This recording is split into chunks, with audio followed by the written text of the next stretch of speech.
or out on a walk. After all, it's the neighborly thing to do. But what about the pet waste in your backyard? Pick it up regularly, and especially before rain or irrigation water washes any of it into a backyard drain. Your pet's poo is full of bacteria and nutrients that can contaminate our creeks. Scoop the poo, bag it, and put it in your garbage. When tending to your yard or garden, check the weather and prevent over-irrigation. Runoff of fertilizer, herbicides, landscape materials, compost piles, and leaf debris pollute our creeks. Remember, timing is everything. Pick up any litter or trash that may get into the streets. If you grab it before water or wind arrives, it doesn't have a chance of ending up in our creeks. It's up to each of us to take care of our creeks and rivers. They're ours to protect. Find out more at streets2creeks.org.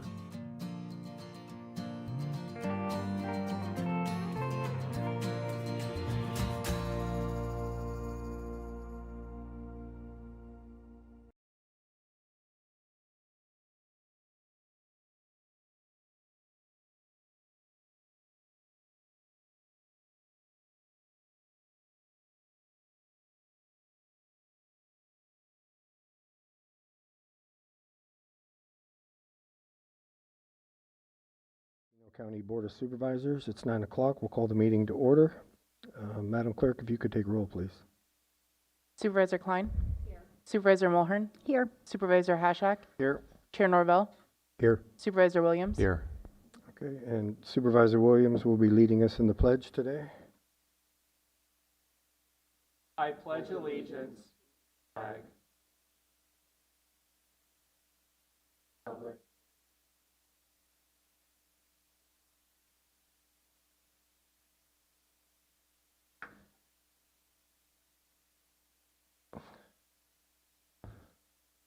Okay, we'll move to public comment on non-agenda items. Anybody in the room like to speak on anything not on today's agenda? Please come to the podium.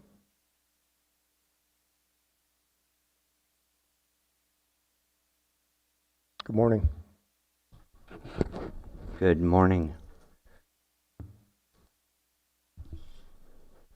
Good morning, Board. I'm Gizmo. I'm here to give some thank yous this morning. I'd like to thank Scott Crowdy and the Fire Safe Council for what they're doing. The contractor that they hired for the emacication programs along the Western Hills and around our roads is really working out well. I think a lot of us feel a lot safer as far as evacuation goes. These guys are out there early in the morning. They are chainsawing in poison oak, rattlesnakes, coyotes, skunks, and I know because I live there, and ticks are really, I mean, these guys are really, and they're doing a great job. So this is, I want to say, money well spent, and I just wanted to bring that to the board's attention that right now as we're here in this really nice room, these guys are out there doing their job. And mind you, they are getting poison oak, and they are, you know, they're in it. So money really well spent. I also wanted to thank the board for the CAP, our community action plan here in Redwood Valley. We really needed that to move forward for the future. As we see it, the end of the rails to trails and a lot of the ends of the bicycle paths are going to end up in Redwood Valley. And so we really needed to make sure that any more housing or any more industrial or anything else was going to have some kind of a general plan on what that was going to look like for the future. I'd also like to, if the board has any pull on us getting the school in Redwood Valley, please do what you can. We're going to turn that into a rec center. It'll be a cultural place for Native Americans and for kids to be after school. It's a really central area for Highway 20 and Willits for people who may work in Ukiah to allow their kids to be there and pick them up on the way home. And so any pull that the board might have for allowing us to get to school in Redwood Valley, we would really appreciate that help. Thank you. Thank you. Anyone else in the room? Madam Clerk? Seeing no comments online. Okay, we'll move to the consent. Clerk, has proper notice been established? Proper notice has been established. Okay, and Supervisor Haschak is pulling item C3 for comment. Is there anything else on the consent board would like to pull? Seeing none. All right, we'll open up the consent calendar for public comment. Good morning.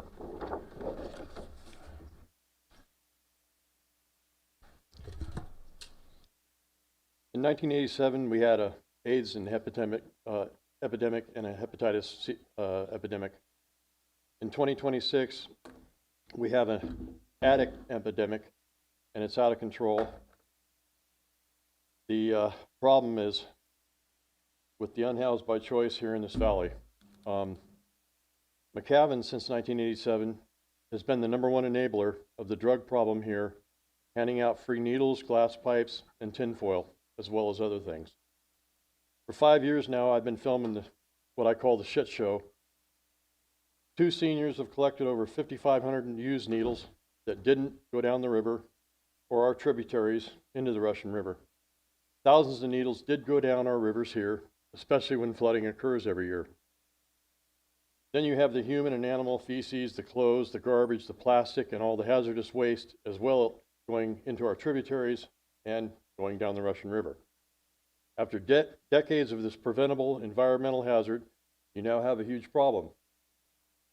All the ranchers, landowners, and public accessible waterways have been negatively compromised. The 3 endangered fish as well, for 4 decades.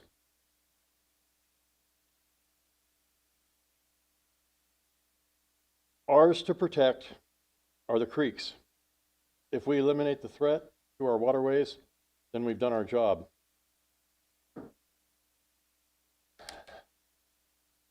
McCavan clients trash this valley, and McCavan clients do the community service and get paid to clean up their own clients' trash. That's not doing our community any service. That's a disservice.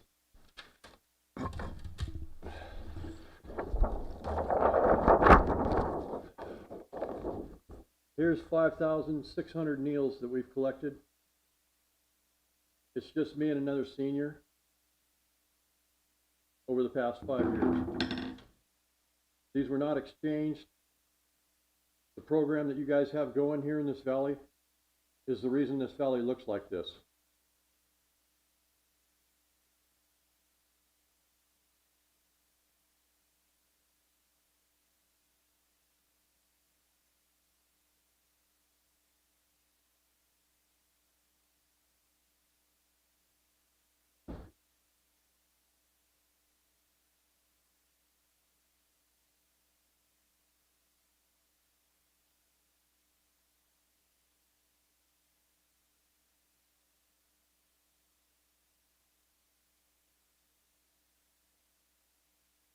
Thank you for your time.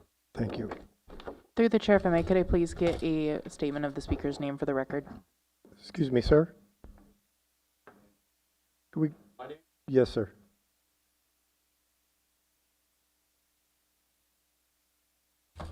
My name's Gregory Hubbs. Thank you.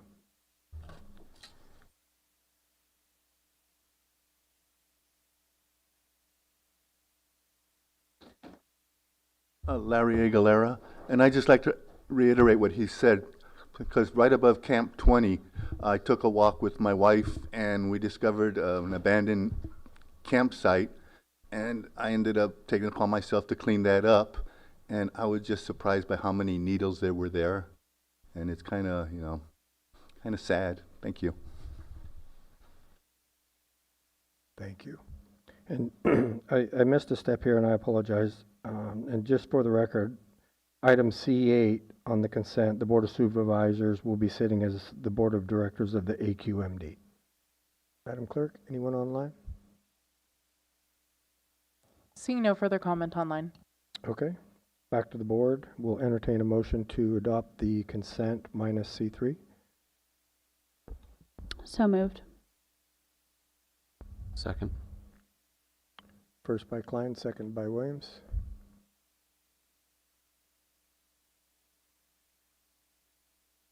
We will vote by the button. Okay. Item C3, Supervisor Haschak. Through Well, the chair, item if I C- may, for the record, the item was approved, or the motion was approved unanimously. Apologies, thank you. Item Sorry, C, and Chair, you had a public member that came up and just got missed somehow.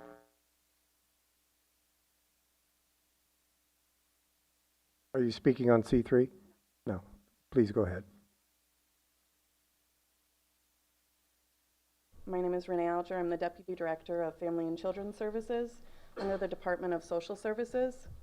March is a time to recognize the vital work of social workers that they do all across the nation and here in Mendocino County. Social workers uplift individuals and families, defend vulnerable populations, and strengthen communities through their compassion, expertise, and commitment to justice. Here in Mendocino County, social workers serve in child welfare, adult and aging services, and CalWorks, responding every day to the needs of our most vulnerable residents. In family and children's services, social workers investigated 626 reports of abuse and neglect, reunified 33 children with their families, helped 58 children remain safely at home, and approved 23 resource families. 14 of our staff are pursuing bachelor's and master's degrees this year, showing their strong commitment to growth and our community. One of our social workers, Amanda Coggins, reflects this dedication. Inspired by her own lived experience, she pursued human services and AOD counseling at Mendocino College, completed her bachelor's degree in Cal Poly Humboldt, and will graduate with her MSW this May through the Title IV program. Amanda now works as an investigating social worker, bringing empathy, honesty, and resilience to the families she serves. In CalWorks, our job services social workers supported 43 families, including 83 children, through family stabilization, CalLearn programs, helping families overcome barriers and move toward self-sufficiency. In adult and aging services, Adult Protective Services received 1,623 reports of abuse or neglect, leading to 933 investigations. IHSS social workers processed 925 applications and completed 2,300 home visits. Public Guardian social workers served 22 conserved adults, and the Bridge Unit secured housing for older adults and adults with disabilities, including individuals who were formerly homeless. Across all programs, Mendocino County social workers show up with dedication, compassion, and professionalism, protecting children, supporting families, and strengthening adults and seniors. In recognition of their critical contributions and I respectfully request the board proclaim March 2026 as Social Worker Appreciation Month in the County of Mendocino. And I invite everyone to join us in thanking the social workers who uplift, defend, and positively transform our communities every day. Thank you. Through the chair, if I may, could I please get a clear restatement of the speaker's name? Renee Alger. Thank you.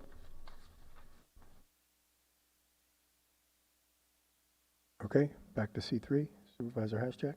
okay, so item C3 is an MOU between the Roots of Motive Power and the County Museum. And so I really want to recognize the persistent work of Karen Madsen, the director of the museum, the good people of the Roots of Motive Power, and the county staff that worked for a long time to put this together.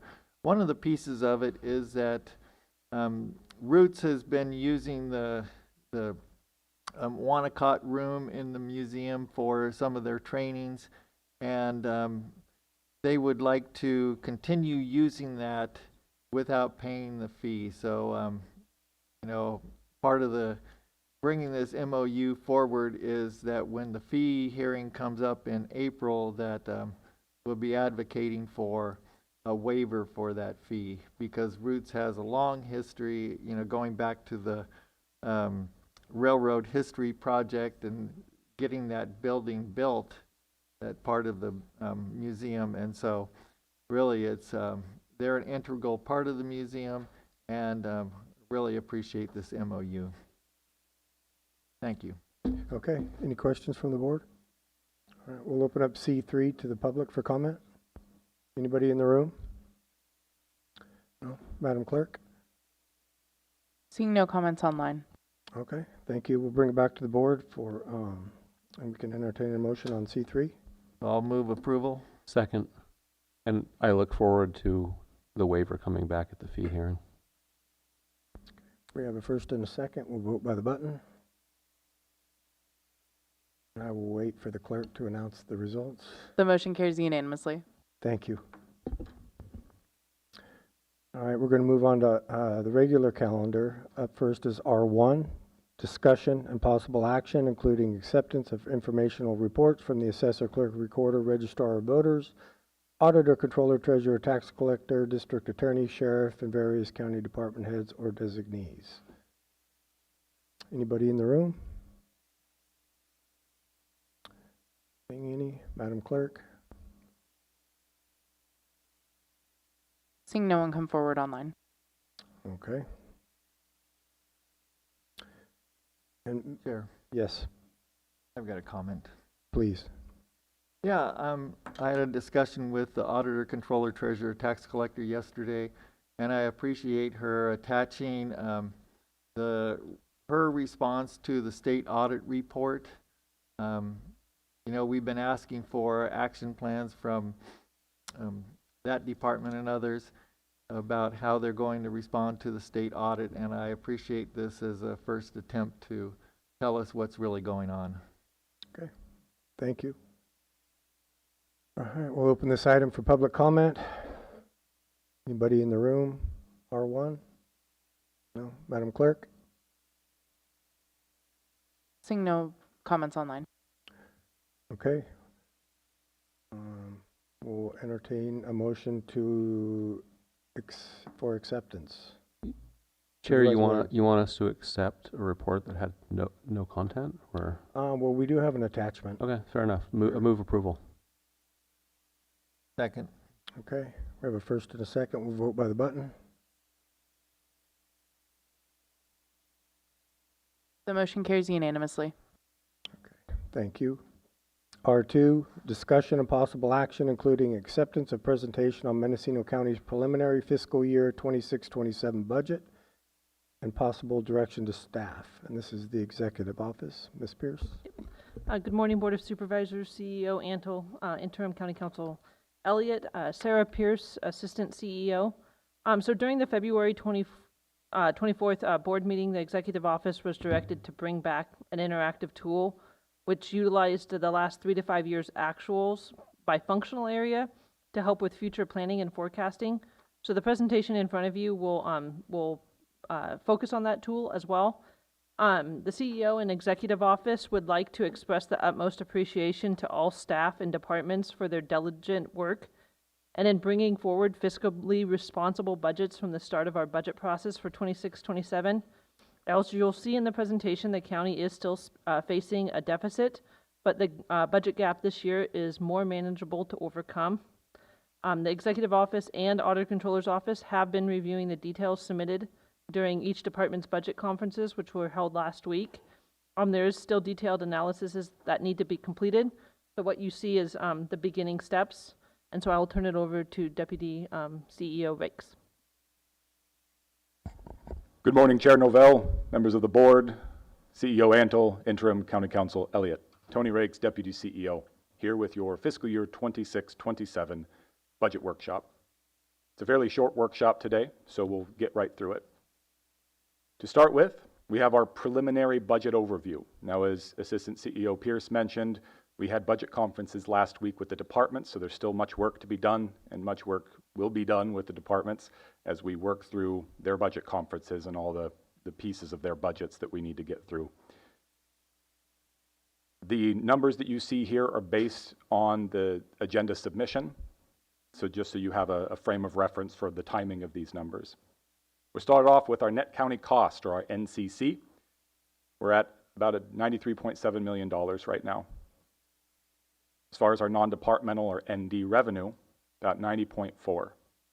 That leaves a budget gap of 3.3. Now, if we remember the last year, this is a much different number than we came forward last year, and is representative, as Assistant CEO Pierce mentioned, of departments coming in with responsible budgets. Both these numbers include, or exclude, funding, non-discretionary funding and revenues. So you have fires, road, library, debt service. Here we have a recap of the one-time, the 24-25 fund balance carry forward that we discussed at mid-year, and the allocated uses for that funding, which I have listed here as a recap. What's left over from that 11.14 million is about 6.13 million of that fund balance carry forward from the 24-25 fiscal year. Of that remaining 6.13, we've identified approximately $2.71 million in one-time fund asks as part of the 26-27 budget. Of course, this number will change as we work with the departments and talk with them about the one-time projects that they have. This recommendation to use the 24-25 fund balance for this is consistent with the goal or the philosophy that one-time revenues are to be used for one-time expenses. None of this represents operational cost. These are one-time funds that we've identified with the departments as part of their submitted budget.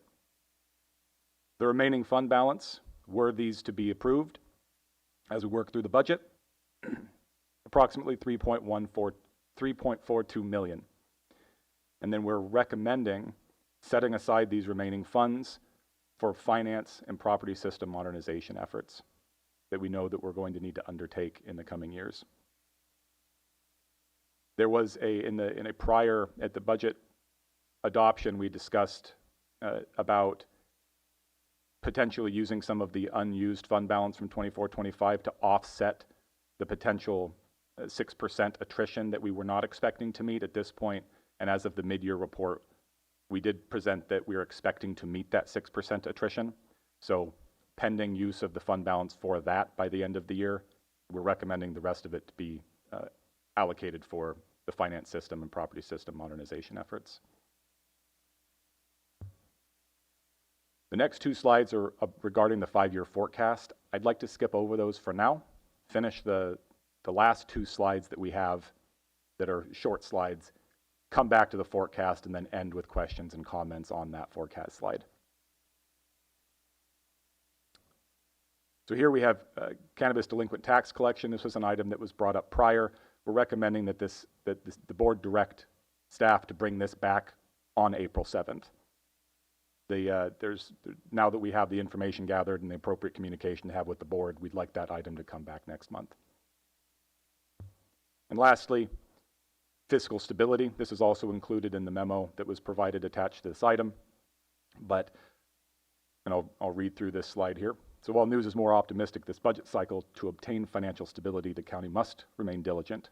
This includes increasing efficiencies, utilizing systems to their capabilities, and ensuring that one-time revenue is only utilized for one-time expenses, which is consistent with the funding recommendations that we've made here in this workshop.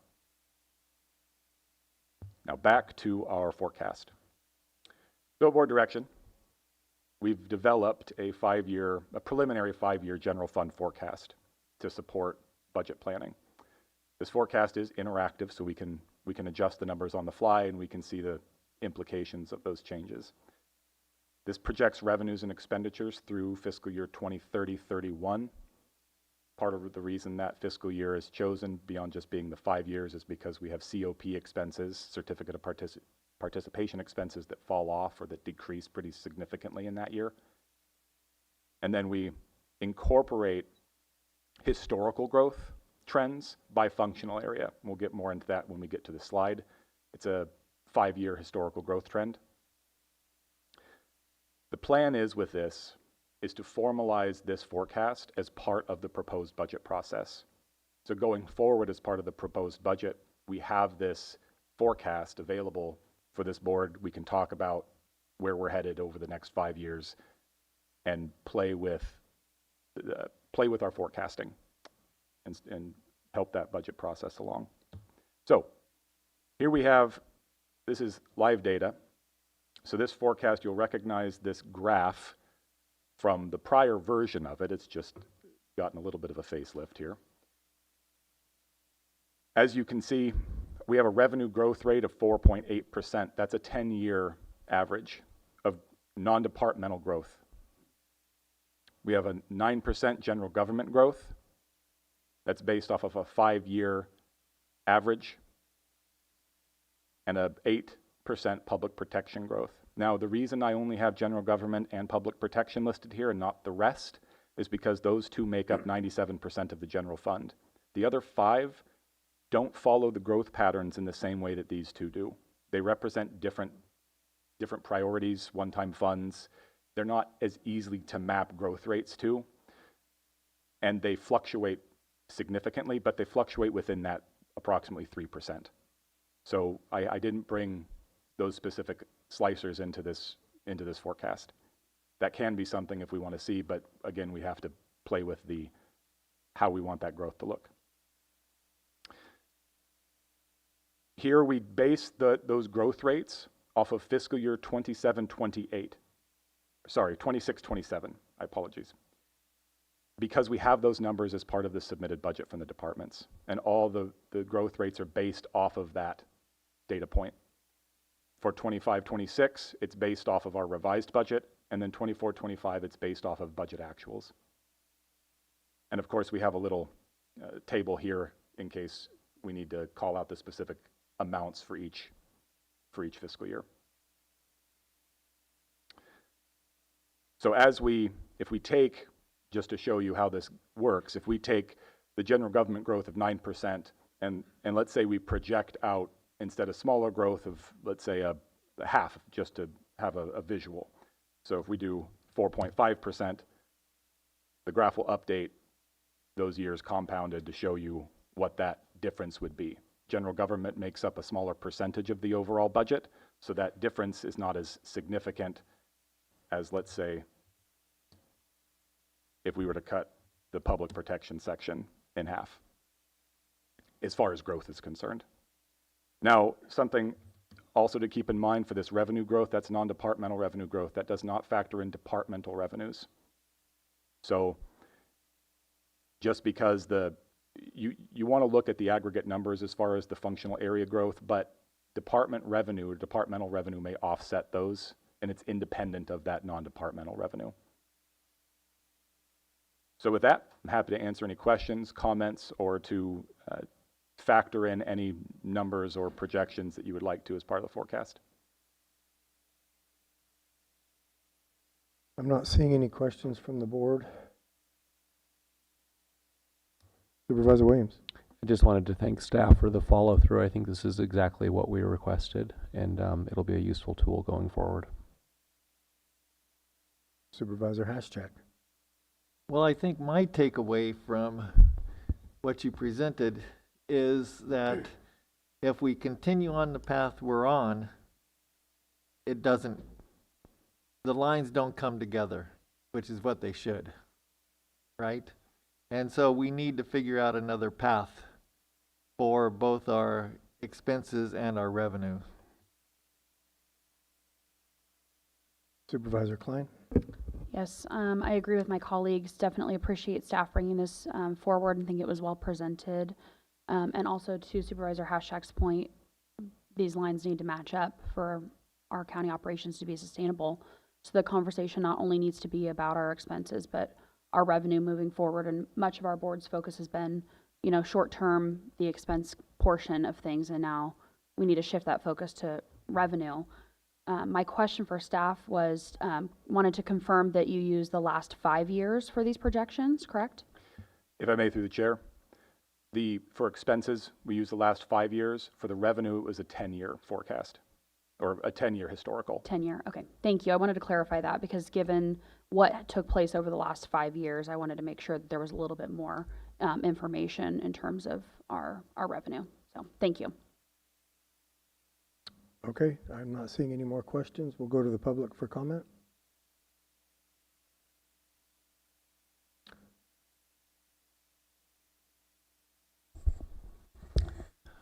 Patrick Hickey, Field Representative with SEIU Local 1021.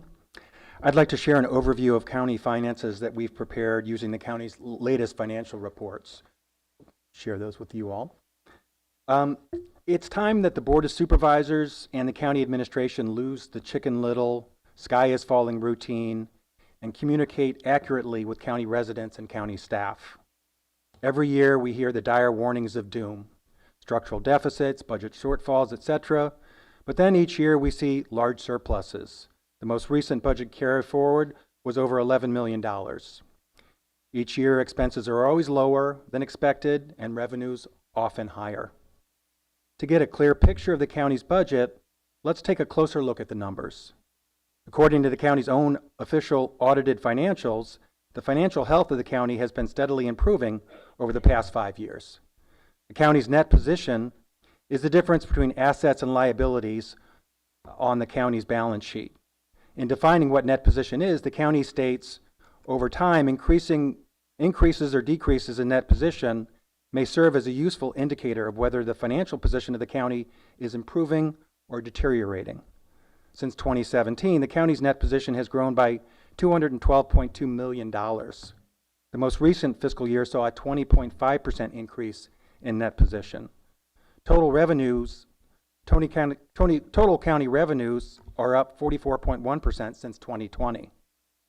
It's considered good practice for counties to maintain an unrestricted fund balance in their general fund that covers at least 2 months' worth of general fund operating expenses. For fiscal year 24-25, the unrestricted fund balance is $50.23 million, which is 2.8 months' worth of expenses, comfortably above the targeted reserves. Actual general fund revenue has significantly outpaced expenses, with net revenues increasing by over 65% since 2020. Some of this can be attributed to difficult decisions made by the administration and the board, which has steadied the ship. Some of this has been challenging as long overdue assessments and uncollected taxes are only now being pursued. This is necessary to support important county responsibilities and out of fairness to all county taxpayers. So the question is, what should the board do now? What's your plan? Over the past year, the board has directed departments to tighten their belts, and now it's time to focus on stability.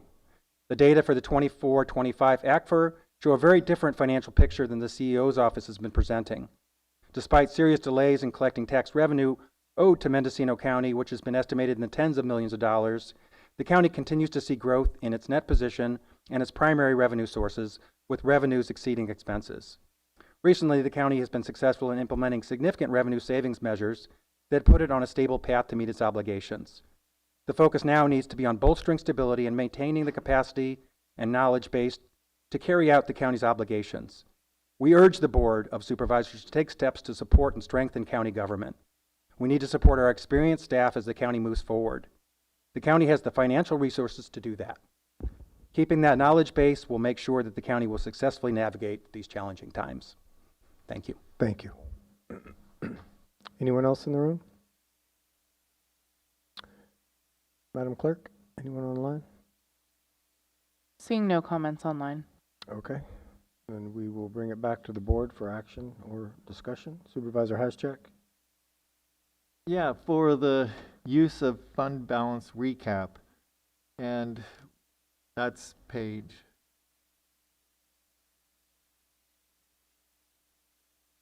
3. Okay. Yeah. You know, the issue about the $500,000 for water, and that was brought up 2 meetings ago. Last meeting we said we were going to have a plan for it, and I still don't see a plan for the use of that money. So can you tell me where that plan is and how the public can access it? Because certainly I've gotten a lot of questions about what we're going to use that money for, and I still don't see a plan. Okay. Ms. Pierce? If I may, through the chair, Sarah Pierce, Assistant CEO. So I'm going to defer to County Council to respond on this. There will be any spend on this $500,000 will be brought back in front of the board for future use. Right now, it is sitting in the Water Reserve Fund, which is not a general fund, so it will not be swept or carry forward at the end of the year. But I defer to County Council for her comments. So the board can state its desire of what it wants to do in terms of planning for the future, and the board should always plan for the future. But when you set monies aside, certainly any board in the future can say, you know, we now disagree with that prior board and we want to do something else. I mean, it's always the board, you know, decision in terms of what funding they use. I mean, that will always be whichever board is sitting. But when you try and set something forward, usually you would hope that would be honored by a next board going forward. Are you finished? Well, I understand that part where we can't commit future boards to an action. But what I'm asking for is this $500,000 didn't just come out of thin air. There must have been some kind of plan behind it, and we're just looking for what is a plan for the usage of that $500,000.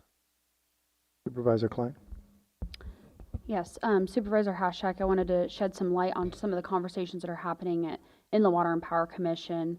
Of course, exploring the dollar amounts that are needed to make those storage projects happen that are necessary to implement the two-basin solution that I believe you're supportive of.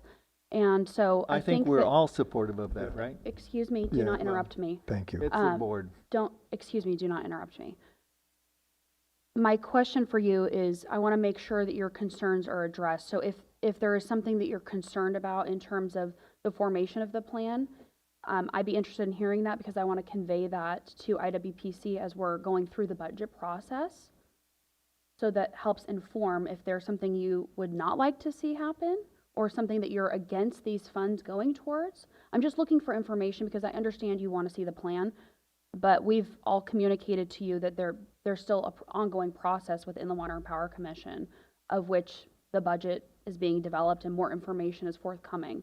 So I just want to open that up. If there's something specific that you are concerned about, I would be wanting to hear that to convey that. Yeah, and sorry about interrupting you, but the board's policy is to support the IWPC and their work.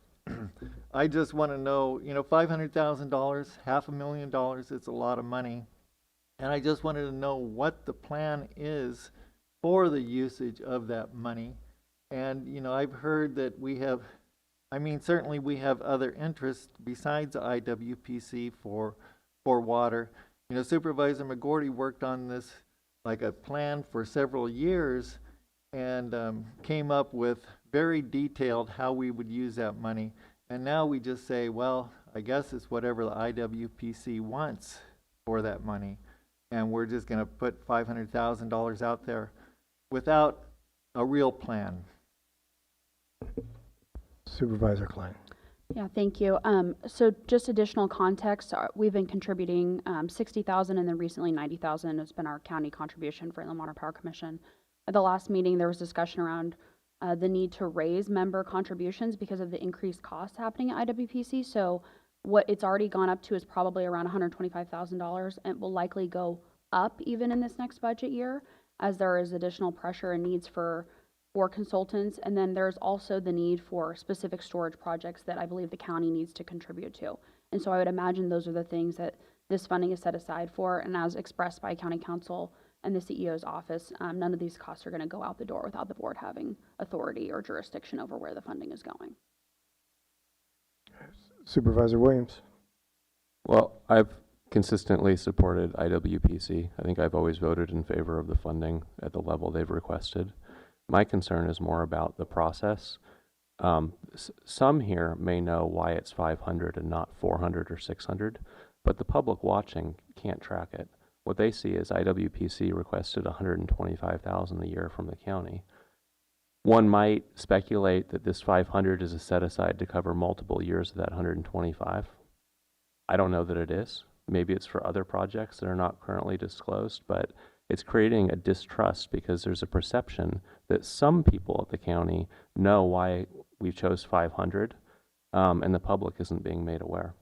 So I think we need to clear that up. I think we need to show what our basis is. Whoever came up with that 500, it must have been based on some estimated line items. Can we see those? And I think that's what Supervisor Haschak may be asking for when he says we need a plan.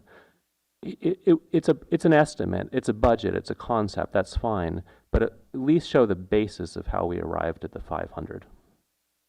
Supervisor Mulhern? I would actually like the executive office to answer that question. It's my understanding, we are looking at an $11 million carry forward, and we know that we're going to need some amount of money in the future, this year, next year, right, for IWPC and the needs that they have. But also we live in California, so we're going to have a drought in 2 or 3 years. I've been on this board for 5 years now, and the county does a very poor job of setting money aside for water resources. We do not have a water resources department. I mean, technically we have a water resources department, but we don't have staff. I mean, we have a partial staff. We don't have like a where we need to be with water resources. This, I think for me, this conversation is a very interesting conversation. And if the executive office has projects that they've set aside this $500,000 for, I would love to hear that. But it was my understanding that it was, we need money for water. Let's put away $500,000 because we know we're going to need that. So if we could just clarify that. And I do really want to know, what is it that you don't want the money used for? Because the conversation keeps coming up. And for me, like, this is a smart strategic move to set aside money while we have it. And frankly, I would put aside $1 million, not $500,000, because we're going to need that in the next 3 to 5 years when I'm not on this board anymore. So could executive office just clarify where the $500,000 came from? Yes, if I may, through the chair, Sarah Pierce, Assistant CEO. It was an estimation based on the need that that supports the resolution this board passed a while ago. While it was a split vote, it was a passed resolution in support of IWPC and water. So the executive office recommended setting aside a part of the unfunded or unrestricted fund balance, and the $500,000 seemed reasonable. As far as we know, there is no set plan yet. We do understand that IWPC may have an ask of $125,000, like Supervisor Klein said. That invoice has not come forward yet. It usually comes forward in May. And at that time, the executive office will bring forward the request to the board for spend. As of right now, we have no other requests for the $500,000. We just felt it was pertinent to set aside funds for water security in the future. Supervisor Klein? To Supervisor Mulheron's point, would this board be interested in setting aside another $500,000 specifically for internal county water projects? Because we have heard, several years of conversations around the county not having the internal infrastructure to be supportive of water projects, the need for water projects throughout the county, and perhaps this board would be interested in setting aside additional funding to include those projects. Supervisor Williams? For the executive office, will the 125, if that number holds, be paid out of this 500? If I may, through the chair, yes, that was the intention. That we've been setting aside PG&E funding in the past to pay for the previous IWPC invoice, which was around $60,000, and I think last year it was $90,000. So the intention was, now that the PG&E funds have been fully allocated, that the unrestricted fund balance could be used to pay for this in the future.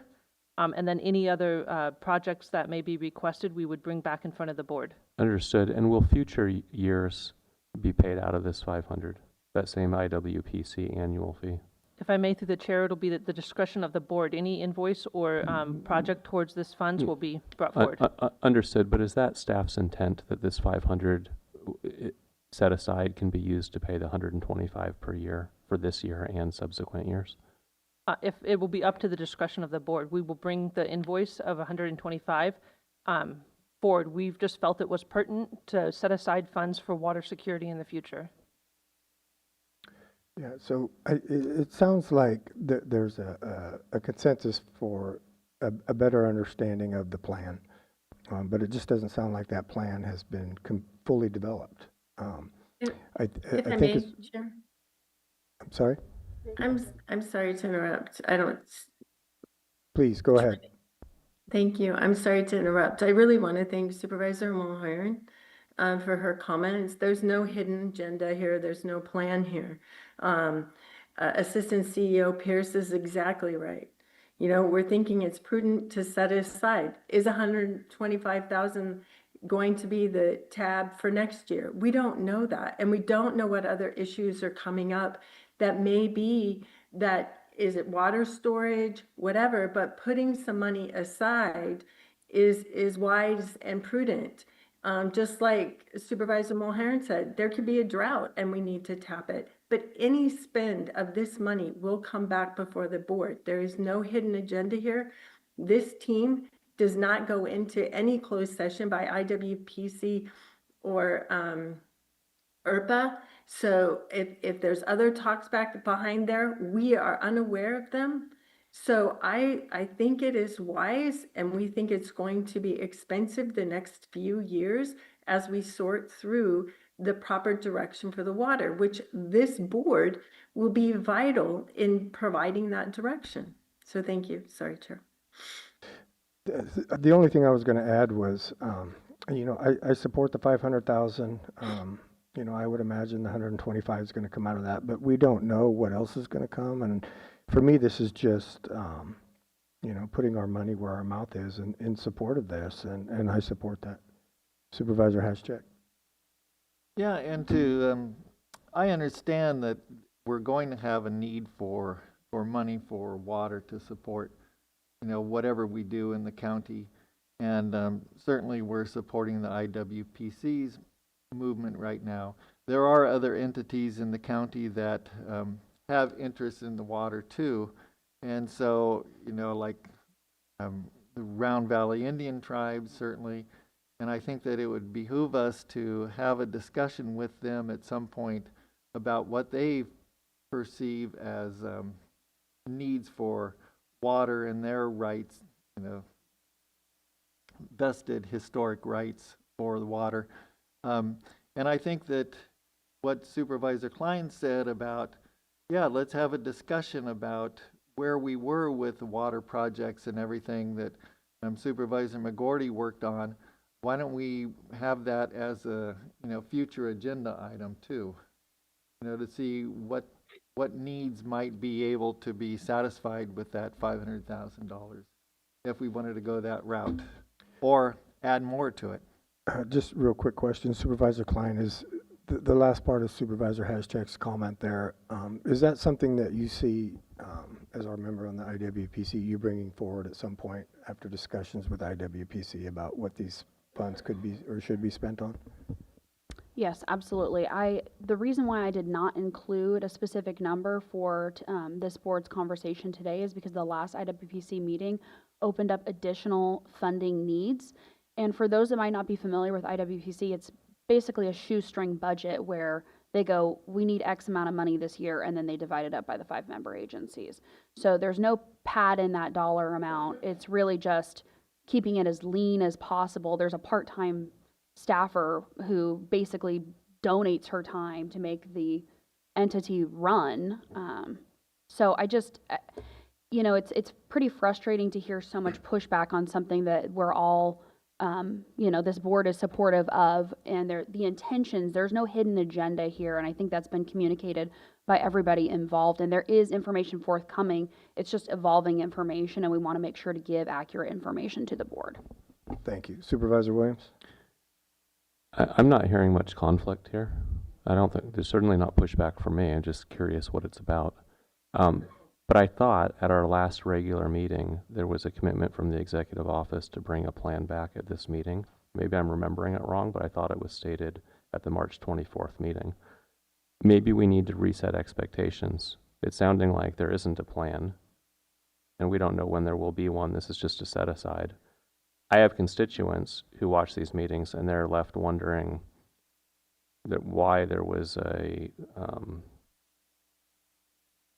indication that a plan would be forthcoming and it hasn't. And if we need to correct that, this would be a good time to do it. Again, it's not pushback for me, just trying to provide clarity. If I may, through the chair, Sarah Pierce, Assistant CEO, if you would like a plan brought back, I did not understand that as the direction from the prior meeting. As we're still understanding the different needs, we can try to work with Supervisor Klein and bring back a plan in the near future. Okay, Supervisor Haschak? Well, that was certainly the conversation that we had last meeting, and the CEO said that she was bringing back a plan on the 24th. Okay. Santel?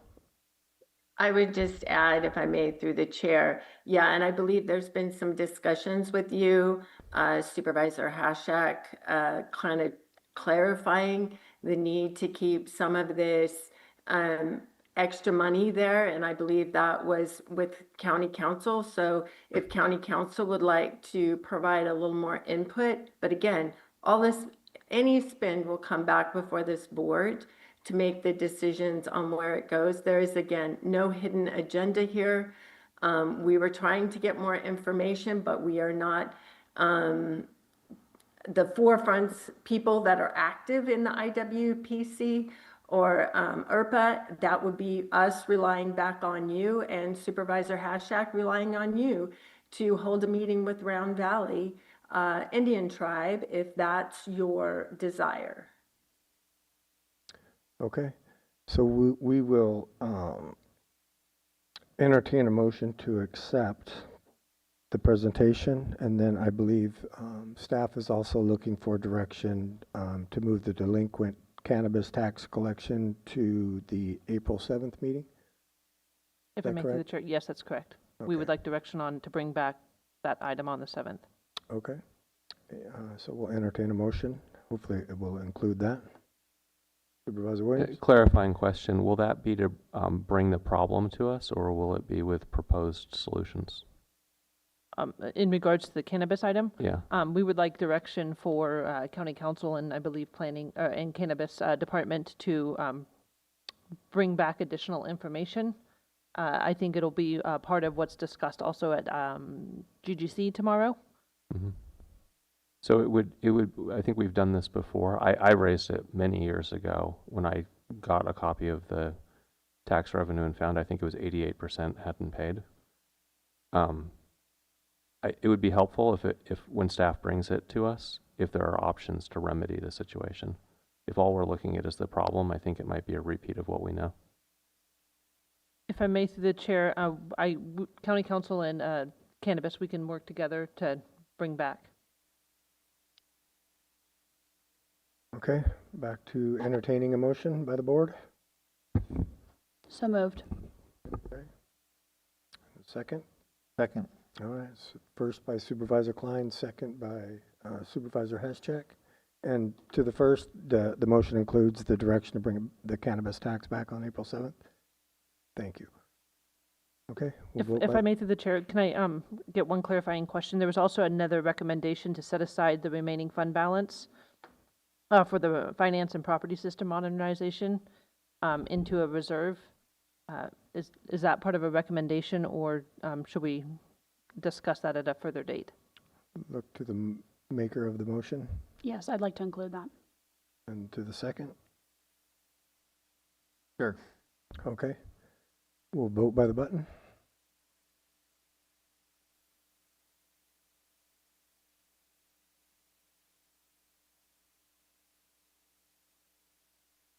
The motion carries unanimously.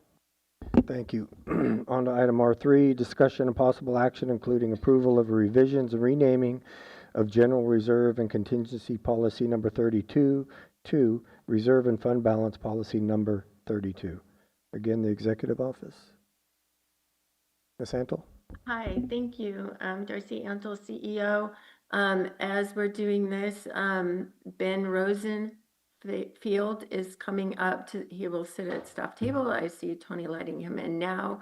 We really appreciate working with Ben. He's been the one that's going to help us set a roadmap for our fiscal move forward, where we need to go in the future to help remedy the gap that we currently see, as you saw in our 5-year projections. And so, Ben, we took one stab at the reserve policy per the state audit. And so we are bringing that back before you today. And Ben Rosenfield will be presenting along with any comments from Deputy CEO Rakes and Assistant CEO Sarah Pierce. Thank you.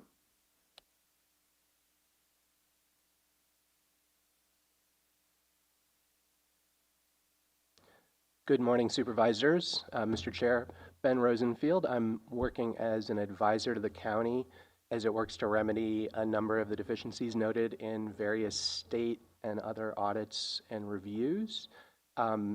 As the CEO mentioned, kind of the hope of this work is to work with county offices to develop clear and actionable next steps to kind of work through many of these issues and resolve them. The improvement recommendations we're working on are really broadly focused in 4 areas. A set systems improvements, the systems that the city uses to conduct a lot of its core financial work. Process improvements needed for the city to kind of manage its financial operations in a more efficient manner. County. Apologies.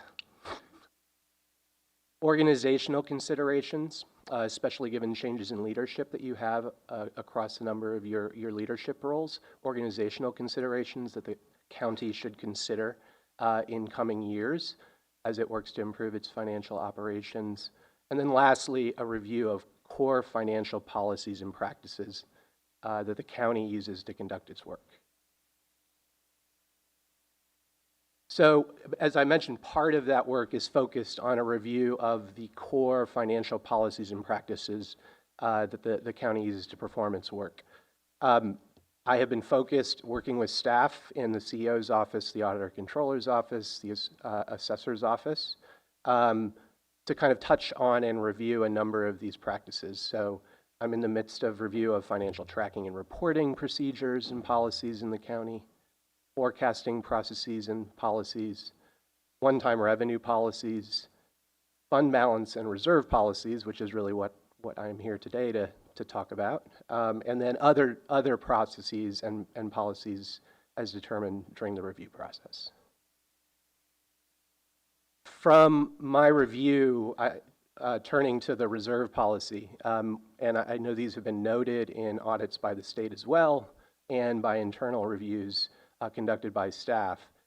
I believe that the county's current reserve policy suffers from several critical weaknesses, and I've highlighted them on this slide. The targets that are established in that reserve policy are well below recommended industry standards and those recommended and those of peer counties. This leaves the county severely exposed to negative shocks when they occur in the future. We don't know when those shocks will occur or what they will look like, but we know they will occur. Those sorts of shocks could include and will include in the future the impact of recessions, natural disasters, and other emergencies.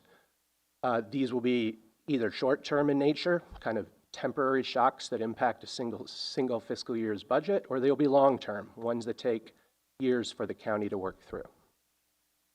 Lastly, I think the current reserve policy suffers from administrative complexity weakness. The reserve policy is complicated in its structure. It's a reserve with sub-reserves and different math calculations required to implement it. And I think this creates 2 primary problems. One, it makes it very challenging for staff in both the CEO's office and the Auditor Controller's office to track and implement the reserve policy. And then secondly, I think it makes it very hard for the public to understand what the county's current reserve position even is, and to understand its implication for the county's finances. So turning briefly to a discussion of fund balance, and I know the Auditor Controller will be here presenting your ACFR following this, and I'm sure there will be more discussion of this then. But as this board knows, fund balance is a fundamental and critical measurement of effectively the balance that a county ends a fiscal year with. It is the ending account balance, checking account balance, if you will, at the end of a fiscal year after revenue and expenses are accounted for. Fund balance incorporates many different things. So I think it's important for folks to recognize that fund balance does not equal reserves. Fund balance at the end of the year, accounting standards require us to categorize it in different ways, and it includes things like reserves or dedications for restricted grant revenues, which make up a large portion of Mendocino's general fund balance. These are things like realignment revenue, for example, that's been received at the end of the year. It wasn't spent, and it has to be retained for a legally dedicated purpose. It includes other categorization of commitments that the county has made but not yet expended, and these are things like contracts that were executed in the prior year but haven't yet been spent. And we want to ensure, and accounting standards dictate, that we hold a portion of fund balance to account for these ongoing legal commitments. And then lastly, really, it accounts for reserves. So a portion of fund balance is made up of reserves. This chart is showing us how Mendocino County, and this is for 23-24 fiscal year close, how fund balance in Mendocino compared to other counties in California. And this is a subset of counties that have populations of between 50,000 and 200,000 people. You can see on this chart that Mendocino's total fund balance in 23-24 was 10th out of 14 counties and about 30% lower than the peer average. So when I mentioned that versus peers, we are weak financially in our positioning, this is kind of what I'm referencing.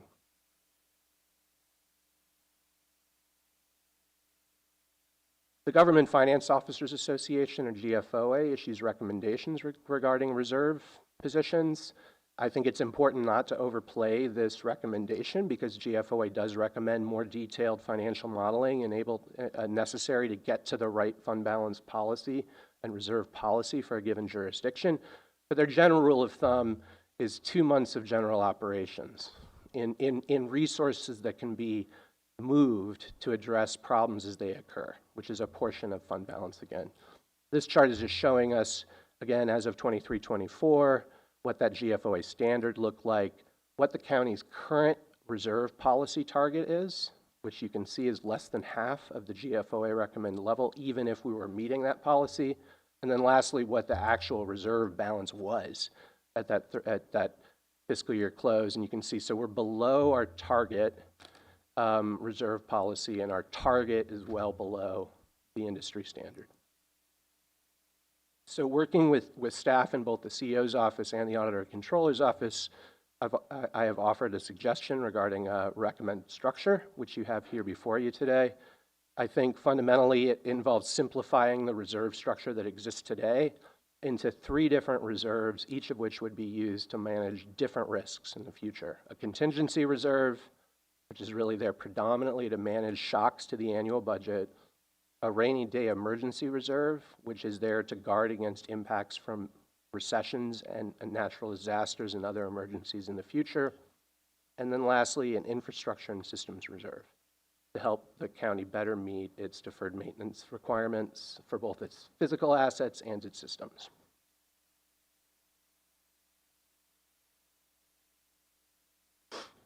So I'll briefly talk through each of those reserves in their structure. The first is a recommended contingency reserve. A lot of places refer this to as a general reserve. This is a reserve that would be short-term in its focus. Its intent is to cover mid-year weaknesses within the 12 months of a budget that would otherwise necessitate taking quick and rapid action to cut expenses. So it's designed to be a shock absorber within a budget. The target that we have recommended is that it would be set at 5% of general fund expenditures. That draws, and in essence, the way the mechanics of the reserve would work It would be established in each year's budget. Any draws from the reserve over the course of the year would then be replenished in the subsequent year. So again, it's there to serve within the 12 months of a budget. It would be reestablished in each budget at that recommended level and serve as a safeguard if you have variances over the course of the fiscal year. The recommended policy that's before you has much clearer, we hope, administrative responsibilities outlined in it than the former policy. So in this case, the auditor controller would be required to maintain this reserve on the city's books, and the CEO would regularly report to the board and the public on its balances on a quarterly basis through the fiscal year. I apologize, I mentioned city again. I am a bit under the weather today and it is showing, I apologize. Secondly, the second reserve, the rainy day emergency reserve that we have recommended, this reserve has a longer term focus. It's intended to minimize budget cuts and service losses that result from disasters, multi-year recessions, and kind of traumatic financial events that inevitably unfortunately find their way to us over time. The goal here is that the reserve would go gradually over time. So during better times, the reserve would grow. The county would reserve a portion of funds during better times to effectively spend them to minimize service impacts in worse times. We have defined mechanics here in the recommended policy where 50% of the better than expected year-end close balance, if there is any, would be deposited into this reserve at the close of each fiscal year, allowing the county to grow this reserve over time with unanticipated good news that wasn't anticipated in the budget. The reserve minimum and target balance here, this reserve really would be intended to grow during better times and then get fully spent during bad times. So it's got a minimum balance of 0. That's the goal during bad times, is that we would deplete it, and it would rise as high as 15% as a target during good times. Again, clear administrative policies suggested here, the auditor controller maintaining and depositing to the reserve as part of the closing process, with the CEO, again, reporting on quarterly balances. Just to talk briefly about how we arrived at 15% as a target, because I believe there's no magic number in these kind of calculations. It really is a set of risk management decisions for the county. But the chart on the left here illustrates what the revenue losses for the county looked like following the 2008 recession. So the orange line here reflects the county's actual general fund revenues following 2008. And it tracks it against the blue line here is the trend, which is if we look at 2008 and grow it with inflation as we experienced it in California, that's kind of the trend line. And you can see that very long U. A really severe, the impact, and this reflects really the impacts from a severe recession that was 2008, where the county really didn't recover to its former trend line for almost 9 years, really until 2023-24. That is typically not the kind of recession you want to establish as your target. They do occur, but if you were to amass resources necessary to carry you through a recession like that, it would mean that, as you can see in the table at the bottom right, you would effectively be establishing a reserve policy that would set a target of 44% of your annual revenues. That would be the number that would have been required to solve for half of the problem that resulted from the 2008 Great Recession. So I don't think we should, I wouldn't recommend that we establish a policy with that goal in mind. Instead, we've looked to 2 other recession scenarios, which you can see illustrated here, a more moderate recession scenario and then a mild recession. And what would those revenue losses have looked like, and what would have been a reasonable revenue target, or a reserve target to have in place to help manage 50% of the losses during those events? And so we've set the target for the rainy day reserve at a moderate recession and having an available balance, ideally available to address about half of the revenue losses you would experience in that gray curve, effectively filling half of that area. And then lastly, of the 3 reserves, we have suggested an infrastructure and systems reserve. This would address longer-term liabilities. It would not reduce the need for the county to continue to make investments in these things each year, but the goal would be to really supplement it with good news. And so I mentioned that the mechanics for the rainy day reserve would take half of the any good news at a given close and effectively save it for a rainy day. The other half in this, and what we've suggested here, would be deposited to address long-term problems we have with infrastructure and systems. And so the other half would flow into this reserve. Unlike the rainy day reserve, which you're intending to save for many years and then spend when times are bad, this reserve would be effectively, you deposit to each year, and then you would appropriate it in the next year's budget for the priority projects. So we're not trying to kind of grow a big pot of money while our assets degrade. We are intending to catch some of the good news at close and dedicate it to this set of purposes. Excuse me, sir. We have a question, if you don't mind. Of course. Thank you. Supervisor Williams. Yeah, can you go back to the previous slide? I know you do fantastic work for counties and cities, but just for the record, if we could substitute county where I see city facilities. Folks watching at home, I want to make sure they don't think we're covering city facilities. Supervisors, through the chair, my apologies. It happens to the best of them. Don't sweat it. No worries. Thank you.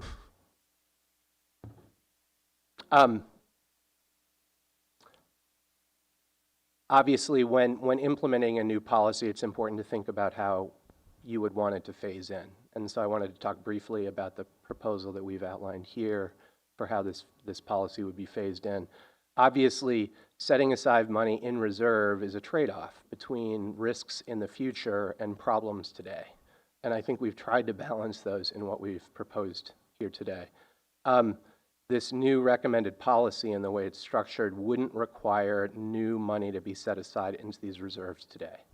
It would instead take the funds that are currently in the contingency reserve, or in the general reserves as they're currently constructed, and reallocate them into these new reserves. So $8 million from the current general reserves would be transferred into the contingency reserve, and then the difference, the remaining balance of $6 million, would be split equally between the two primary other reserves that are outlined here. So $3 million into the infrastructure and systems reserve, and $3 million into the rainy day emergency reserve. Per the previous item and per your upcoming budget deliberations, the CO's office is recommending transferring a portion of the remaining balance into the infrastructure and systems reserve to appropriate in the subsequent year budget. And so this would effectively mean resources available for infrastructure and systems. It would mean that you were fully filling your contingency reserve. And the rainy day emergency reserve would be expected to grow over time. Again, the goal is where we want to be. It will take time to get there, and we know that any resources allocated to it is a trade-off today. So just briefly in closing, as I mentioned, we are reviewing a number of the county's financial policies and practices, but this is the one that we wanted to start with here today. We are recommending changes to the county's reserve policies to better meet industry and peer standards. Probably more important than that is, why are we doing that? We are doing that to better safeguard future county services and staff by helping to stabilize its long-term financial management. That is the goal of an effective reserve policy. We recommended this in a way that would gradually phase in over time and wouldn't require allocating additional resources today, knowing that the county is obviously working through financial challenges. And with that, I'd be happy to answer any questions or take any comments. Yeah, thank you. I have one question. The infrastructure and system reserve, how does that differ currently from our, I've heard it referred to a few different ways, but like our deferred maintenance reserve that we have not been putting money in?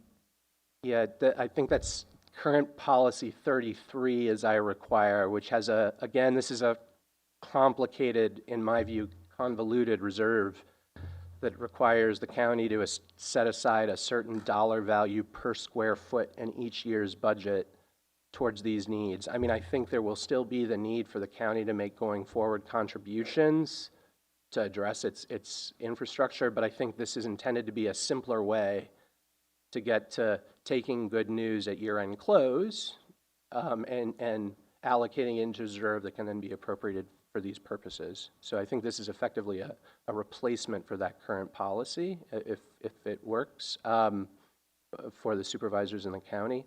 So I don't know if that answers your It does. question, Mr. Yeah, Chair. thank you. Supervisor Klein.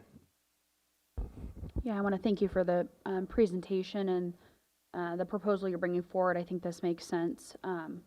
Just wanted to make a comment, like for me, how shocking the fund balance chart that you included, right, and where we're sitting amongst our peers, and particularly Lake County, our smaller neighbor, leading that charge, leading that. And it's kind of been interesting to watch them as they've worked through their financial challenges. And in conversations, they seem to be in a much better financial situation than us. And I think this is part of it. So just appreciate the presentation, and I agree with the approach that's being proposed, particularly in terms of phasing in and the board's investment not being an investment right this moment, but just as we can. Supervisor Haschak. Yeah, thank you for the explanation and going over it with me yesterday. It certainly seems like these three balances kind of, for my mind, it makes a lot more sense and is easy to understand. And I think that's good for the board and it's good for the public. Supervisor Williams. Move approval. Okay, we'll hear from the public. If I may, through the chair, Yes. I just want to note that we will upload a revised PowerPoint correcting the city to county. Thank you.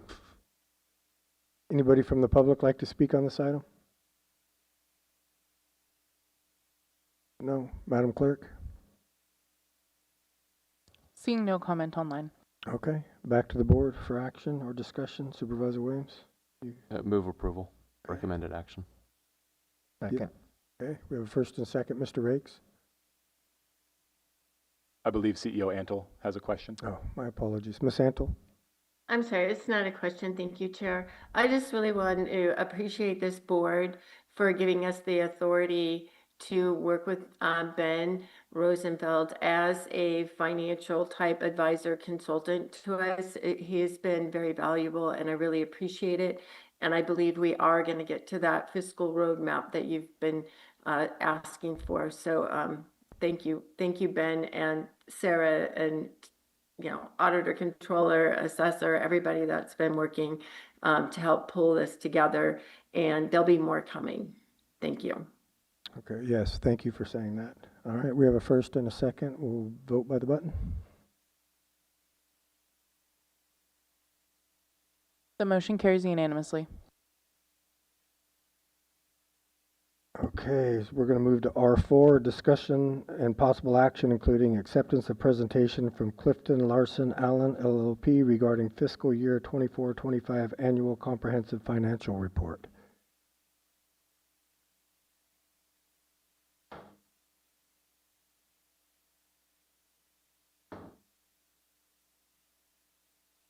Pardon me?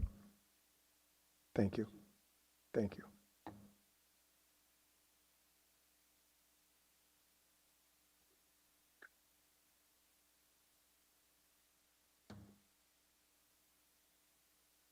Good morning, Supervisors, Auditor, Controller, Treasurer, Tax Collector, Shamice Cubison. I don't know if Rich Gonzalez has been promoted.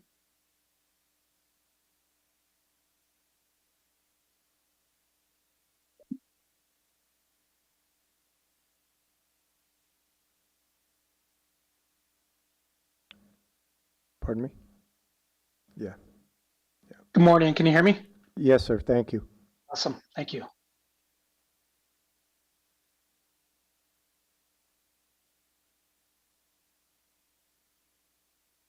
Rich, does it look like you'll be able to present? Yes. Do I have access to the slides or should I share my screen? You share your screen if you can. Okay, absolutely.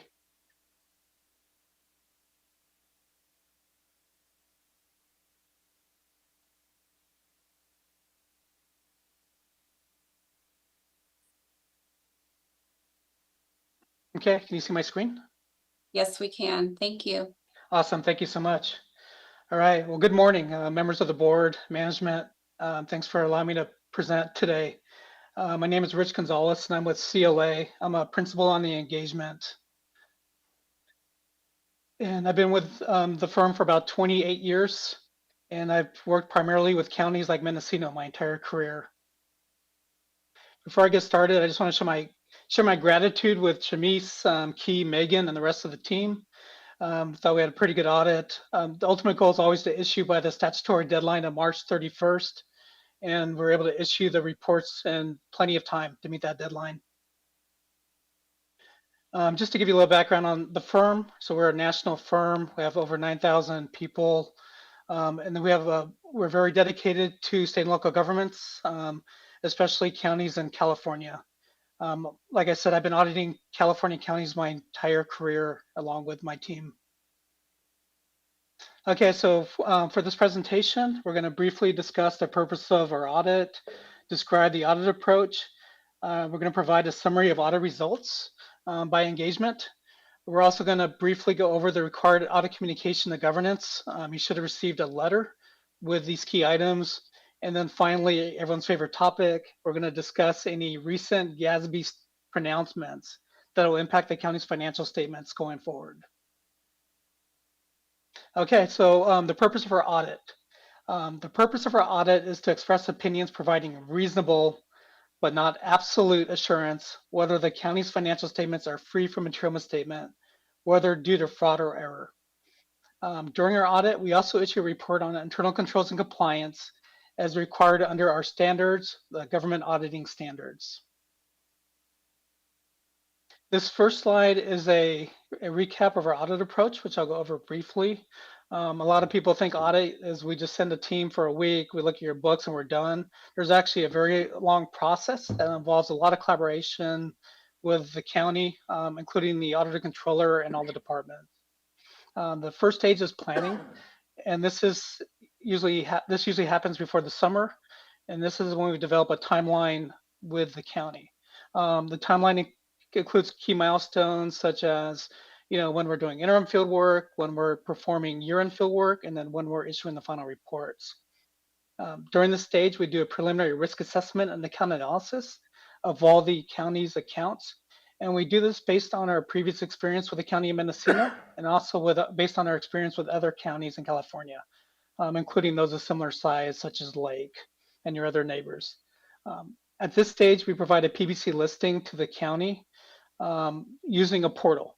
And this is basically a listing of all requests needed to perform the audit, including checklist and source documentation and trial balance information.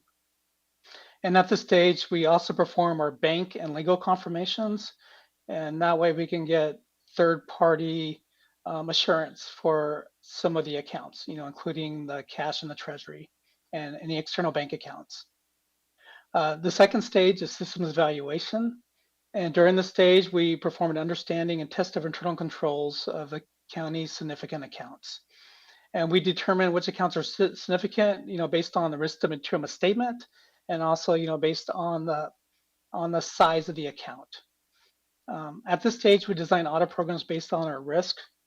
We never use a canned audit approach. We always tailor our audit procedures based on our experience with the county and other counties that are similar to Mendocino. The third stage, testing and analysis. This is where we perform a bulk of our testing. So this is when we receive the trial balance from the auditor controller's office, and then we'll group it to match the financial statements, and then we'll use that to perform our testing. At this stage, we execute our audit plan, which is basically performing field work of all the county's accounts. And then finally, the reporting. This is when we review all the deliverables, which for Mendocino, that includes the ACFR, which is the county's financial statements, the single audit report, which is basically the audit of all the federal expenditures of the county, and the governance communication. During this stage, we communicate any findings or recommendations. We don't like surprises. We know the county doesn't like surprises. So we always discuss these and resolve them before we issue our reports. Okay, so this slide here is a summary of the audit results by engagement. So, like I mentioned earlier, we only issued 2 reports for the County of Mendocino. One is your annual comprehensive financial report, which is your ACFR, and then the single audit. So for the ACFR, we issued an unmodified opinion, which is a clean opinion, which is what you want. And we did not have any findings this year. Basically means that we did not have any material adjustments during our audit. This next slide is the single audit report. And, you know, like I mentioned earlier, the single audit is basically a report on the federal expenditures of the county. And down below, you're going to see a listing of the programs that we selected as major programs. That includes foster care, temporary assistance for needy families, the Medi-Cal assistance program, and then finally the disaster grants program. When we're selecting major programs, we're following guidance by OMB, which you know, we're categorizing the county's programs as either type A or type B based on the dollar threshold. And down below, you're going to see that threshold is 1.7 million. And for programs that are over that type A threshold of 1.7 million, if they had not been audited in the last 2 years, they're required to be audited. And then on top of that, we do an assessment of all the other type A and type B programs, and then we select programs for testing, you know, based on risk criteria, including the complexity of the program and the history testing that program. And then for the single audit, we had an unmodified opinion on our compliance over federal programs. However, we did have a couple audit findings, which I'll go over in the next slide. So we had 2 significant deficiencies, and then we had 1 other matter of compliance.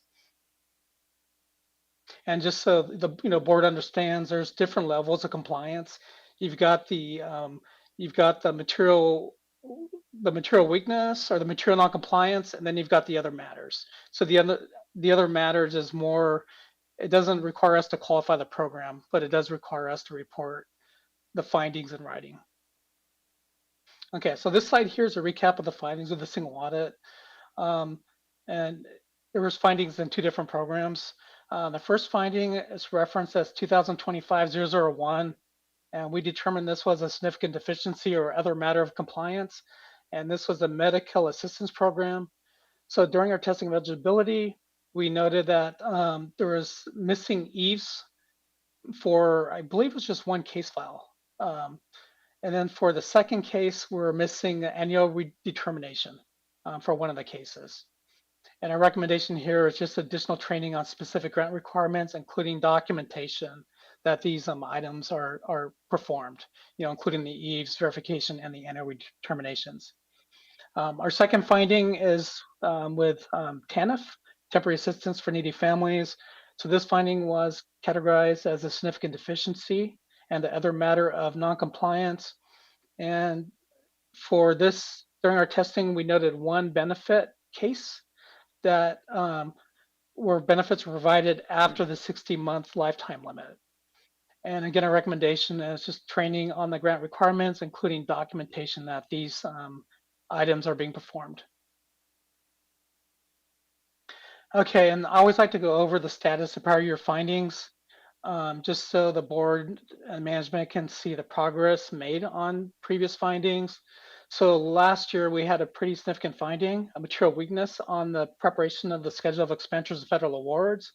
That's basically the schedule summarizing all the federal expenditures, which is in your single audit report. So last year there was a material adjustment to 1 of the programs, the disaster grants. And for this year, we did not have any material adjustments to the CFA that was provided by the Auditor Controller's Office. And we also did additional testing, including a random selection of programs, and we did not have any findings. So we consider this prior year finding implemented, and we did not roll it forward. Okay, the next set of slides is the required communications. These are basically key points from the governance communication letter that you all should have received. I'm gonna go over these briefly. The first item is accounting policies, and I just want to remind the board and management that the significant accounting policies are described in Note 1 to the county's ACFR. There was 1 major standard that was implemented during the year, and that was GASB Statement Number 101, compensated absences. So there were some changes to how that was being calculated. The second item was accounting estimates, and here just communicating to the board and management that there were about 3 significant estimates that are in the the act for the financial statements. The first one's a claims liability, and this is based on third-party actuarial reports. The second one is the net pension liability, and this is also based on a third-party actuarial report. And then finally, there's a solid waste landfill closure and post-closure liability, and this is based primarily on engineering estimates, which are approved by the state of California. Whoops, let me go back one here. As far as corrected and uncorrected misstatements, we did not have any material adjustments to communicate. We did not have any disagreements with management, and we did not have any consultations with other accountants during our audit. As far as the group financial statements, we do rely on another firm's audit of Sarah, and we did not have any issues with relying on their audit. During the audit, we did not note any fraud or legal acts, and there were no significant difficulties encountered during the audit. And then finally, just for information purposes, your ACFR includes different sections. One section is a supplementary information, and this includes your combining non-major fund financial statements, and this also includes your schedule of expenditures of federal awards. So for this information, we perform limited procedures, and we actually render it in relation to opinion to ensure that these schedules and statements do tie back to the county's financial statements. Okay, then there's another section called Other Supplementary Information. This includes the introductory section and the statistical section. And we do not give an opinion on those sections, but we do perform limited procedures, and that includes just ensuring that any numbers that tie back to the financials do tie back. And then finally, there's a section called Required Supplementary Information included in your ACFR. This includes the management discussion and analysis, the budgetary schedules, and the pension information. And for this section here, we perform limited procedures to ensure those numbers do tie back to the financial statements, but we do not give an opinion on those items. And then finally, before we issue a report, we're required to receive a management representation letter, which we did receive before issuing the financial statements and the single audit report for the County of Mendocino. And then finally, everyone's favorite topic, like what's coming our way next year with regard to the financial statements. So GASB, the Governmental Accounting Standards Board, did issue GASB Statement Number 103, Financial Reporting Model Improvements. So this will impact your statements, but I don't think it's going to be significant. And the reason I say that is because one of the major items is proprietary fund statements, which the County of Mendocino does not have. So that third bullet will be non-applicable to the County of Mendocino. A couple of other changes just want to highlight. MD&A, you're not going to see a whole lot of differences, except just there's more guidance on the content that should be included at MD&A. And then finally, the budgetary comparison information. Currently, there's a variance column between the actual amounts and the final budget. So one of the changes under this standard or this new model is now you're going to see a variance column between the original budget and the final budget. That way, the readers will see how well did the county budget and what kind of amendments were made during the year. And that's all I have for the presentation of the county's financial statements. Anybody have any questions?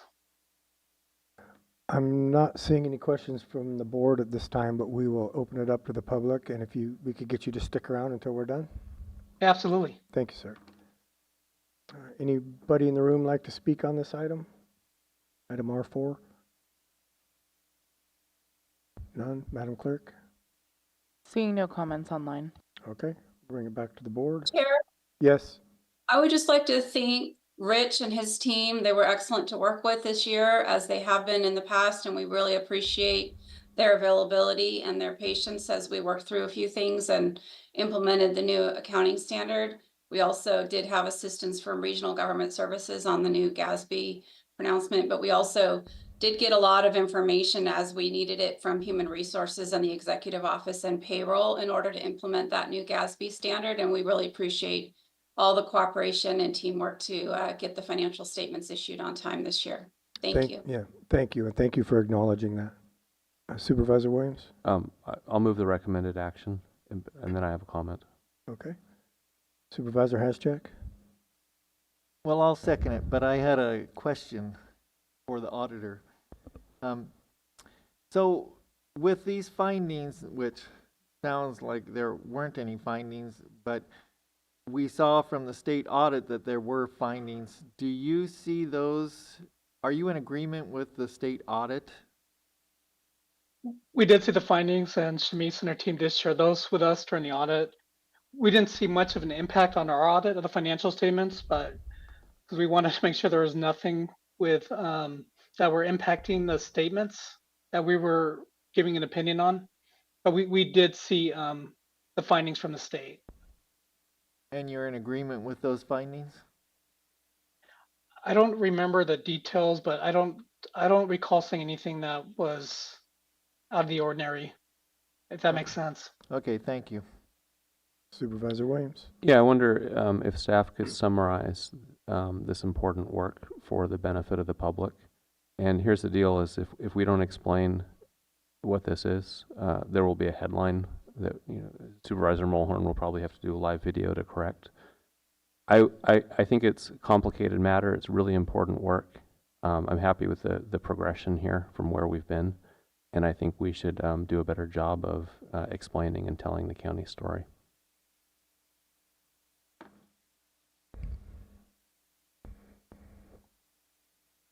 Ms. Pierce, would you like to comment?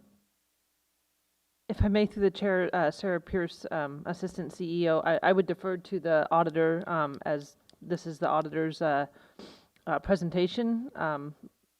So I defer to Shamice if she has any questions or comments. Auditor, Controller, Treasurer, Tax Collector Shamice Covison. I'm not quite sure exactly what it is you're referring to, Supervisor Williams. I think the information is available. I think the collaboration with Ben Rosenfeld will be of great assistance for the public and the board to help understand some of the financial matters. But I think the information is pretty substantial in the way that the ACFR is presented. So, if we have specific questions that we need to address, we're happy to consider those. Okay, thank you for that. All right, we do have a first and a second. We will vote by the button. The motion carries unanimously. Thank you. Okay, and then Ms. Pierce is in regard to R5, I believe this item's queued up, they're ready to go, is that correct? If I may, through the chair, Sarah Pierce, Assistant CEO. Yes, it's myself and Doug Anderson's in the room, and Matt Kudrowski from County Council can step in. Okay. If you want us to proceed now. Please. Okay. There's Matt. Okay. So Sarah Pierce, Assistant CEO. Sorry, give me one second. I'm going to read it in first. Yeah, thank you. Okay, our item R5 is discussion and possible action, including direction to staff regarding updated cash flow projections for the Amaresco proposed energy savings performance project and whether or not to continue with the project. Thank you. If I may, through the chair, Sarah Pierce, Assistant CEO. So yes, staff is bringing forward this item to request direction from this board on whether we should proceed with the Amaresco proposed energy savings project. So as you are aware from the agenda summary, we have been working on this project since 2021. The last time we were in front of you was July 29th, 2025. Where there was discussion regarding going after a larger project, which would require financing, or focusing on a single site that would stay within the designated $1.5 million that was set aside from PG&E funds for carbon reduction. So during that July 29th, 2025 board meeting, staff was provided direction to continue with option 2 as it was presented, which included utilizing the carbon reduction funds from PG&E in the amount of $1.52 million, no financing, a single solar site, and a net savings of around $1.99 million, which was over 25 years. So staff has been working with Amaresco and County Council to move this project along. This included discussions with the utility department at City of Ukiah and bond council, because if we do proceed with this project, the location we've identified is behind Juvenile Hall and would require a lot line adjustment to our properties. And we wanted to make sure that did not have issues with our COPs, the Certificate of Participations. In February, staff was provided an updated cash flow, which has been attached to the item, which now estimates the net savings on just a straight cash flow to be $1.12 million over 25 years, which was a reduction of about $869,000 in savings.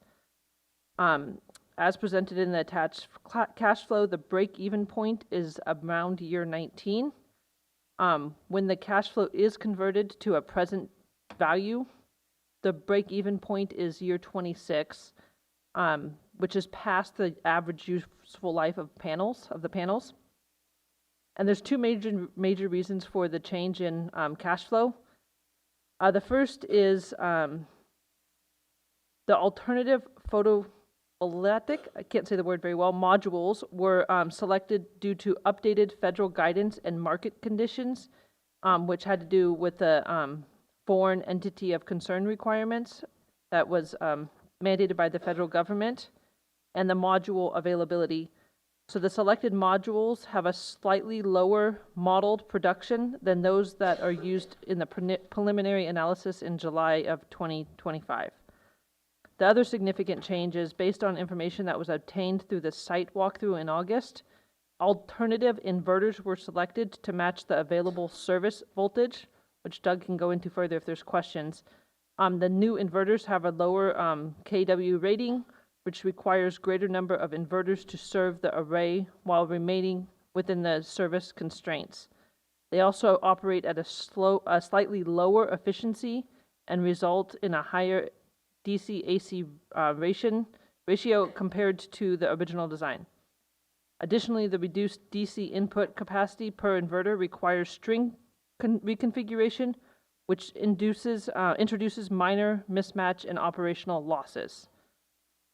So there's also an additional requirement that we kind of set aside. We believe that the lot line adjustment may cost somewhere around $10,000. So based on this new information and the fact that solely on a present day value calculation of the cash flow, the project will be past the useful life of the break-even point, will be past the useful life of the solar panels. We are looking for direction on how to proceed. I felt that it was my due diligence as the purchasing agent to recommend that we do not proceed with this project just solely based on a cash flow basis when converted to a present day value. But we will take direction from the board and open it up for discussion. Thank you. Supervisor Williams? Can you tell us again, what is the reason we can't use the original panels, the ones that we scoped out at the beginning? Based on those two major findings that that I just explained, yeah. Partly due to federal administration changes related to what they call FEOC, foreign entities of concern. We cannot purchase the original panels that we believed we could, and then based on their walkthrough, Amaresco's walkthrough, we are needing to select an alternative inverter. Where would the original panels have come from? That I am not sure. What our facilities might know? I don't recall offhand. We do have, I'm sorry, Amaresco should be available to get online if they're not already, if we want to get into those specific details. But I don't recall where the intended panels had been intended to be coming from. Yeah, and I do want to just make one additional comment. Since the creation of this item, gas prices or fuel prices have significantly risen, which could be for or against this item. But likely if we do proceed with this item, the cost may escalate due to fuel costs and being able to still obtain the items. I'm not sure if there's a production delay or not. Supervisor Haschak. Yeah, that was going to be my question, is how does the current situation in the world affect like the guaranteed energy savings, and so we can expect that energy costs are going to go up, and would that affect these calculations? So the calculations are based on I believe, a 3% escalation in energy costs over the 25-year period. Obviously, that's not linear, but that's been proven to be a reasonable assumption for this type of calculations. How much what's going on now impacts that is really hard to tell. It may be very short term and we'll revert to the 3% over time. It may be, much more drastic, but at this point we don't know how to project that. If I may, through the chair, apology, this was put out before, within the last 2 weeks, since the prices have skyrocketed. Right, I assume that. Yeah. Thank you. Okay, I'm not seeing any more questions. I believe Amaresco is online. Perhaps Supervisor Williams, if you could restate your question. Yes, could you tell us about the original photovoltaic panels that were scoped for this project, why we can't obtain those now? I know federally funded projects have to use U.S. produced, but are we actually banned from buying those original panels?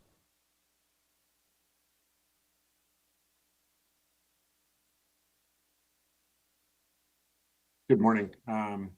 Thank you, board, and thank you, executive team, and good morning, Mendocino County residents. I'm getting an answer to that question from our team internally right now as we kind of go through this. But what I can tell you currently is the panels that we have selected are from non-Chinese countries. So the panels that we've selected for these are from non-foreign entity of concerned countries that are from the guidance of the federal government. Understood, but are we actually banned? Can we see the language that clarifies that we're banned from buying the original panels? I understand if we were using federal funds for this project, we may be restricted. But given our funding source, mostly for the public benefit, just to make sure everybody understands what we're bound to. Understand. So the original panels are not, in the context of that word banned, they are not banned. If we were to be pursuing the federal investment tax credit, those panels would not be eligible. So and are we? There are some. We were directed by staff to not pursue the investment tax credit. So there is an option and a path forward to pursue the investment tax credit, which would provide a significant difference in the project.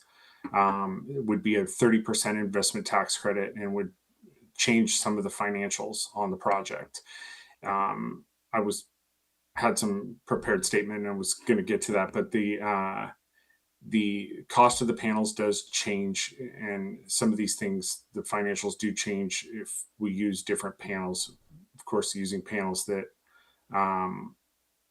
do comply with the FEOC or foreign entity of concern, those cost of those panels does increase, but we do qualify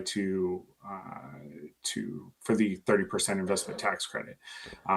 That changes the guaranteed net savings of the project to $1.57 million and provides a $90,000 net present value over the course of the project. So I have a couple other clarifying questions. So I understand the panels that we originally scoped for this project were not banned from buying. They wouldn't be eligible for a tax credit, but the fact that it's on the FEOC list doesn't really have any bearing on our ability to execute. Is that accurate? That is accurate. Okay. And then second, I don't know that the tax credits help a county. I mean, we don't pay taxes We spend tax money. So I'm not sure. Right, you are eligible for the investment tax credit through direct pay.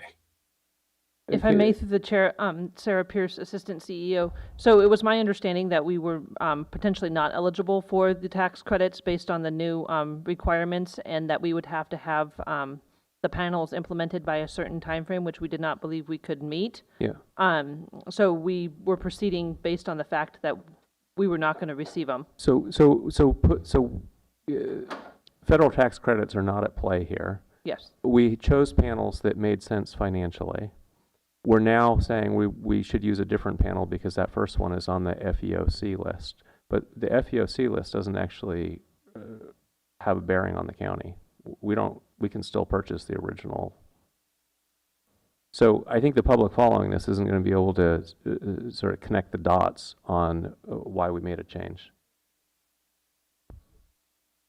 If I may, Supervisor, our Director of Engineering, Warren Van Ryzen, is also on the call, and I would ask that if we could allow him to speak as well. He might be able to answer that question with a little bit more detail. Please.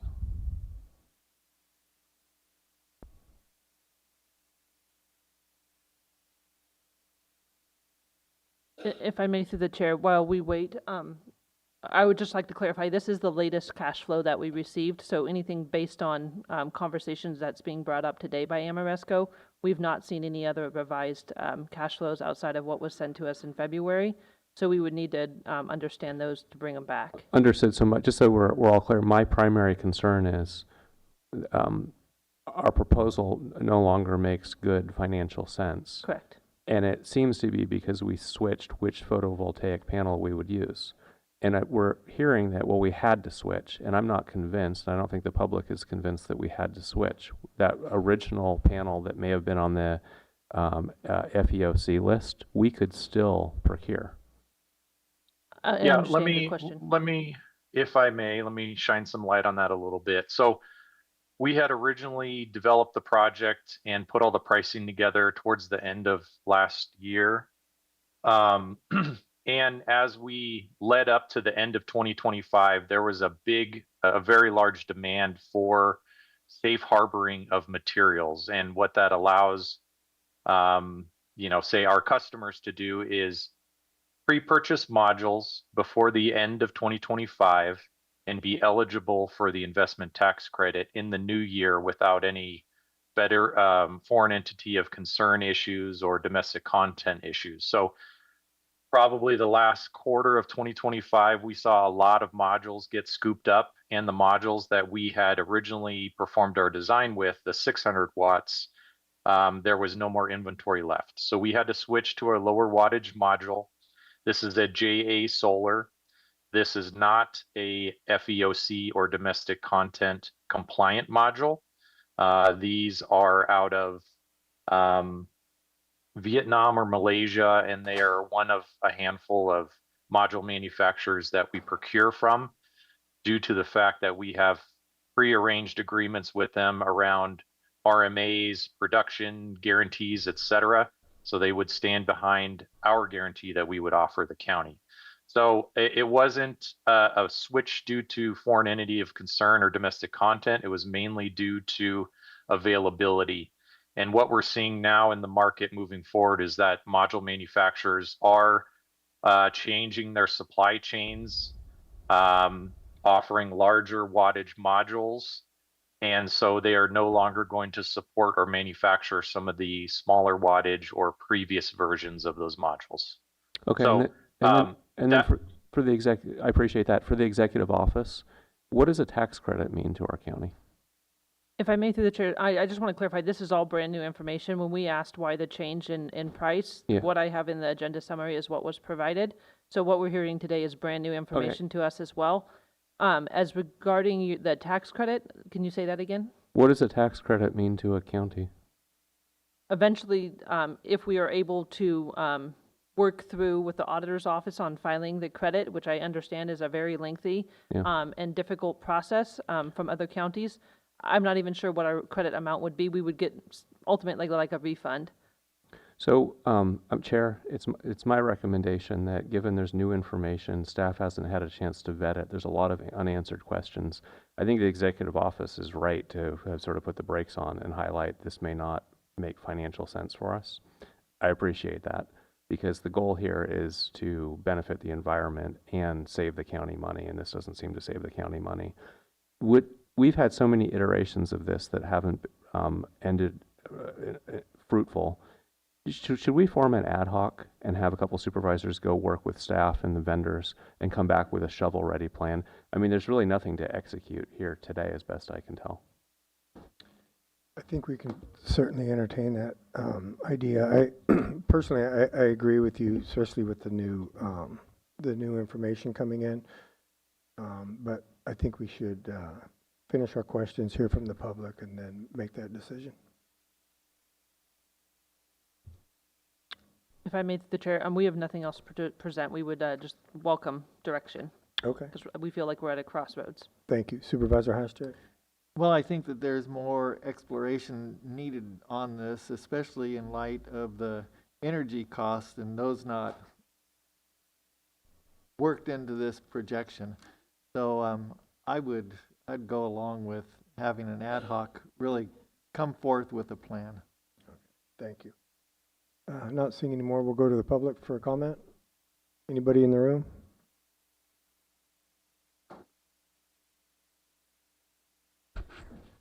Good morning still, Gizmo.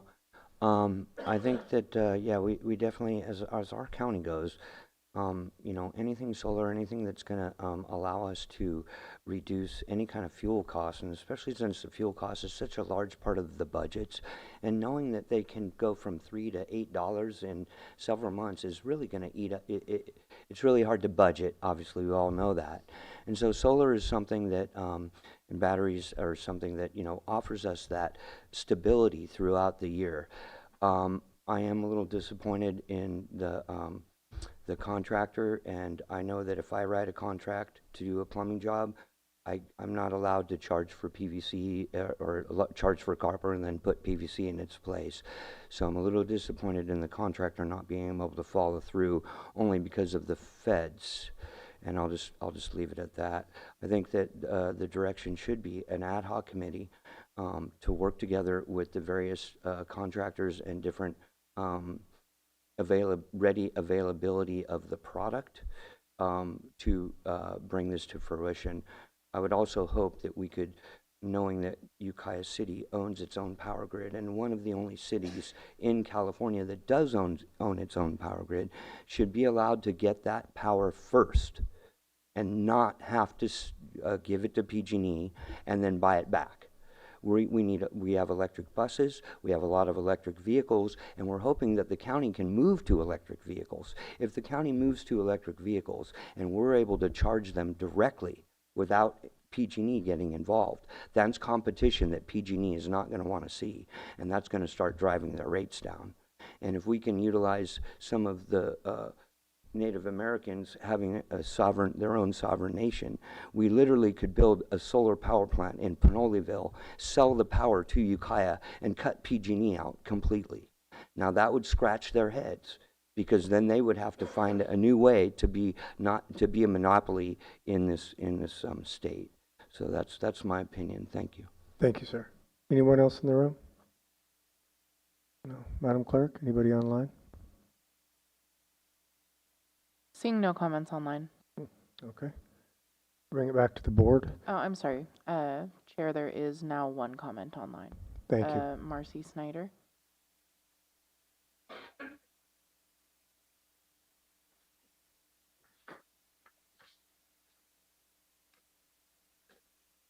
Can you hear me?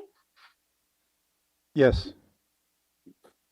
Yeah, my name is Marcy Snyder, and I live in Mendocino County. And I'm glad to be able to speak to you briefly today. I'm not going to take much of your time because I know it's precious and you have a long meeting ahead. In Hawaii today, on the news today, there were reports of torrential rainstorms that damaged airports, roads, schools, hospitals, homes, the cost ultimately is going to be billions of dollars for this. it is attributed to climate change. I understand that you're trying to balance a budget.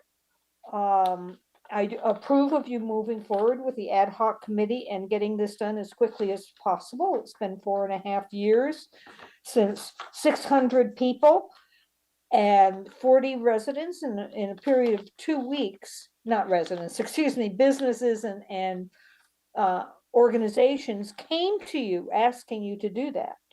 That's 4.5 years ago. Amaresco came on board about a year and a half ago, and it just isn't happening. And of course, I always ask why. And it seems like staff just hasn't wanted that, even though you have given them direction to do so. I don't want to see, and already in Mendocino County, we have seen devastating fires where people have died, homes have been burned, forests have burned, burning valuable resources, both for the environment to reclaim carbon out of the atmosphere, and also for the logging industry. So this is costing, may not balance out Mendocino County government budget, but it's costing people. It's costing them hugely. And these are your constituents. So I urge you to move forward on this as quickly as possible. I think it is extremely important. I think it takes priority over just about everything. And I thank you for your time and for all the work that you do. You work very hard, and I appreciate it. Thank you. Madam Clerk, anyone else? Seeing no further comments on that. Okay, back to the board. Supervisor Williams. I'll volunteer myself. Is there another supervisor willing to sit on an ad hoc to come back with a shovel-ready plan? Don't all raise your hand at once. Supervisor Haschak. All right, then I move we assign Supervisors Williams and Haschak to a solar ad hoc to work with staff to bring back a shovel-ready project. And to evaluate the new information. Yeah. Yeah, okay. So we have a first. Supervisor? Second. Okay, first and a second. Not seeing any more comments. We'll vote by the button.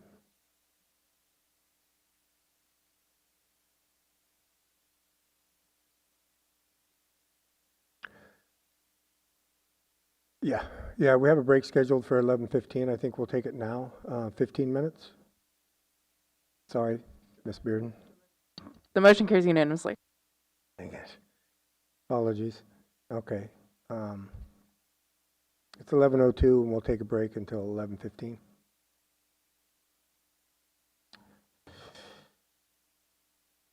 You need to hold up like a little flag until you're finished, and then maybe I'll get it.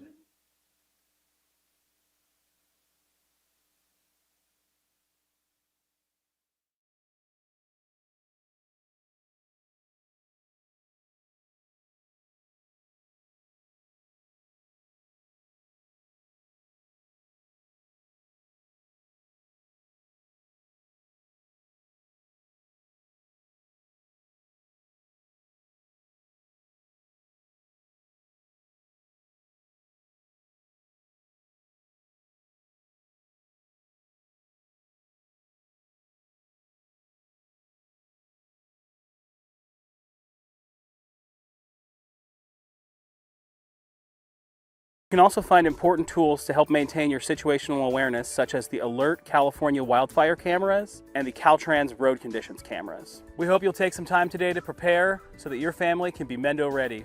Thank you.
Are you prepared?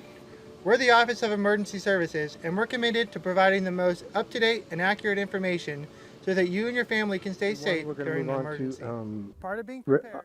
regular item R6, discussion and possible action, including acceptance of presentation and report for air toxics hotspots to satisfy Health and Safety Code Section 44360 ET SEQ, adoption of resolution receiving the 2023 air toxic hotspots report and adopting thresholds of significance for risk prioritization. Yes, and Supervisor Mulhern. Thank you. For the record, I am a corporate officer of a business that's listed in the AB 2588 report. Our score is a 0, and at this time, that will not affect my financial interests, so I'm not recusing myself from this item. I just wanted to make sure that, for transparency's sake, I announce that. Thank you. Yes. And for this item, the Board of Supervisors will go into recess for item R6 and reconvene as the Board of Directors for Air Quality Management District. The Mendocino County Board of Supervisors does not receive any additional compensation or stipend for acting as the Board of Mendocino County Air Quality Management District. Sir. Good morning. On the board through the chair. I'm Glenn Stevens with the Mendocino County Air Quality Management District. Next to me is Marie Sargenti with our district. Excuse me, sir. Can I get you to pull that mic a little bit closer? Oh, okay. Can you hear me now? Yeah, better. Thank you. Okay, thank you. And we're going to do a quick presentation on the item, the AB 2588 Hotspots program. Excuse me. Again, I'm Glenn Stevens. This report was completed by Ray Kapahi of Environmental Permitting Services. He did that earlier this year. The scope of the AB 2588 program is to assess the amount of toxins in the air and inventory those items and basically determine who is being exposed and what we can do to minimize that exposure. So the report, if you read the report, it's about 11 pages long. Our obligation with that report is to collect information about the location, types, and amounts of toxic contaminants for each permitted source, determine the cancer and non-cancer risk to the community, adopt thresholds of significance, identify the sources that exceed significant threshold, identify sources of significant impacts, and issue an annual report to the community. This would be our first report. In this report, we have these following recommended thresholds of significance. For cancer risk, we have a prioritization score of 25. For chronic non-cancer risk, hazard index of 1. And acute non-cancer risk, hazard index of 1. The difference between obviously chronic and acute is that acute risks are often short-term exposure, which can lead to death, something like carbon monoxide, whereas a chronic exposure, usually they rate that in 8-hour limits. Something like toluene, which is a component of gasoline, can affect people in a negative fashion, can cause harm. And carcinogenic risk, something like ethylbenzene, which is also in gasoline, which can cause cancer and can lead to death also. And so with this particular report, you'll be asking the board to recommend the aforementioned thresholds and find the summarization of the report of the 280 facilities we surveyed. We got information from 231 with low risk, 49 with medium risk, and we had no high risk for cancer, carcinogenic risk. And aside from that, I'm open to questions. Supervisor Williams? Do we take into account radon? No. Why? Radon is not an air, I don't believe radon is considered a toxic air contaminant. Even though it's maybe the second leading cause of lung cancer? I mean, we have radon deposits in Mendocino County, probably yes, we don't, sporadic. I believe radon would be under the purview of the Air Resources Board, not the local air district. Thank you. Supervisor Klein? Yes, thank you for the presentation. If a member of the public is concerned about a certain facility, and has questions, what's the best way for them to find out information about a specific facility and the monitoring that's happening there? Contact us directly. That would probably be the best way. You can read the report. It'll be available to the public. If they can't find anything there, they want more information, they can contact us directly. Thank you. Not seeing anything else from the board, we'll go to the public for comment.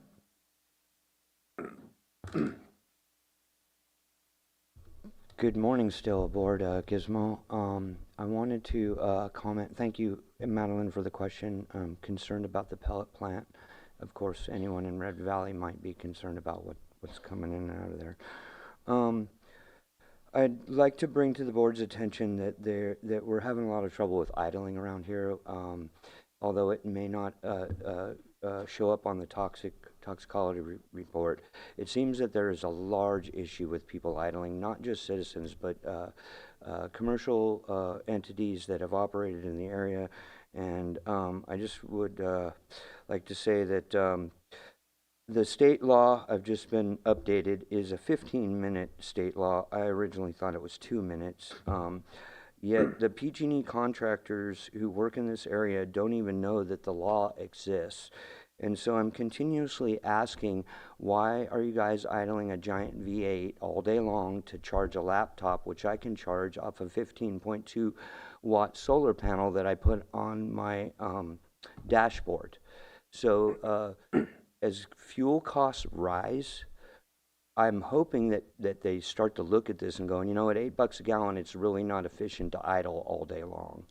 The other thing that I found, they're outside contractors that they're hiring that have these drones that they're using to check all the poles. They have told me that the only way that they can keep the drone battery charged is through idling their vehicle all day long. So again, the companies that they're hiring, that should have plenty of money to purchase a solar panel and find a sustainable way to keep their drone batteries charged, are breaking the law by continually idling here all day long. And what it does is it puts this precedence for everyone else to do it. So the next thing you know, if they're doing it at work, then it's okay to do it at home. Then it's okay for the kids to do it at home. If the company provides, and this has happened in the past for many years, if they provide safety meetings and a way to operate in a safe manner for the company, if the person is forced to do that, then they automatically do it at home. And then their kids see that they're doing it at home. And the same with the trailer chain covers, the same with trailer chains. As people understand that the safety chain only needs to be 4 or 5 links to keep the tongue from hitting the ground, if they're forced to operate in that manner in order to keep their job, then they're going to take that home and run their boat the same way, and their kid is going to see that. And this is how we need to start moving into the future, not through the computer, not through the smartphone, through talking about it and presenting it as we need to stop idling because it's killing our kids. Thank you. Thank you. Anybody else in the room? No? Madam Clerk? Seeing no comments online.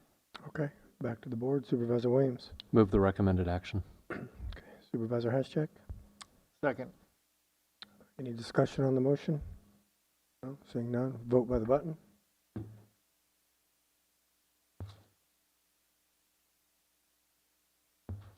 The motion carries unanimously. Thank you. Thank you, board. Thank you, sir.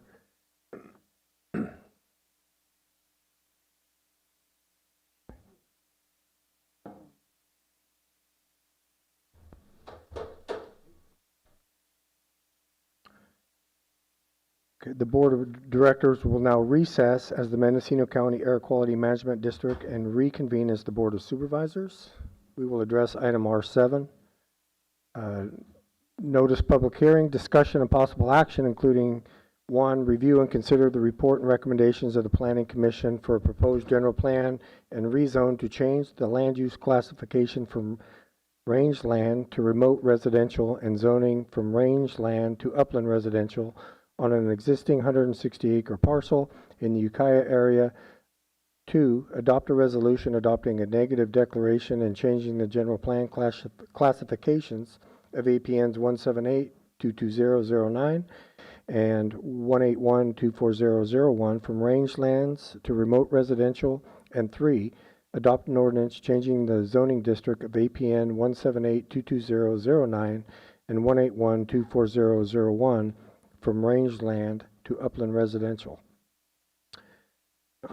The hearing will go as such. The public hearing outline will be read. Clerk to establish proper notice. The chair will open public hearing and announce hearing procedures. The board and/or clerk will note correspondence. We'll have the staff report, public input. Staff will present their final remarks if necessary. Board of Supervisors presents questions to staff. The public hearing is closed. After the hearing is closed, the Board of Supervisors' public comment is no longer permitted, and board discussion is permitted. Okay. It is 11:26. We will open the public hearing. Madam Clerk, has proper notice been established? Proper notice has been established, and all correspondence, if any received, has been sent to your emails. Thank you. Gentlemen. Good morning. Russ Ford, Senior Planner. So in front of you today is Project GP/R 2023-0002, which is an application to change the general plan classification and zoning of a single parcel in the Ukiah area. The project site is located at 1961 Vichy Springs Road, just east of the city of Ukiah. It consists of a 160-acre legal parcel with 2 APNs that is currently developed with 1 single-family residence and a barn. The property is comprised of a small valley running east to west, bracketed by ridges to the north and south. The southern ridge and the north slope of the northern ridge are heavily covered with oak woodlands. The parcel consists of moderate to steep slopes and rough grazing land, but is situated adjacent to 2 high-density residential developments. The Regina Heights subdivision along its west and southwest border, and the Vichy Springs Community Homes development at its northeastern corner. Parcels to the north and east consist of similar rangeland and terrain, and a working vineyard is located near the southeast corner. The parcel was previously enrolled in a Williamson Act contract for grazing, but was non-renewed more than 10 years ago and is now unrestricted. The parcel is currently classified as rangeland by both the general plan and the zoning, and the applicant requests a change to both of these. General plan classification would change to remote residential, and the zoning district would change to upland residential, both with a 40-acre minimum lot size. No additional development is proposed at this time. General plan and zoning changes are ultimately a policy decision, but there are some factors that can be considered at staff level. For this project, there are 3 primary considerations: the possible increase in development density, general plan and UVAP policies regarding ag conversion, and the change in allowed uses. Regarding the first point, the UR40 zone would reduce the minimum lot size from 160 acres to 40 acres, which would allow possible future subdivision to divide the property into as many as 4 separate parcels. This would require a separate discretionary review and approval and a separate environmental review under CEQA. Regarding relevant policies in the general plan and the UVAP, staff identified several that we'll touch on here but are discussed in more detail in the staff report. The first is policy DE17 in the general plan, which states the intent to protect rangelands from the pressure of development and preserve them for future use. As noted, this parcel was previously enrolled in Williamson Act contract but is no longer, and there are currently no ag uses occurring on the parcel. With regard to potential future ag uses, the EIR, prepared for the neighboring Vichy Springs development, analyzed the soils in the area and determined that they were unsuitable for large-scale grazing operations due to the lack of forage produced. The soil types within the Vichy Springs development overlap significantly with the project site. Policy DE37 states the county's intent to work with agencies like LAFCO in order to reduce the impacts of urban sprawl and prevent unintended conversion to urban uses.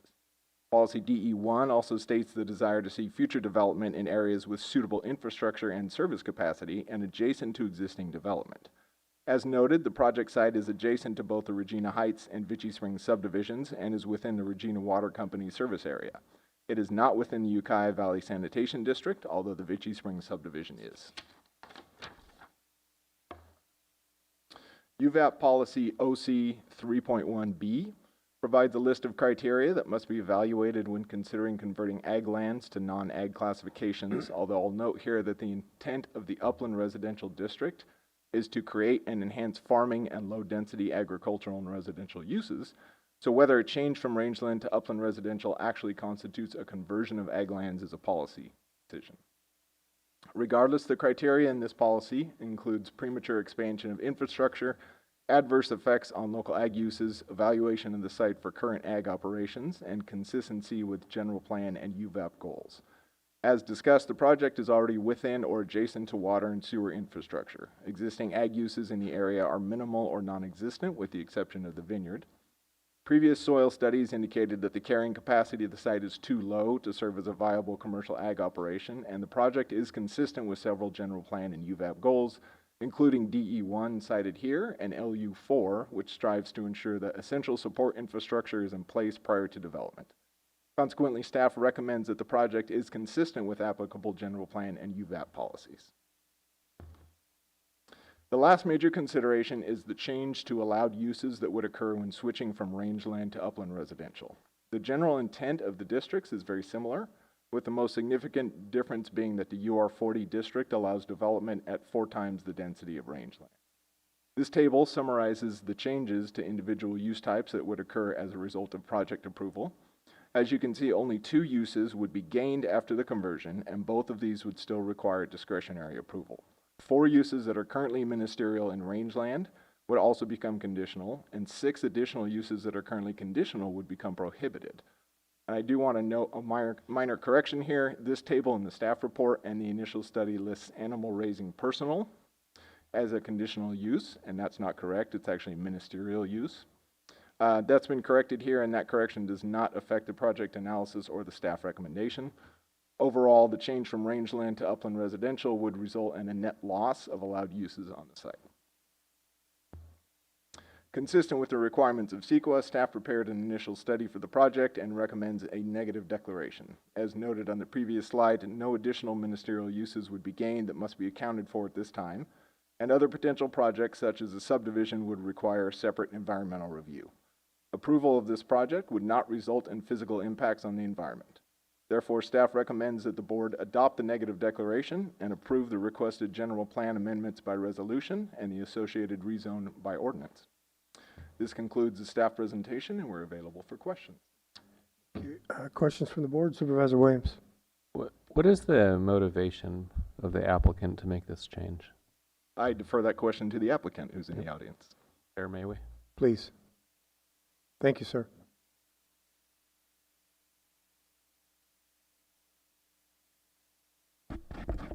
Is this on? Yes, sir. My name's Jared Carter. I'm an owner with my wife of this. I hear very, very poorly. So bear with me if we can't communicate, and I seem to be shouting. I shout at everybody. What was your question? Can you explain the motivation for making this change? Sure. I bought this property about 25 years ago. I had moved out of a 5-acre place I owned to go up to Humboldt County to help run the Pacific Lumber Company. And when I wanted to return, it's the only piece of property I could find in the entire valley to buy that was out of the town and in there. And it was too big, but I bought it. And I now have 3 kids living in the area. And I'd kind of like to give each kid a parcel if they want to move on it, and if they don't, to sell it. It's more or less an estate planning move. I have no plans to do a subdivision myself. I'm 91 years old, and I'm not going to be developing it during my life. So it's primarily an estate planning step. It has no immediate groundbreaking or anything of that sort is going to occur for the next 4 or 5 years if I live that long. Does that answer your question? It answers my question, and I'm not against the proposal. I'm happy to support it in the district supervisor. I want to make sure that it meets your objectives, that you're getting the uses and the ability to subdivide that you think you are. And maybe we could go to staff to what you're hearing as the motivation. Does that match what we're able to provide? Yeah, Russ Ford, Senior Planner. The original application was for a different zoning district, which would have allowed far more potential subdivisions. So in discussion with the applicant, we revised it to this current application, which still met his goals and was easier to achieve. Thank you. Supervisor Klein? Thank you. Question for staff. How long has this application been in process? I believe it was submitted in 2023. Thank you.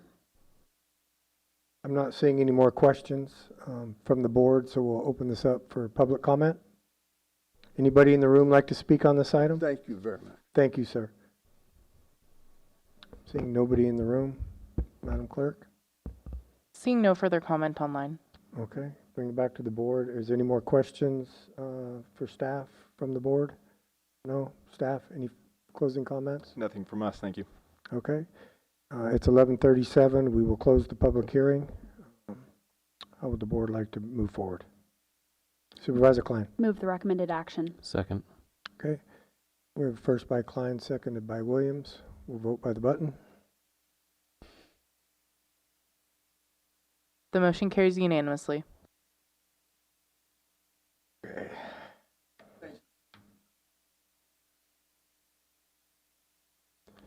All right, we're going to move on to item R8, notice public hearing, discussion and possible action, including adoption of a resolution authorizing the County of Mendocino to join the Statewide Community Infrastructure Program, authorizing the California Statewide Communities Development Authority to accept applications from property owners, conduct special assessment proceedings, and levy assessments and special taxes, and to form assessment districts and community facilities districts within the territory of the County of Mendocino, embodying the terms of a joint community facilities agreement, set forth the provisions for community facilities district financings, approving form of acquisition agreement for use when applicable, and authorizing related actions.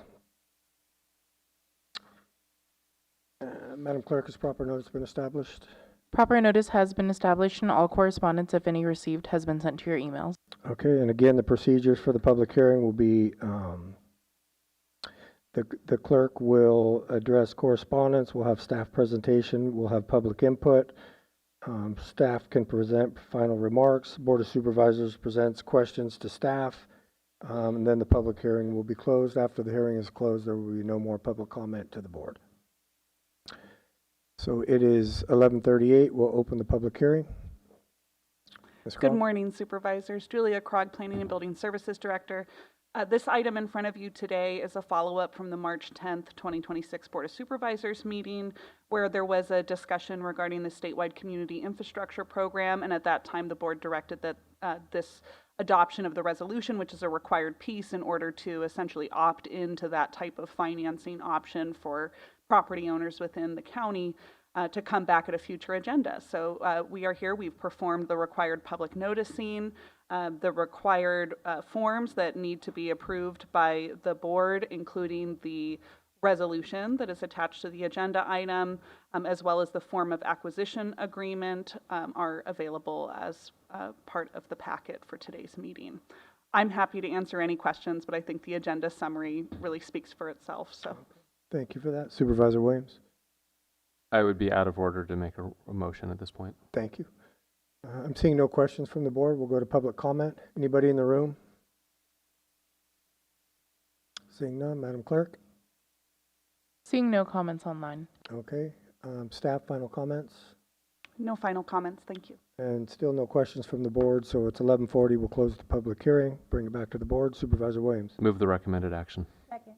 Okay, first by Williams, seconded by Mulhern. We will vote by the button.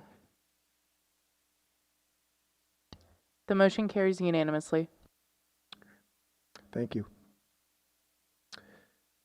All All right, we will move on to item R9. Discussion and possible action, including introduction and waive first reading of an ordinance adding chapter 8.100 to the Mendocino County Code of Regulations, noise ordinance. Would be you guys. County Council, yes. If I may, through the chair, Sarah Pierce, Assistant CEO. I know we were trying to take a break at noon. This may take a little longer than 20 minutes. Okay. If I'm sorry. I was guessing between lunch between 12 and 12:30. Okay. I believe this item is set for about 45 minutes. Okay. I'm not sure if we can get through it in 20 minutes, but I will defer to County Council.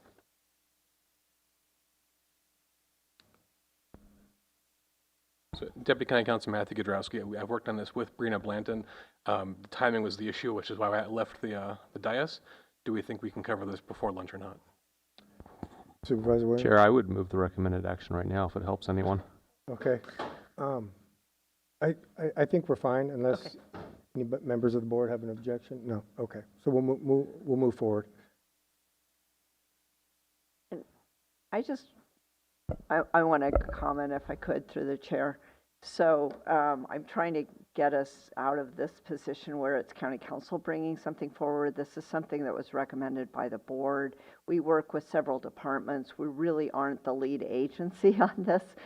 We are here to answer questions, but really we are not the ones bringing this forward, although we are doing it on behalf of the board. So just trying to clarify what our role is. We have worked with many departments on putting this forward. So, thank you. Supervisor Williams, did you have a comment? I don't. I would have made the lead supervisors Jurdy and McGordy. Okay. This has been a long time in the works. I'm appreciative of staff to bringing it to the finish line. Please go ahead.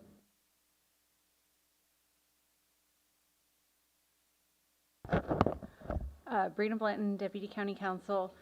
We are bringing this back. The board gave direction in September of 2024 for staff to work on a noise ordinance. Since then, our office has been working with the Sheriff's Office and Code Enforcement to research and figure out the best method that would work for our county for having something that is sort of easiest to work with for the affected departments and most effective. So what we are recommending would be that the proposed ordinance would prohibit disturbances, which are defined as the playing or operating of any radio, loudspeaker, sound amplifier, other musical device or instrument or noise produced by any machine or device or by any other means which impacts any residential property and which exceeds 60 dBA constant or 75 dBA intermittent as measured from an adjacent residential property line using a sound decibel meter if occurring between the hours of 10 p.m. and 7 a.m. And we have the recommended ordinance would make a violation of, or the creating of disturbance an infraction. We have it so it could also be enforced through civil means, such as if the same property is creating a disturbance within 3 times within a certain period of time, the county could declare the property a nuisance. We set it up this way because most likely, given that this regulates noise between 10 p.m. and 7 a.m. and also most of our complaints are received outside normal business hours, we believe that the Sheriff's Office is most likely going to be the department who's enforcing this ordinance, and the infraction would be allow the Sheriff's Office to enforce the ordinance sort of within their existing practices without creating new practices and procedures, and then also the tickets would be processed through the court. So there's a number of exemptions to the ordinance, such as school activities, activities conducted in conformance with other county regulations, activities conducted by public entities, activities connected to declared emergencies, activities protected by the county's right to farm and right to industry ordinances, and activities, the regulation of which is preempted by state or federal law, or work done by a public entity that is necessary for the public entity to do during those time periods. one of the things that is not in the memo that I've recently discussed with the sheriff's office is there may be an additional cost because the sheriff's office may need to purchase decibel readers, because we want to make sure that, I think there's still some research that needs to be done to make sure that they're using equipment that is adequate to withstand challenges. There's also a memo prepared by Planning and Building, which goes into some of the consistency review for the proposed ordinance. And so that's a basic overview of what we're proposing. Do you have any questions? Okay. Questions, Supervisor Williams? I'm happy to support it as is, but I want to note on definitions, C and D. There's definitely ambiguity there. I mean, the chorus was under 60 dB, but the intermittent drum track was under 75. Unless you have duration and sample frequency, those terms, constant versus intermittent, are up to interpretation.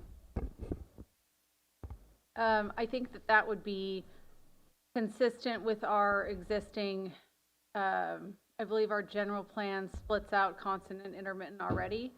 I don't know if we have. It may, but it's just fundamentally flawed, because unless you have the duration and like you're missing one metric here to determine, is it constant or is it intermittent? Is a 74 decibel tone that's every 5 seconds constant, or is it intermittent? What about when it's every hour? So I'm happy to support it as is, but I can see the sheriff's going to get into a situation where they take a decibel reading and somebody says, well, that's not constant, that's intermittent. It's only happening every 5 minutes.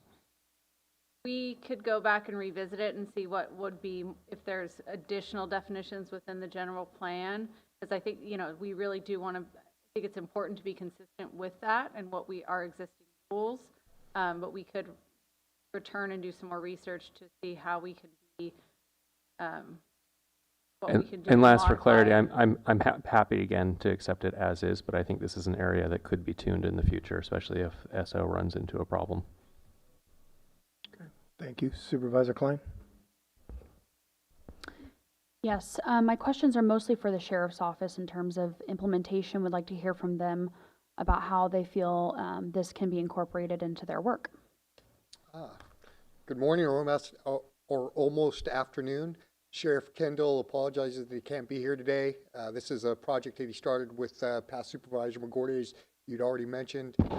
He's presently out of state, attempting to secure some additional funding for the department, so we look forward to his response and his return later this week.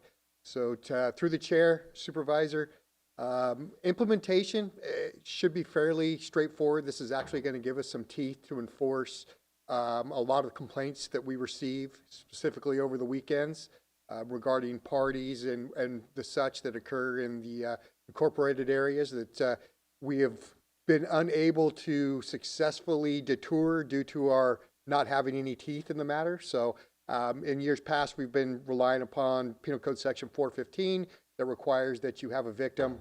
A lot of people in these instances happen to be neighbors. They don't want to, in turn, become a victim and then end up in a bad neighbor situation. So this will allow our deputies in the field to have some type of enforcement arm with the help of building and planning somewhere down the road, as we have situations where people are deemed a public nuisance, as if just the initial citations don't do the trick, then obviously you have to escalate situations. Our concern will always be we have to add appropriate equipment, which means we don't generally have any funding for that equipment as it presently stands. Some of those items can be quite expensive, and it may be a situation where we have to have multiple for 3 sectors: the coast, the north, and Ukiah. So we're looking at anywhere from $500 to $800 per item. We have to, as County Council has stated, it has to withstand the test. You're talking about a decibel meter that is going to have to be calibrated and is going to have to be able to sustain any type of legal challenge to it. So we're definitely going to have to invest some money there that we presently don't have allotted in our budget. The other instance that is going to be a little bit of a deterrent for us is that staffing. A lot of these instances We do have deputies are responding out to them, but it's a priority-based situation. And noise complaints are usually the lowest priority. So we may have some upset citizens in your districts that feel that they're calling and not getting the service with this new noise complaint. But again, it comes down to priorities for our deputies as they're responding to their calls for service. Not that it's, people being comfortable in their own home isn't a priority to the sheriff, because it absolutely is, but a lot of things take precedent over infraction level issues. Thank you for that explanation. My thought is that this will not necessarily create increased call volume for the sheriff's office, because we know that there's been a history of calls to the sheriff's office around these, and this is actually giving the sheriff's office the tools to deal with these calls, and potentially could curb those calls from continuing year after year. Do you agree with that perspective? Anytime that a new law or ordinance goes into place, and as it becomes more known throughout the community, you're going to get an uptick in calls. When other citizens in the past may have thought, well, there's nothing necessarily that can be done about it, so I'm not going to call. Well, now that you have the ordinance that may have some teeth that allow us to deal with it, there is going to be an increase in calls for service. There could be an increase in court responses, because we have to see how the challenges are going to go forward, and that means more overtime for deputies as they're going to these challenges in order to try to work these things through the process. But again, as you stated, the benefit is that we do finally have some teeth to enforce it, which may lead to gross violators in the past actually ceasing their behavior. Our concern also is that we got out of the animal control business. My concern is that our deputies are going to be getting dispatched to barking dogs after 10 o'clock in the evening, and we don't want to be involved in animal control again, nor do we have the resources that puts us back to being capable of being responding to those types of calls. Thank you for that. My trepidations with the noise ordinance have always been, we live in the countryside, right? People expect a certain rural lifestyle, and so I would hope that this ordinance, that being said, there are massive hotspots, particularly in Redwood Valley. And I could sit there and name off the 5 properties that are frequent flyers in terms of having loud parties. I live across the street from one of them, and that's okay. It doesn't bother me, but it does bother other people in other neighborhoods. And so I think that this ordinance does create that balance. To your point, we don't want to deal with barking dogs, and we have to protect the industries that exist in these areas. And so I think that this is a balanced approach, and I'm glad to hear that there's agreement in terms of enforceability. Thank you. Supervisor Haschak. Well, I want to appreciate the people working together on this, from the sheriff's office to county council to planning and building, because this has been a long time coming, and I know that there are some issues, quite a few issues to be worked out, but it sounds like that's what the people want. Some kind of tool to deal with these egregious parties that are going on. And so really, I support this and appreciate the work done. Supervisor Mulhern. Thank you. I also want to thank staff. I know that this has been a conversation that's been happening for, I would say, at least a decade. So to get something to move forward, I think is a good next step. My concern is about the learning curve, and I think our sheriff's deputies know which areas they might get called out to first, and I just hope that the executive office and, of course, us as individual supervisors can help get the information out to the public as this ordinance moves forward, that it'll go into effect, so there can be some types of communication related to the new policies. Supervisor Williams, question? Just to set expectations, what will happen if somebody calls to report a dog barking? Well, Supervisor, we would like to feel that we prioritize any call for service that we get. It all depends on what we have specifically going on at that moment. If we have a deputy available, the hope would be that they could at least make contact with the reporting party, try to explain what the situation is and refer them to animal control when they are open in the daytime. And for the hypothetical, imagine there's nothing else going on in the county, so they respond, and the dog is barking once every 5 minutes. Would you use the 60 dBA or the 75 dBA? That is a great question, Supervisor. I would have to refer it back to my past practice of being involved with animal control, is that as it relates to dog barking calls specifically, there has to be a little bit more of evidence gathered in that process to deem it a nuisance. So, you know, here's some of the things that are going to operate in the gray area for us. Okay. Yes, sir. Deputy County Counsel Matthew Godrowski, and just looking through this while we're talking, Appendix C of the Inland Zoning Code does contain some noise standards and brief discussions of the character of a noise that I think would be considered intermittent. We may or may not try and investigate that a little further to make the stronger tie to that. The character of the noise, I think that's, you know, to discuss is intermittent: a tone, a whine, a screech, a hum, impulsive hammering, riveting.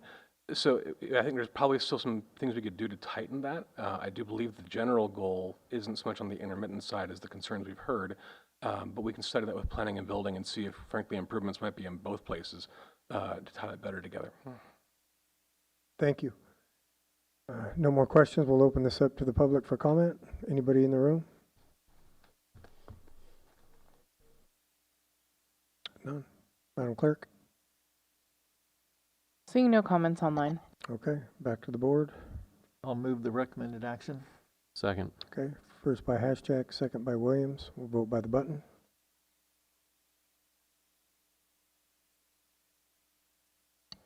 The motion carries unanimously.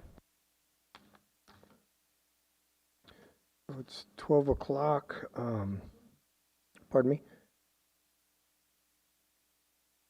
And the board is going to recess into closed. We have item CS1 that we will discuss. Is there any public comment on the closed session item?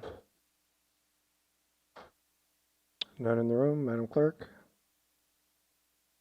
Seeing none online. Okay. It's 12 o'clock and the board will not be back in open session until 1 o'clock. No earlier than 1.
Are you prepared?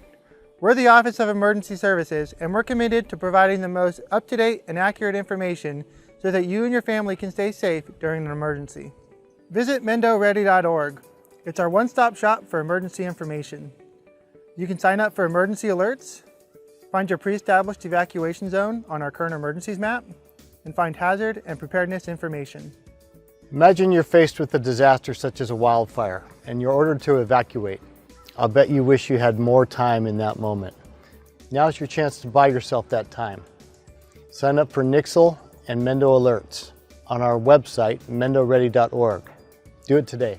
If you want your family to be as resilient as possible, it's important to take some time today and visit mendoready.org, where you can look up your pre-established evacuation zones on our current emergencies map.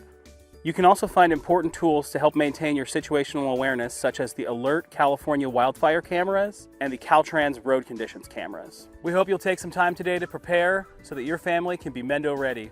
Thank you.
Are you prepared? We're the Office of Emergency Services, and we're committed to providing the most up-to-date and accurate information so that you and your family can stay safe during an emergency. Part of being prepared is knowing your hazards and taking proper precautions. Visit mendoready.org. On the Know Your Hazards page, you can find hazards for where you work, where you live, and where your kids go to school. On the Plan and Prepare page, you'll find a plan template. It's important to know what you're going to do, what you're going to take with you, how you're going to communicate, where you're going to go, and how to get there. One great way to prepare is to pack a go bag. Each member of your family should have their own go bag. Visit our website, mendoready.org, to get a list of items that should be in your go bag. Gathering and organizing important documents before an emergency is an important part of preparedness. So visit mendoready.org today, where you can find a list of important documents that you should have ready near your go bag in case you have to evacuate. Not every emergency requires people to evacuate. An emergency kit will have supplies for you to remain self-sufficient for 72 hours. Find a list of supplies for disaster kits on our website, mendoready.org. A prepared community is a resilient community that will recover faster from disasters. So take some time today, visit our website, get yourself prepared so you can be Mendo ready.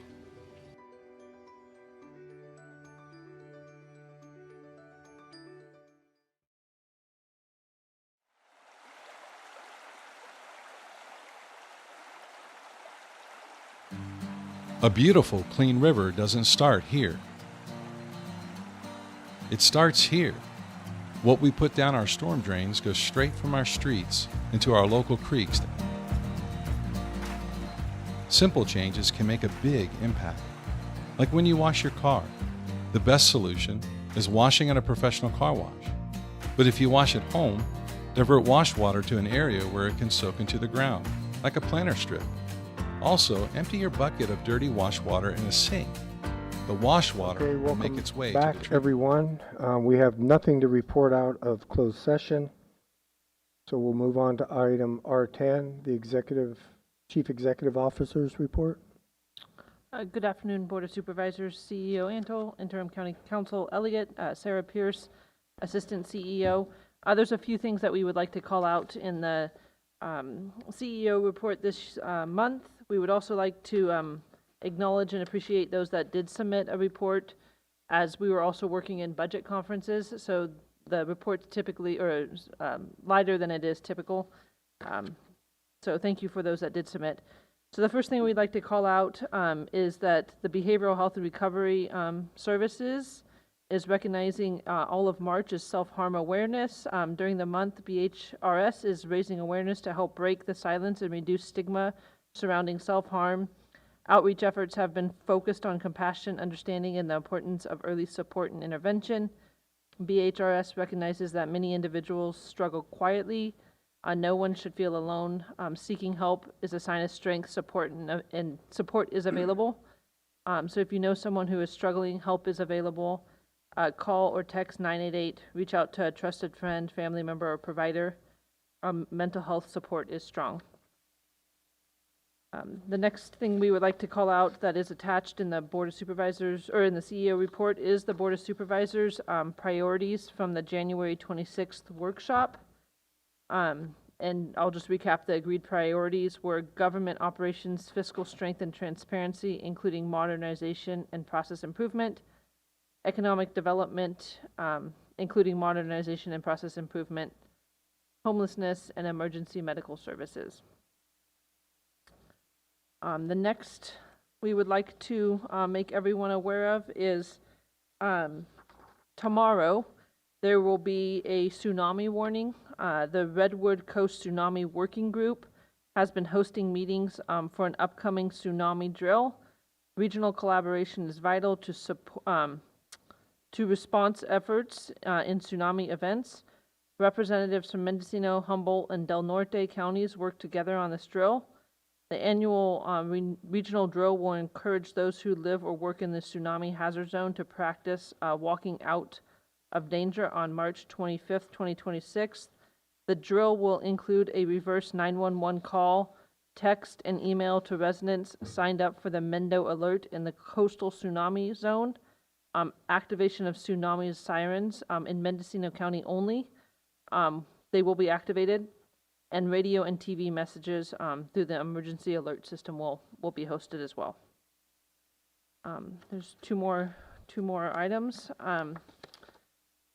Public Health would also like to recognize the national, all of March is National Nutrient Month. Public Health and Mendocino County Women's, Infants, and Children's WIC program is raising awareness about National Nutrition Month, an annual campaign led by the Academy of Nutrition and Dietitians to promote the importance of healthy eating and developing a healthy lifestyle through healthy habits, making informed food choices, and developing healthy eating and physical activity habits. Throughout the month, messaging emphasizes the connection between nutrition and overall health, including mental wellness. Education efforts focus on balanced meals, proper hydration, portion awareness, and the benefit of incorporating fruits, vegetables, whole grains, and lean proteins into daily routines. And lastly, as mentioned today during consent calendar, March is also Social Worker Appreciation Month, a time to recognize the dedicated and impact of social workers and social worker assistants throughout the Department of Social Services. Every day, these professionals support individuals and families facing difficult situations, including abuse, neglect, disability, poverty, aging-related challenges, and other complex life circumstances. Their work requires compassion, problem-solving, and strong knowledge of community resources and programs. So we'd just like to thank social workers. Otherwise, we will submit the report as written. Thank you. Any questions from the board? No? We'll go to public comment. Anybody in the room? None. Madam Clerk? Seeing no comments online. Okay, we'll entertain a motion to accept the executive officer's report. Move approval. I'll second. First by Williams, seconded by the chair. We'll vote by the button.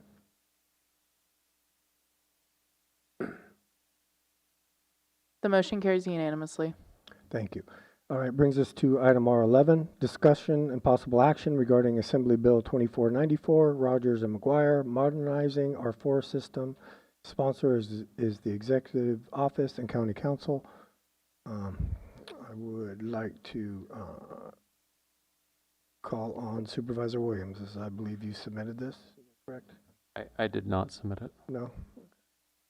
County Council, did you have anything that you wanted to say? I don't have anything specific to say. There's items in this platform that were adopted by this board as their legislative platform. There's other items that weren't discussed by this board. The board has received a significant amount of public interest in this, and so we were bringing it back for discussion. Thank you. Supervisor Haschak, questions? Well, my question is about the process with the legislative platform. And since we did the legislative platform, Supervisor Williams brought forward that language which directly aligned with the bill. It just, I'm wondering what our process is for dealing with those, because it seems like in the past the legislative platform language has been more umbrella-like and more vague in a way, and we've always, if it falls within that purview, then we fire off a letter of support, and especially in times of, when it's urgent, when it's time sensitive, we need to have that capacity.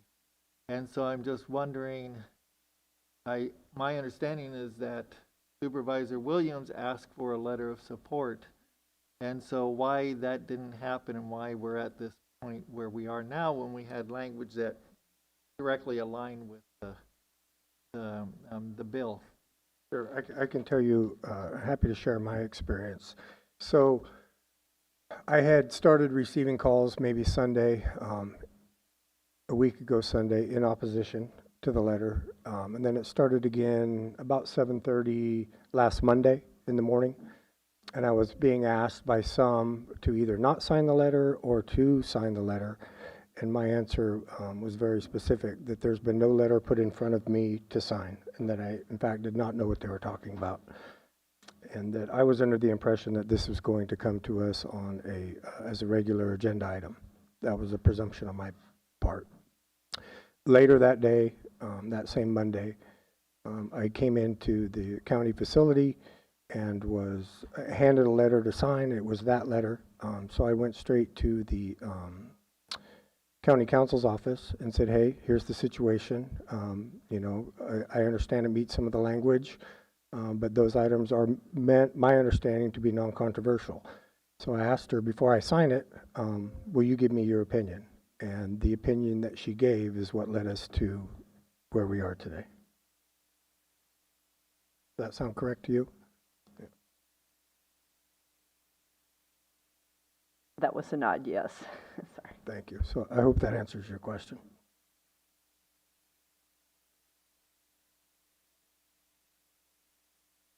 Well, I guess my other question, and I understand that the RCRC opposed the bill, and so I'm wondering what that process is, because my understanding is Supervisor Klein is on the executive committee for that. Is probably an interim decision that they made, and so can you lead us down the path of the opposition from the RCRC?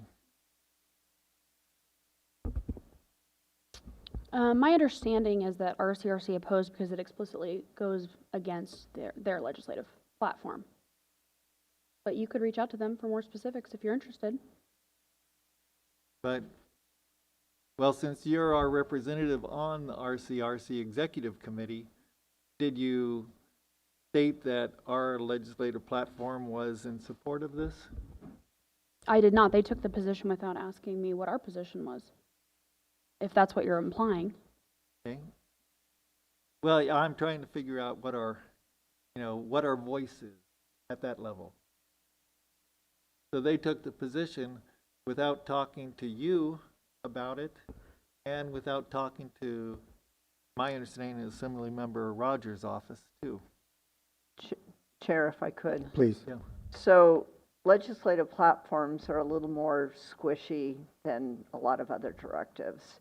And so you, just like this board did, you have a general sort of understanding. You might know of bills that are coming down the pike, et cetera, but you don't have the details. And so I believe, and I actually tried to reach out to the lawyer and RCRC and haven't gotten a response today, but I believe that they do it in the same way, that they bring their legislative platform to their board of 36 members, I think, and they get general direction, and then they follow through with that sort of general direction, and they would take an action just like we would normally do, where you would have the chair sign without anyone in this board having reviewed the specifics of that bill. And I would say the fact that so many of the farm bureaus have also taken a position against this bill, and these are all rural agricultural areas. I'm sure that's part of the influence as well, but I can't speak. But so I don't think they come back to their members on very specific legislation like this until it sort of moves forward. And again, we're very early in this legislative process, so this isn't a last minute type situation. So thank you. All right. Supervisor Williams, you had your pen up? Well, the process is a bit messy, but putting that aside, just for the sake of time, I would move that we direct the chair to sign the letter that was prepared and ready on March 10th. Okay, so I think for this process, because we are, as a regular agenda item, I would ask you to refrain from any motions until after that we've heard from the public. Supervisor Mulhern? I don't know that I've seen this letter that the chair was asked to sign. So is that part of our board packet, or can that be uploaded? Because if we're going to have a conversation about the specific letter, I don't have that information.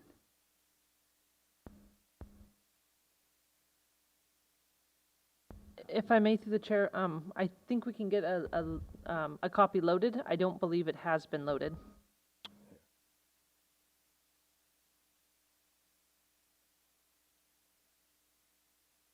Supervisor Klein? Yeah, thank you. I understand the intent of this legislation, and I think that there are some really good intentions with it, but I do have concerns about the impact to our county. One of the things that I was hoping we could touch on today is the potential impacts to the research that's happening, specifically at Jackson. And we have Mike Jones from UC Cooperative Extension here, and so I was hoping we could ask him a few questions or allow him to share a little bit about what this bill might mean for some of the things that are happening at Jackson and regarding his role with the UC Cooperative Extension. Yeah, good afternoon. Thank you, Chair Norville and Supervisors. My name is Michael Jones. I am the University of California Cooperative Extension Forest Advisor for Mendocino County. So essentially in that role, I serve also as kind of the de facto forest advisor for the county. How do I frame this? Yeah, so this is, the issues are presented in the bill are definitely things to consider and things we think about in forest stewardship. My concern is that the language is provided a very narrow definition of what management and what are considered in the language as compatible research interests, narrows our ability to kind of help inform the larger goals and of the state to increase scale and capacity around forest stewardship. And there's a large list of activities that the state recognizes as helping us achieve those goals and objectives. And to narrow that definition from management in a management context or in a language context might inhibit our ability to answer, provide the research and the science to answer those questions, particularly around, timber management, which is certainly something that the state has recognized will help us achieve our stewardship goals and objectives. But other things that aren't considered in the language that's presented in the bill as it is. There's the CAL FIRE just released a really nice story map, if y'all have had a chance to look at it, where they're listing a summary of all the research projects that are happening on the demonstration forest throughout California, as well as past research and current research. Last I looked, there's over 100 research projects that have been conducted across the range of forestry topics on the demonstration state forest, and many of those are informing the forest practice rules and stewardship practices across both private and public land. And some of them, the research really isn't aligned with what it seems the language in the bill is intending. And so the concern would be, what is the place for that research moving forward? How does the language potentially impact future research questions that you might ask that aren't necessarily aligned with the intended management goals and objectives defined in the bill? So I guess, I don't know if you want to go through specific projects, but we're doing a lot of really interesting research, cross-collaboration within institutions within California, as well as nationwide and internationally, to help inform stewardship practices across the board, of timber management to climate change. And it's a little interesting to think about defining management in a narrow context and how that impacts our potential capacity for future research. And the demonstration state forests are a really crucial place for that right now, especially when we consider the kind of impacts to the federal government and our ability to do research with our federal partners and to use federal spaces to conduct this kind of large-scale, long-term, cross-disciplinary research. With that federal government perspective and really kind of almost assault on science and our ability to do research in that space, the state forests become incredibly important to support our research, our research interests. You finished? No, I want to follow up on that. Thank you, Mike, for providing that context. I think from my perspective, I don't think the intention of this bill is to shut down activities, but I'm concerned that the narrow definitions, or maybe the narrow scope, is that might be a side effect of this legislation. And we know a healthy forest is a well-managed forest. And in a time where there's, resources being cut from the federal government, I would not want to move us away from that. And so that's my question for this board, is do we feel comfortable that there is enough management being built into the way this legislation is written? Supervisor Williams. Well, I don't think there's any restriction in this bill on the forest being managed, right? In fact, it gives a focus on managing it for forest health and fire resiliency, right, which are prime concerns. So I guess I would ask our expert, what's the nature of the current experiments that are being done today that would be prohibited under this bill? Sure. So to respond to your statement that there is a restriction on language of research, right? It narrowly defines management goals and objectives and then says compatible research efforts. Yeah. That's a restrictive term. Yeah, but I'm asking which research Right. endeavors today are Right. underway that wouldn't have been allowed with this language? So any project where we are currently demonstrating, silvicultural practices that help inform best management practices around timber management, or using timber management as a way to help us achieve our long-term goals and objectives. So an example of that would be the adaptive management experiment, which is a widely replicated and long-term study that's been established in the Sierras. We just have it brought to the coastal range. That question looks at how do we, track the potential impacts of climate change to our forests, and how do we use scientifically based, data-based treatments to help us achieve our long-term stewardship goals and objectives, recognizing climate change and impact. We have the Casper Creek Experimental Watershed Study. That is a study that has 60 years into a 100-year agreement between the Forest Service and CAL FIRE. It looks at specifically how timber management impacts the watershed and has directly informed the forest practice rules, but it's really based around timber management and silvicultural treatments, right? And so encouraging better stewardship and better timber practices of recognizing multiple goals and objectives. How do we implement silvicultural treatments moving forward if the focus is not on kind of helping to inform timber? Yeah, but I'm still not hearing which project would be denied under this language, because I would think setting a focus of projects that study how to make progress on supporting biodiversity, fire resilience, healthy forests, carbon sequestration would overlap with existing research projects. Well, I mean, that's why I'm also confused with language, because all the research projects we do incorporate all those elements into the project. Right. So I don't understand, this language is very specific, but also ambiguous at the same time, because you could have different interpretations. So my point is that is the uncertainty that it creates, is that how would some of these projects that aren't necessarily fitting specifically these definitions provided, how would they be built into that context? Understood, but my point being the language of the bill doesn't actually prohibit the experiments that are underway that we care about. The concern is the language is ambiguous. What does it mean? What would apply? What would qualify in the future? But it doesn't sound like we can actually point at a current research project and say that wouldn't have been possible had this bill passed. I also, on the opposite end of that, we also don't know what would, who's going to decide moving forward. That's the big issue too, is who moving forward decides what is acceptable research. And that's the uncertainty, right? It's like maybe we can find a space for the research that we have in there, but if there's controversy about the intention of the research with these definitions, who decides that the research fits under this particular definition that's proposed? Thank you. Question for staff. I know this has just really become a hot topic in the last 8 days, but has staff been able to do any kind of research to any kind of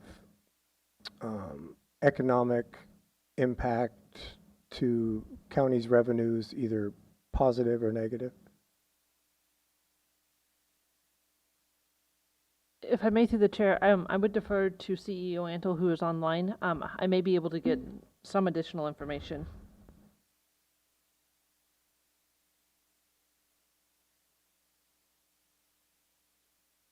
Ms. Antle.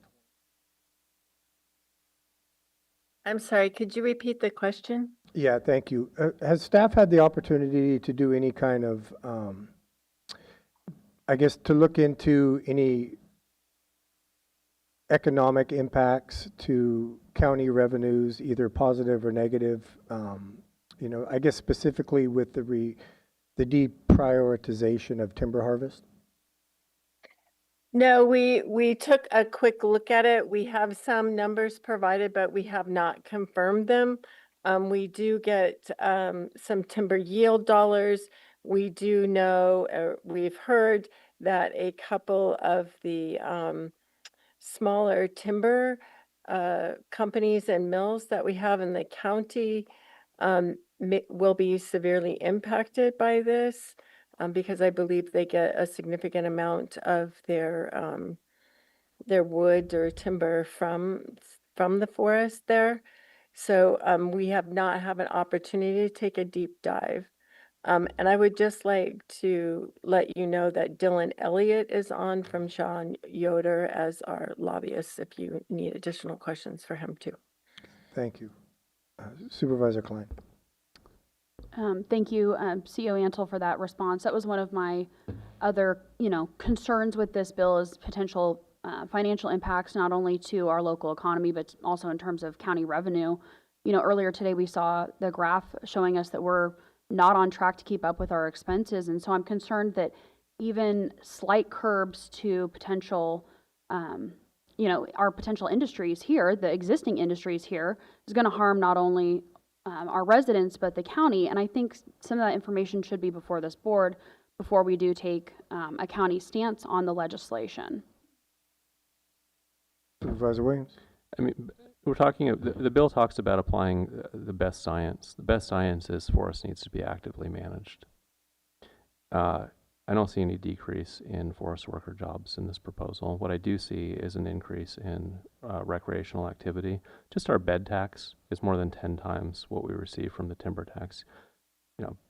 8 or 9% growth in that would surpass the entire direct value of the Jackson timber harvest to the county's revenue column.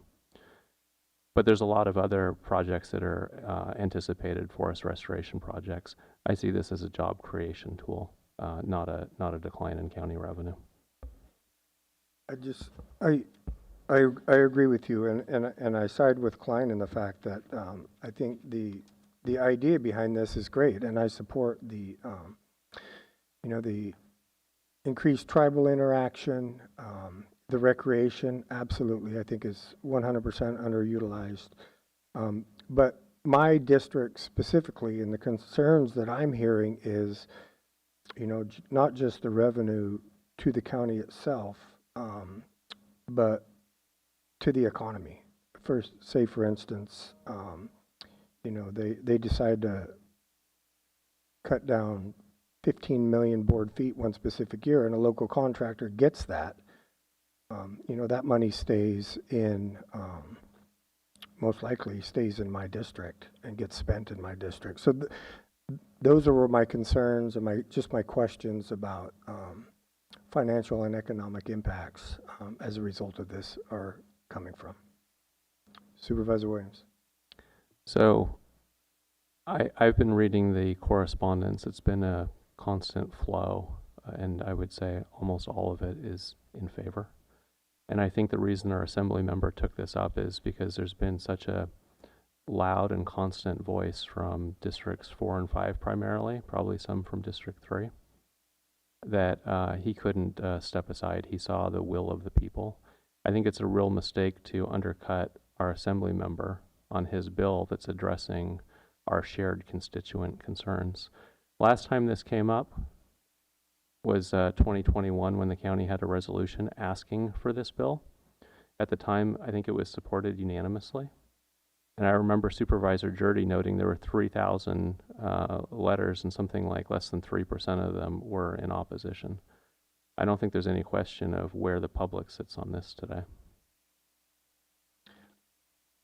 I would agree with you 100%, but I think in lieu of, I don't remember how you phrased it in regard to Assemblyman Rogers and what he's trying to do, but I think without doing our due diligence and hearing some of those economic and financial impacts, it would be a struggle for me to just blanket support that. Supervisor Klein?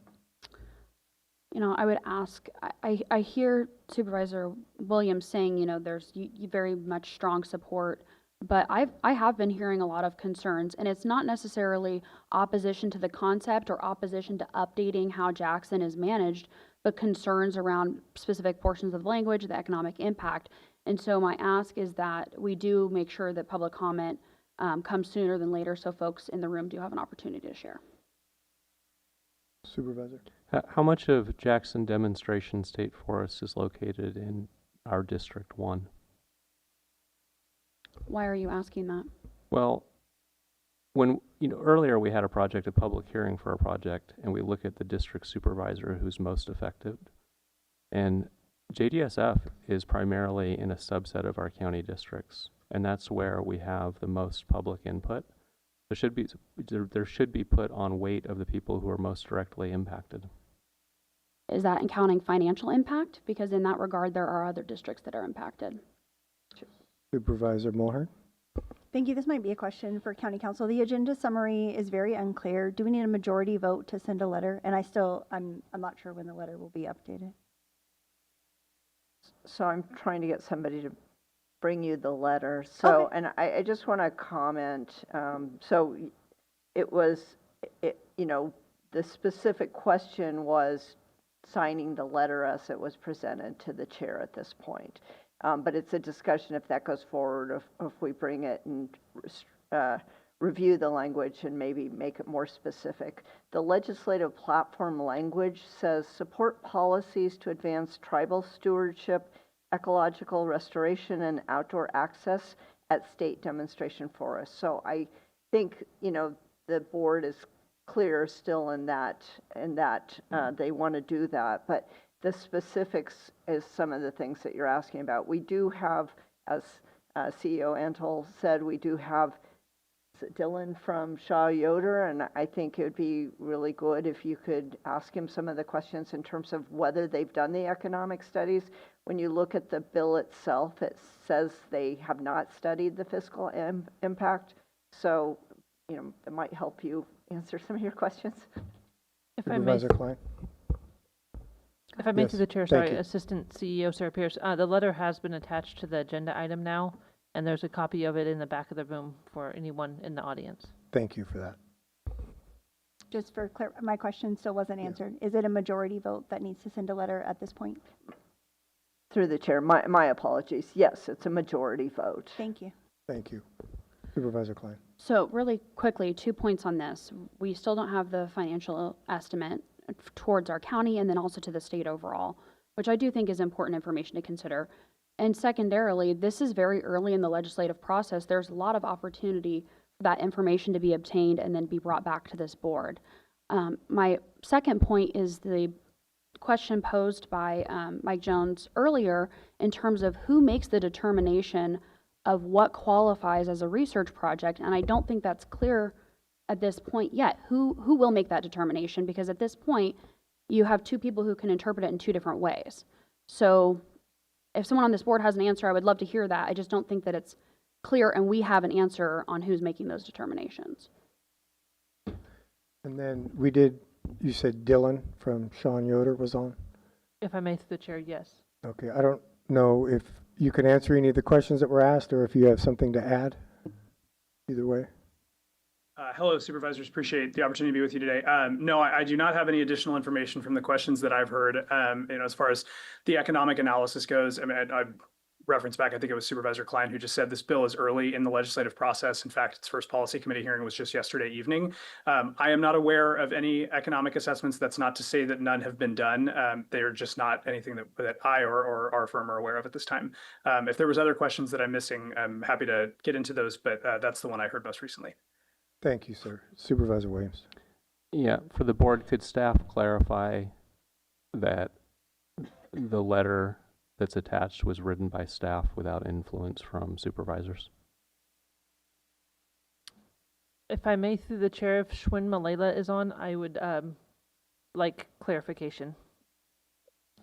This is Darcy Antle, CEO. Yes, we probably got a draft letter from, I don't know if it was Roger's office or where else. We probably pulled the information together. Typically, we get a template to use and then work from there. I don't believe any supervisor contacted, but if Schwinn's on, she can be assured.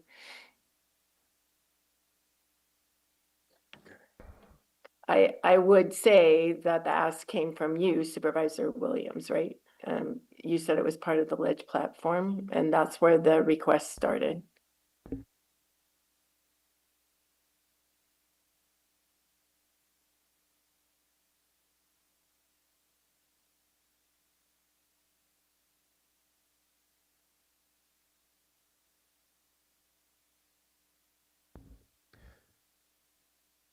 So Supervisor Williams, we're trying to get an answer for you to that question. In the meantime, we'll go to public comment. Anybody in the room like to speak on this item, R11?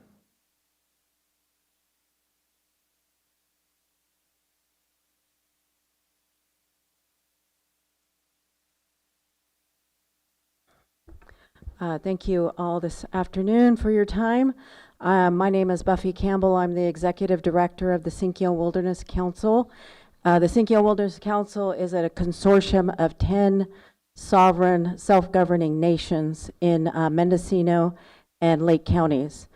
And the tribes don't believe that the Jackson Demonstration State Forest specifically have been managed correctly. It's been out of our hands since 1947, and at that time, there was several logging practices that do not align with stewardship and healthy forest. A lot of the ancient redwoods are gone. I mean, the Jackson Demonstration State Forest is 50,000 acres. Less than 1 to 2% of that is old growth or ancient redwoods now. That is not a healthy forest or a healthy ecosystem in the tribe's minds. The tribes support this bill because we are encouraging tribal co-management of Jackson Demonstration State Forest specifically, to bring in our own people that know how to steward and tend the land, and bring in our tribal EPA departments, our cultural monitors, and work side by side with agency partners to bring this forest back to, well, and it'll never be back to where it was in 1947 or whenever the government took charge of that. But we want what you want. We want a safe, healthy forest for everyone. That's what we want. And then I also want to say that we also, the Sinkyone Wilderness Council has by resolution supported the 30 by 30 goals, and also by resolution support AB 2494. Thank you. Thank you. Chair, can I ask a question? Sure. If the commenter doesn't mind, I have a question. Sorry to pull you back up. So I listened to part of the committee hearing yesterday, and I heard someone say that all of the old growth redwood that was in existence when the state received the forest and it became a demonstration forest are still there. But yeah, I did hear that too, and I was shocked that that was mentioned to say it that way. That's not true. A lot of the big logs, the ancient redwoods, have been cut down. There were a lot more than there are today. When the settlers and colonizers first came here, and when they saw these majestic giant redwoods that are capable of living thousands of years old, some of them have it documented to be 3,000 years old. And when they came here, the first thing they wanted to do is to share that with the countries that they come from. And so what they did was they took the bark from the redwood tree and skinned it, and then reassembled it back into their countries to show their people how big this is, and just to, you know, amaze them the way they were. But that's not something that we would do, because we know that that kills that tree. And because they did that, that tree died, and they did it to several trees. But there is not the same amount of old growth ancient redwoods that there were in 1947, not by a long shot. There's only 50,000 acres, 450 acres left of old growth.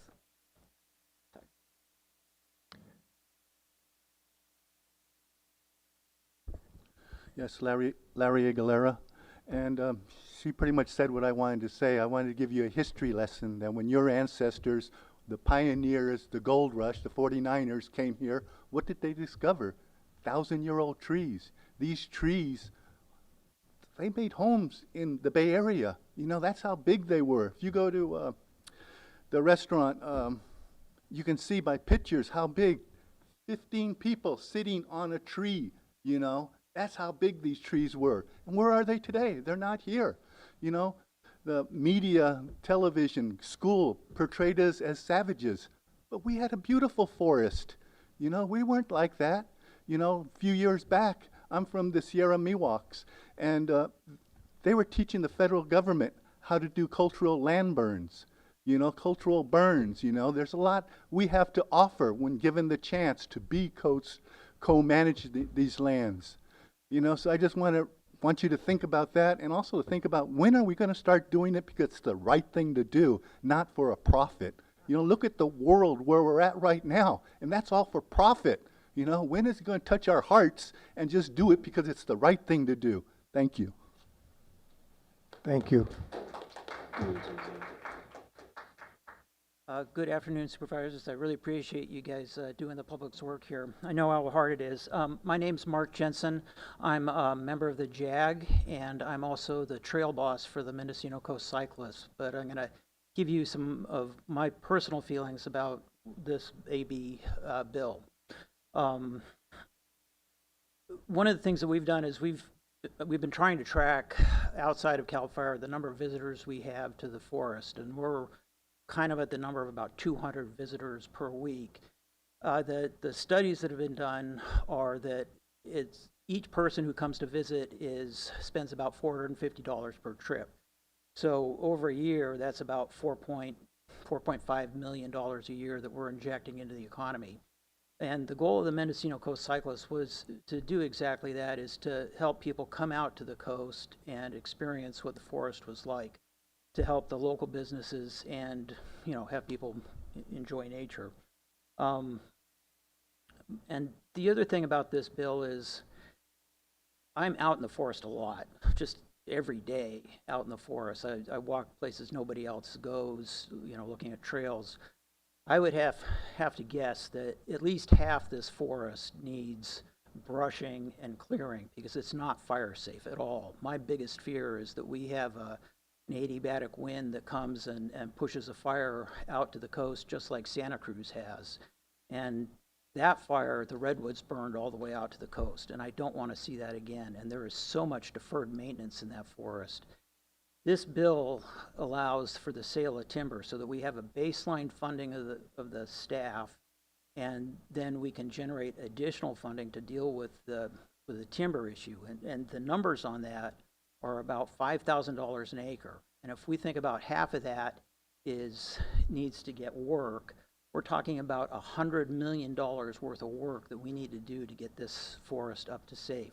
And all of that is jobs. And that doesn't account for any of the work in terms of reducing the number of trees per acre, because there's a huge number of trees that are just way overpopulated in just about every part of this forest.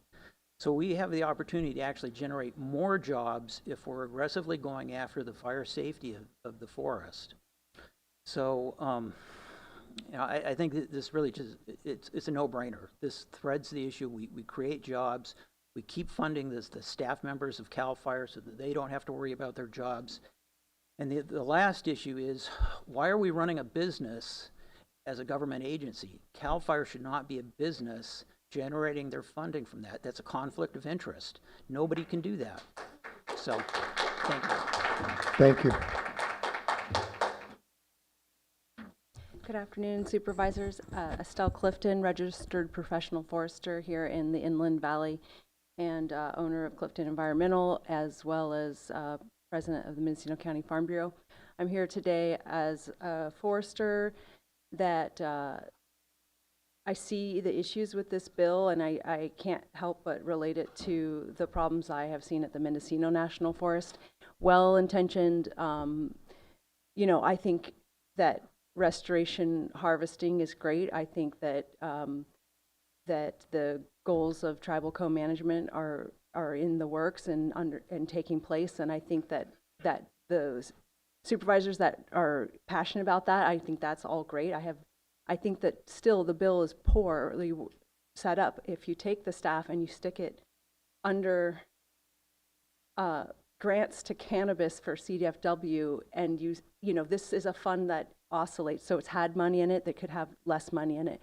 The problems we've seen at Jackson also relate to staffing and the stop and go logging, and I think it would be nice if the staff wasn't paid from the logging, because then there wouldn't be that hanging over them. They're not only is Jackson Forest supporting their own staff, they're supporting all the state forest system. If you look at how the revenue, it's the largest revenue maker, right? So I'm not critical that the staffing would be removed, but the way the bill is set up, you could deplete that fund, and you would, if you understaff the forest, and if there is not a revenue stream on such a large acreage with so many roads to maintain, you could end up with environmental disaster. So I'm not against those goals that the bill purports to have, right, and that wants to achieve. I just think that it's poorly designed, and I also think that the language in the bill is vague, and so I think the intention of having more large tree growth could just be stated more simply without things like the primary goal is biological conservation, which is like, I'm a biologist, I do botanical surveys, wildlife surveys, I have wetland delineations, I love ecology, I love this county, I'm through and through an environmentalist, and I know about the damage that logging can cause, and I think that when you say, oh, that foresters could do better at Jackson, we all can try to work better, and we can work within, I think, the system of CAL FIRE's resource department, and the laws and our forestry laws are excellent in the state and continue to need improvement, like all things. But I see this bill as kind of just like a hope for the best with a intention, but not really designed to. And also, lastly, I have 15 seconds, is the research element. Research is really important, but I don't think you can have endless research on that forest. Forestry timelines are are decades. And so to have more and more research generated, I see that as a concern, and I would love for some of our great research to continue and be focused and not have an excessive amount of research. And we could demonstrate good stewardship, but not by underfunding our forest or making a bunch of vague language that causes a lot of conflict. And if we lose our mills, if we lose our excellent, talented loggers, they don't come back, okay? The median age of some of these workers is old, okay? And Ma'am, they, I'm sorry, all your right, time's up, but if you could just finish up, it would be fine. I just wanted to make that last point, that the stop and go is the problem. If you've seen some shoddy work, but staff comes and goes because it's insecure there, and all we do is attack them. So if you want to grow big trees, and then one day we have one tree on a truck, that's our goal, right? To still log and have giant trees, but would you be there to support that? Thank you. I had a question for the speaker. Yeah, ma'am, if we have a couple of questions, if you don't mind. Thank you. Thank you. I just had one question, and that was, because you're the president of the Mendocino County Farm Bureau, is the Farm Bureau going to offer any amendments to the writers of this bill? You know, it would have been nice to be collaborated with at the onset of this bill, and the way it's designed now, it's not supported by the Mendocino County Farm Bureau. So you're not going to try to offer any amendments at all? No. Okay. As like the Farm Bureau president, yeah, no. Supervisor Klein? I have heard, and this isn't confirmed, but I was told secondhand that California Farm Bureau is offering some amendments, but maybe the author's staff could provide additional context on that. That was just secondhand information. Yeah. Thank you. I didn't hear that information. Thank you.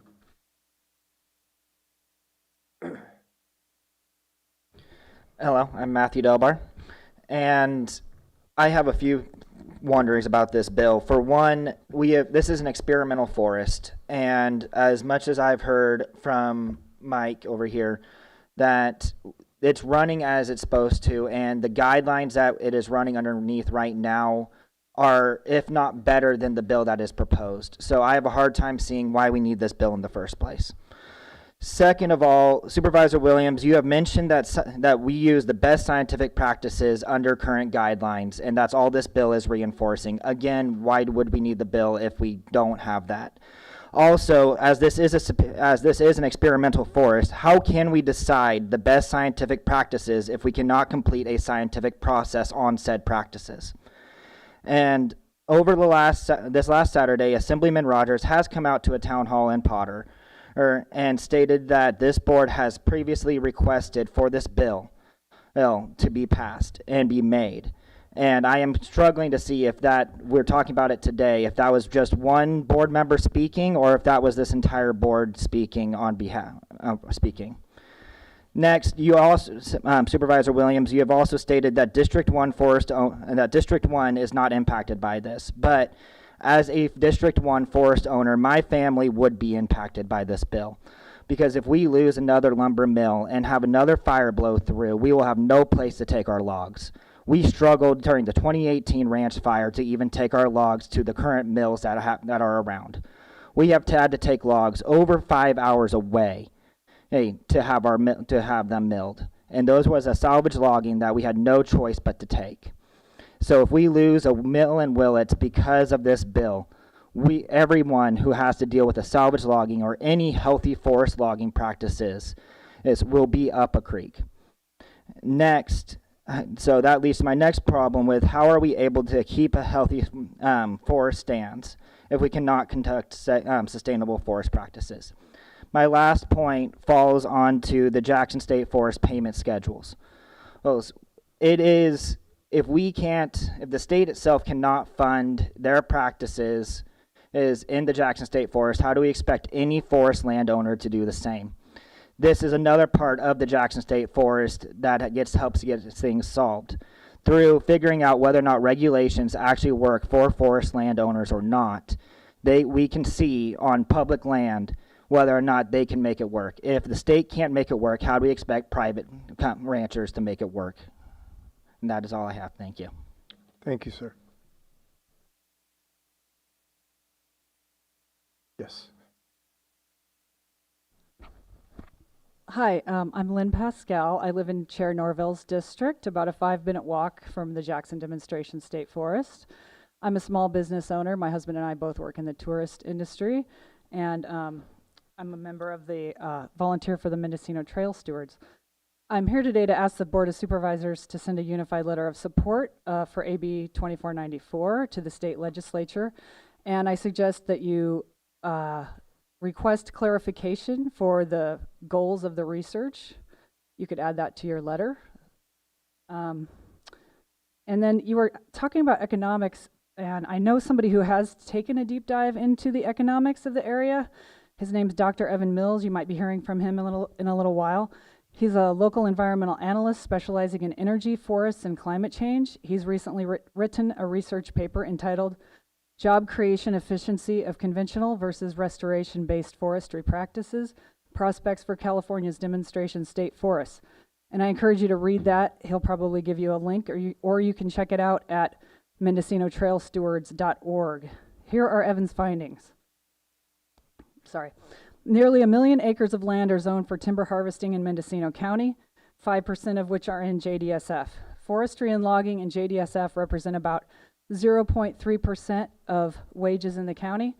In terms of contribution to the Mendocino County economy, tourism spending was 8.3 times that of timber in the most recent year available, and tourism supported 20 times as many jobs. Restoration-based forestry management can create more than 5 times as many direct jobs as do today's forest practices, and within the same budget, and more than 3 times as many direct and indirect jobs. There are qualitative differences between industrial logging jobs and restoration jobs. According to a national survey, wages for restoration jobs tend to be higher. There can be less volatility as timber harvest rates are not the primary driver of demand for labor. Restoration logging, which involves thinning overcrowded smaller trees to improve stand diversity, reduce fire risk, and favor larger trees, on just 3% of forest acreage each year would generate net revenue comparable to the entire demonstration state forest budget. Restoration requires all types of traditional forestry jobs, plus new ones, thus diversifying job offerings and improving market resilience. Restoration-centered work includes new harvesting strategies, fish habitat restoration, invasive plant removal, decommissioning abandoned dirt roads, treating legacy logging residues, and applying beneficial fire.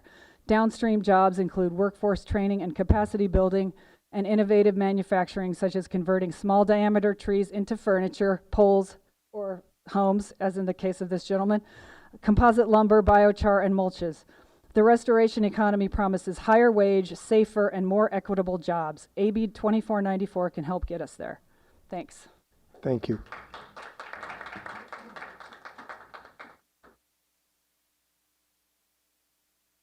Hello, my name's Kyle Farmer. I was lucky enough to get to spend a couple years in Jackson as part of the University of California. I just had this idea to start with a Greg Brown song. It says, "Oh, to clean our dirty planet, thou that's a noble wish. And I'm putting my shoulder to the wheel because I want to catch some fish." I don't know if you guys know that song. It's called Spring Wind.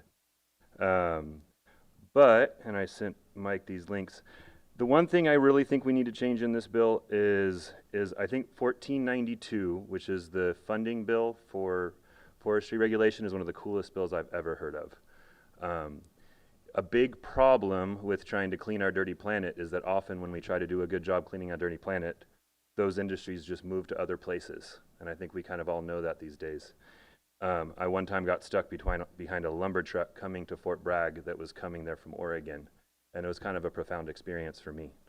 So here's a couple things that 1492 funds right now, and it does that with a tax that's actually administered at point of sale. So it happens at Home Depot.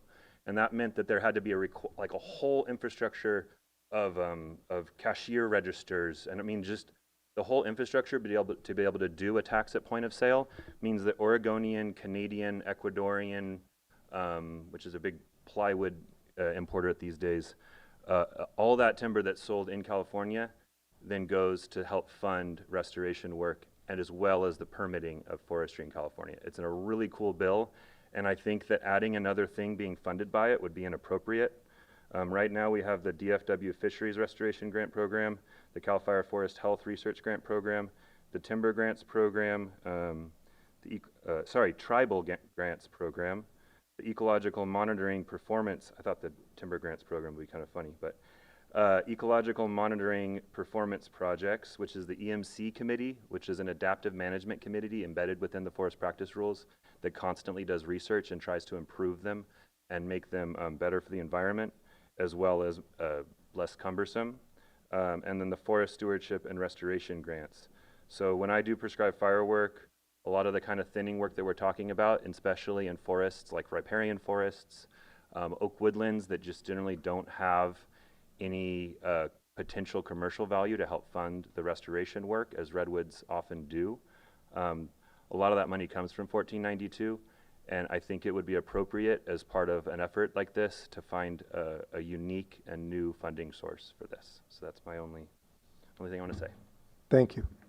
Supervisor Williams? Yeah, I wonder if we could refer Kyle to the Assembly member staff with those ideas. Hi, good afternoon. Thanks for being here, taking care of our county. My name is Colin Gillespie. I co-own and operate Polecraft Solutions. We build small diameter timber frame structures out of small diameter dug-fir poles. Sort of an emergent economy that I feel like has a strong potential to work alongside forest health practices.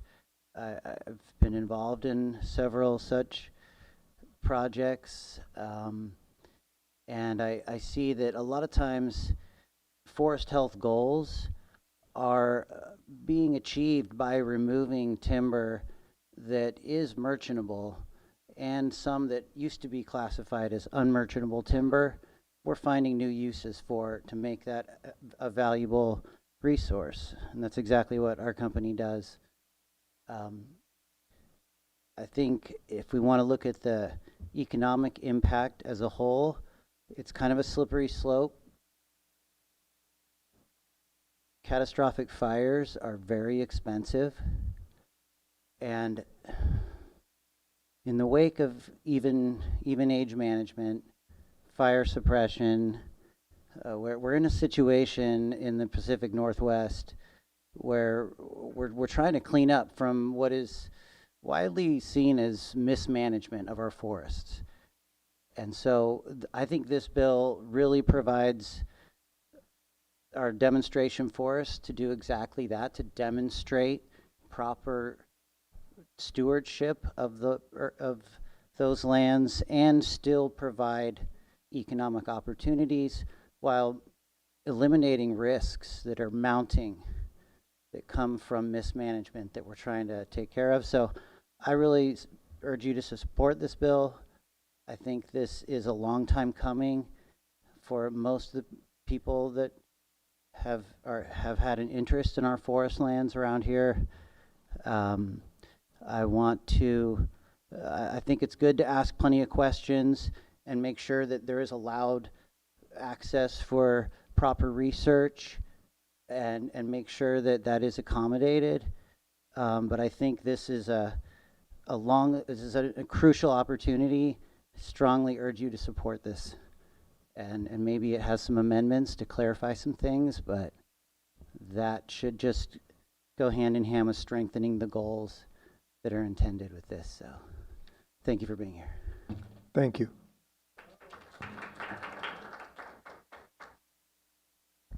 Good afternoon, Chair. Scott Alonso, Office of Assemblymember Rogers. Thanks for the opportunity.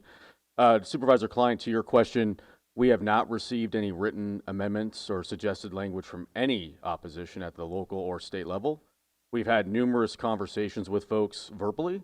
Those conversations have been robust, and some of it is agree to disagree from a philosophical standpoint, but we are open to getting feedback, refining the bill as needed.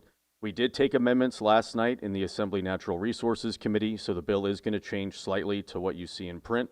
In part, that those amendments were taken from feedback from the opposition and the committee. But in terms of recent amendments, there hasn't been anything new. I think one piece that's come up is the funding aspect. So we are continuing to talk to the opposition about that. So we're open to those ideas. But I think to underscore this entire conversation is that, to Supervisor Williams's point, this was added to the county's legislative platform.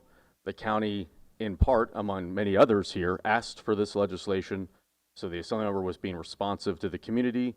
This was clearly added in a public meeting on November 18th, 2025, to the platform. And so that helped influence where we went with the bill, but the bill continues to evolve. It is early in the process. However, the key was, for last night, because we had our first policy committee hearing, we wanted to get all of our supporters in a row, lined up, listed in the committee analysis. And because so many members of the legislature vote on the committee analysis, it was critical to have all of the supporters listed. So that's why there was an urgency last week to try to get as many letters in from as many of our supporters. But certainly there is still time to add supporters because the bill now goes to the Appropriations Committee, and that'll be heard probably sometime in early to mid-May. And then it'll go to the Assembly floor. So, thank you. Thank you. I think we have a question for you. Is it accurate to say the current funding model has fallen short to provide for the staffing in some years? Yes, I mean, CAL FIRE does have vacancies within the demonstration state forest system on their personnel. My understanding is they have, I think, at least 8 vacancies statewide. There's about 50 positions that are staffed throughout the state. The most is in Jackson with about, I think, 23 positions of CAL FIRE. And just for the record, the funding source that's proposed, has it always run a surplus? Yes, the TURFR fund, as it's known under AB 1492, has always had a positive fund balance. And for this current fiscal year, the Department of Finance is projecting a positive $47 million in the fund to run the entire demonstration state forest system, all 14 forests, which this bill applies to all 14. It costs about $10 million to run the system. So we're confident that the TURFR fund has enough resources to manage the forest. And I think the opposition, it may be out of confusion, has pointed to this ending logging and impacting sawmills and forest workers. Can you clarify whether that's the intent or the forecast? Yeah, this bill does not prohibit timber harvesting. So this is not a no-cut bill. I think some folks maybe wanted that, but that's not what the bill says. It's not what the bill does. It doesn't prohibit scientific research. Certainly, as we update the management principles of the bill, we have to update everything else, right? Because we're changing the priorities of the forest under the proposed legislation. So certainly CAL FIRE will have to adapt, just like they've always done, to the new scientific principles that we're inserting into the bill. And last question, University of California is a vital partner for us. We want to keep that relationship strong. The concerns about the current research, whether it would be allowed under the bill, can you clarify? Are there any projects that are happening at the forest today that wouldn't have been allowed under the bill? Not in recent memory. There might be 1 or 2 pending THPs right now that CAL FIRE's proposed that may or may not be applicable, but by and large, this bill doesn't prohibit research. What we're doing is inserting 2026 principles into a law that hasn't been touched since 1974, which is how CAL FIRE is obligated to manage the forest under what current law says, and that hasn't been touched since the 70s. What about the concern that research that we want to do may not qualify and someone will be making a determination? How will that work? Well, again, the Board of Forestry sets the policies for the forests. So the Board of Forestry has direct oversight. Here in Mendocino County, it's more unique because of the influence of the JAG. The JAG reviews all the THPs. And so CAL FIRE, the JAG, and the Board of Forestry have all this oversight. And so when we craft legislation, we have to balance how narrow it's going to be and how broad it's going to be. We felt like, or the Assemblymember feels like, we need to give some wiggle room for CAL FIRE to implement the proposed vision of this bill versus being overtly prescriptive to potentially restrict certain things that are lined out in the bill. We didn't want to do that. We wanted to take a broader approach to give them flexibility while still following the updated principles. Thank you. Thank you. Supervisor Haschak? Mr. Alonso? Sir, we have one more question. Yeah, I want to thank Assemblymember Rogers for bringing this forward because it is in the legislative platform, and it has been what we've been asking for several years now. And certainly we put it in November for this reason. I guess my question, I had some of those same questions that Supervisor Williams had, but with the economic questions that have been posed, has there been any studies done on what the impact would be for Mendocino County, both for the county and for the economics in general? Yeah, so I think, the yield tax overall for the whole county, I think in the current fiscal year, I believe was about $350,000 that the county of Mendocino is projecting. That applies to all lumber, right, in the county, not just DSF, not just Jackson. But if we look at the data that we've run some of the numbers, and in 2024, there was no timber out of Jackson, right? That was a 0 year. The last time timber came out of Jackson was in 2023. The value of that timber was only 2% of the entire timber value of the county of Mendocino. So we're talking a very small number that's out of Jackson specifically. Now, if you take that statewide, the entire system, in 2023, it was 0.35% of statewide timber value out of the entire timber industry for California. That's private and public, right? In 2024, same thing. Looking at state and private timber, the value of all the timber out of the state demonstration forest system is 0.8%.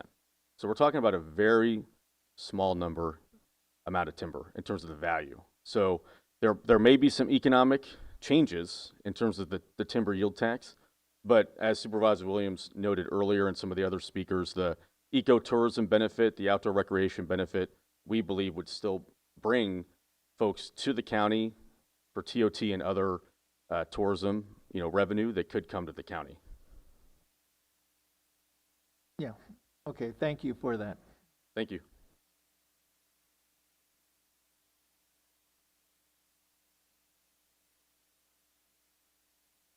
Good afternoon, Supervisors. Bruce Burton from Willits. I'm the owner of Willits Redwood, and it's this is what 2% looks like. The 2% of the that Alonzo refers to as what Willits Redwood has been a major purchaser of timber from Jackson State Forest since the 80s. I started my company in 1974 with a little portable sawmill in Willits. I'm a Willits boy, born and raised, Cal Forester, and came back to Willits to raise my family and run my career. So if you want an idea of what the economic impact of it is, I'm here and happy to share it. I'm not going to just lather on for 3 minutes about it, but we see this. We've talked to Chris Rogers about this bill and tried to inform him on the impacts to Willits Redwood Company and being one of the only family-owned local businesses in the resource business, in the timber business in the county. And, the economic impact doesn't seem to resonate much in the county anymore with the industry. I think that's short-sighted. I think it's a terrible mistake, but I'm not going to sit here and belabor it. But I'm happy to answer questions. If you have economic questions of what does 30 families in Willits, what's their impact to the community, all of the ancillary truckers and loggers that work for us during the season. We harvest about 10 million feet of timber a year. Been doing it since 1974, probably not to that degree. But we've built our business, and this seems like a real threat. And I'm sorry that it seems like it's such a minor point to the rest of you, but it's pretty personal to us. Thank you, sir. Okay. We have one question. Sir, Mr. Burton, thank you. Yeah, what % of the logs that you mill come out of Jackson? It varies from 10% to 50%. Some years we're more successful. I mean, we've We had the sale in 2001 that was stopped by Vince Taylor.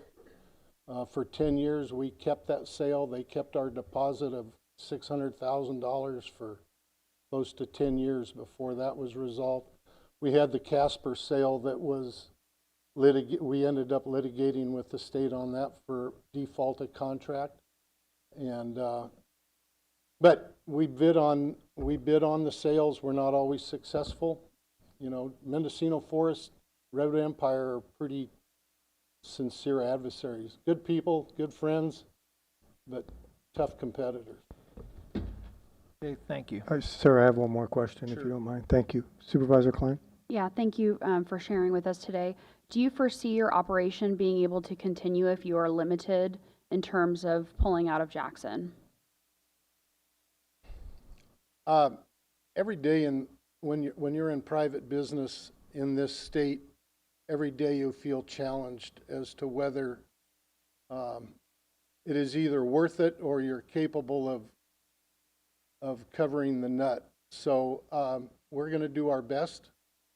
I mean, we have survived this far when so we're kind of consider ourselves resilient, but the land ownership, the wood basket in Mendocino County continues to consolidate with the two major players.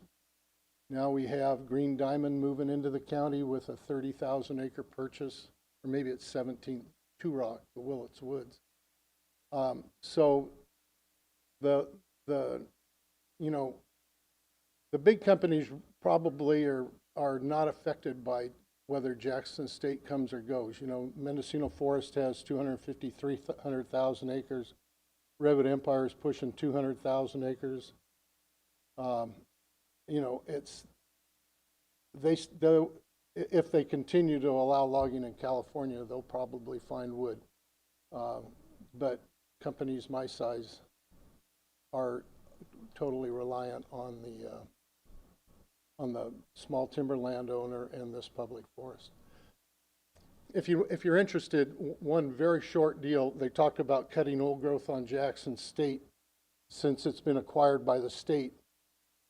The Casper Lumber Company, when they sold that to the state, they reserved cutting rights on that property for 10 years because they had not completed their harvest expectations out of the forest. So there was a 10-year period after the state took it. They were obligated by law, by the sale contract to sell logs or to provide those logs to Casper Lumber. Thank you. Yeah.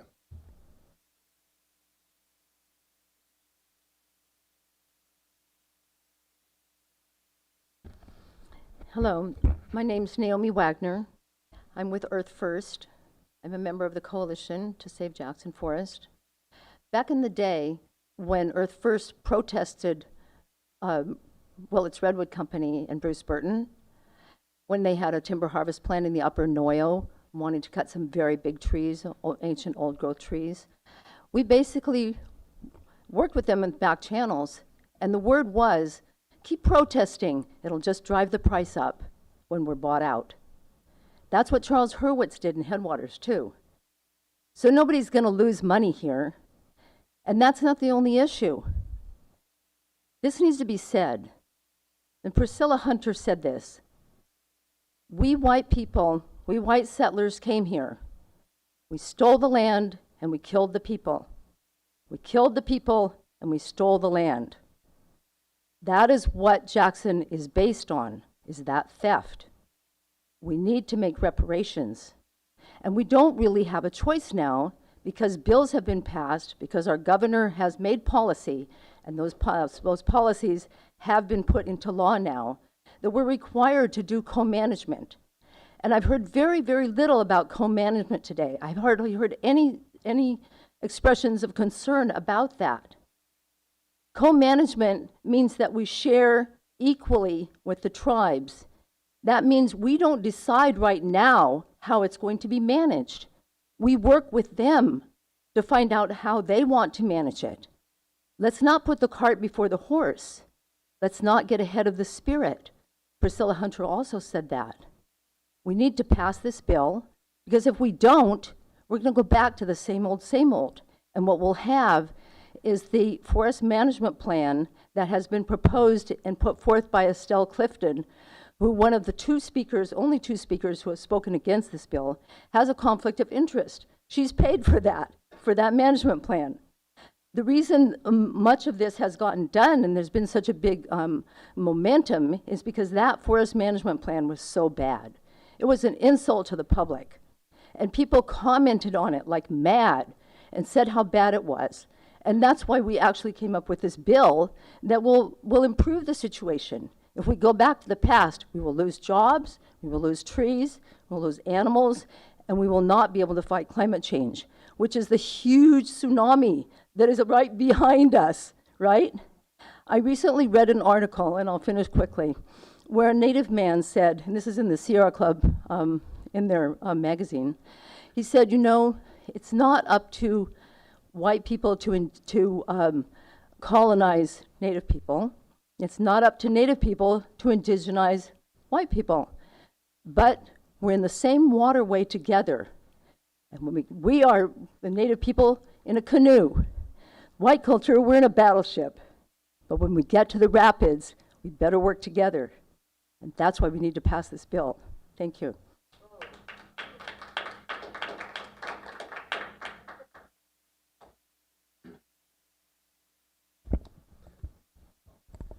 Hello, my name is Mark Pugsley. I moved to the region from Vermont to go work at JDSF about 10 years ago and have stayed in the region since. A number of my colleagues have also moved from all over the state in the Pacific Northwest to work at Jackson State for the purpose of learning timber management under the program there with its diverse uses. I'm concerned about the potential long-term ramifications of AB 2494 on the local economy. Recreation, particularly mountain biking, arose subsequent to and grew concurrent with forest management at JDSF. There has been no evidence presented that forest management has meaningfully reduced the rate of tourism to the county, nor evidence presented that by eliminating timber management or forest management from Jackson, that tourism rates would increase. What is known is that AB 2494 would result in fewer local jobs for those employed in the forestry sector, along with downstream jobs such as sawmill. Tourism is a key part of the regional economy, but is not the only part. The Board of Supervisors should be seeking balanced economic development rather than supporting bills that put all of our eggs in one basket. Thank you for the opportunity to comment.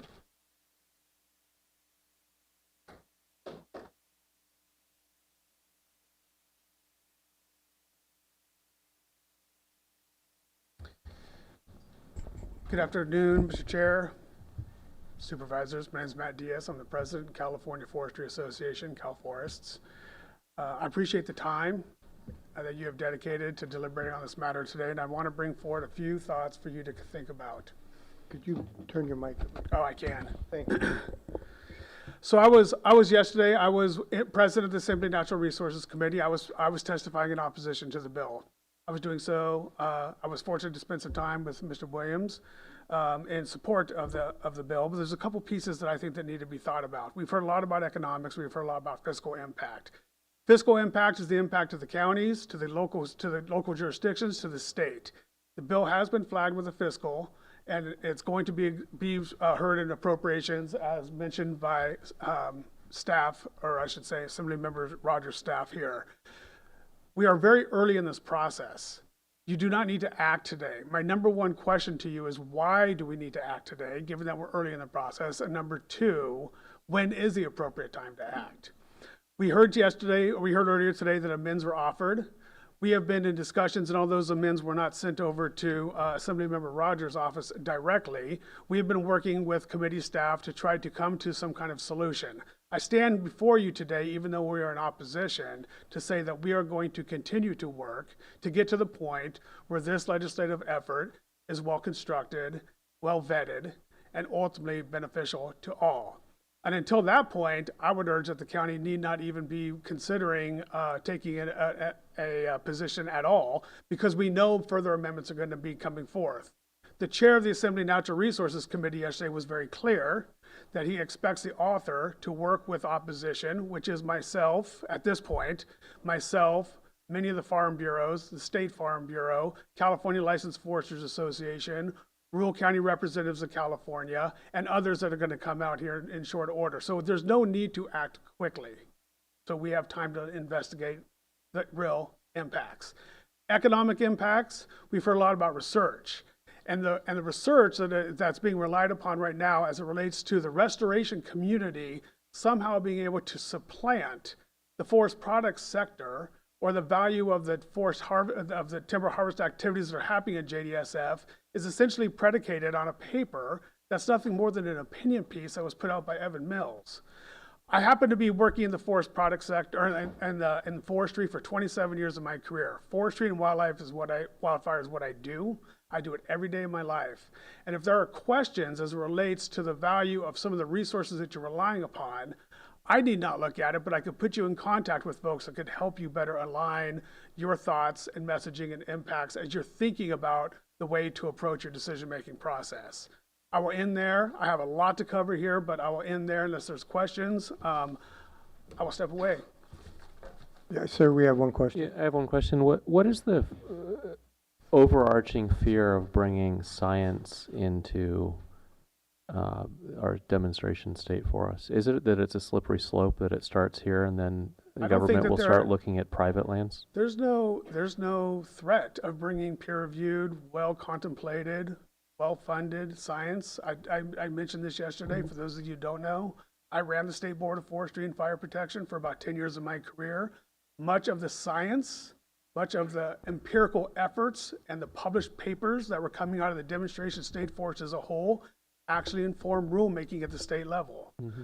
They were relied upon consistently and almost in every rulemaking as documents incorporated by reference and informing the board on how to act. There is no concern about bringing science in. What is concerning is relying upon evidence that is opinion and not actually going through the same rigor as some of the science that's being published out of the demonstrate state forests. Mm-hmm. I understand, but I don't think the bill touches on specifics, right? It's a vision of bringing scientists in to examine the plan and make it better. I mean, certainly the ideas that we had in the 40s and 50s in other areas of all of governance and life have evolved, right? We have cleaner air. We had a Clean Water Act. We had a Clean Air Act, right? Women can vote now. Like progress, you take the ideas that we're living with today and you make them better. And I think that's what this bill is attempting. I hear the concern. I think you just echoed it, that this would stop timber harvest. I don't think that's in the bill. I said that. Well, I didn't even mention that in my testimony. I did talk about this yesterday, and the bill does constrict the application of well-founded, sustainable forest management on demonstration state forests as a whole. In addition to that, I would suggest that everybody here in this room should understand that there's 85,000 acres of demonstration state forest in the state of California. Those run from Tulare County up to the Oregon borders, north as far as Shasta on the east side, Santa Cruz, Napa, Trinity, here in Mendocino, and beyond. Your actions today are really reflecting on the demonstration state forest, or should you decide to move today, are really reflecting on the demonstration state forest system statewide. We had significant discussions yesterday and observations made by legislators that maybe one way is to narrow the bill to just Jackson Demonstration State Forest.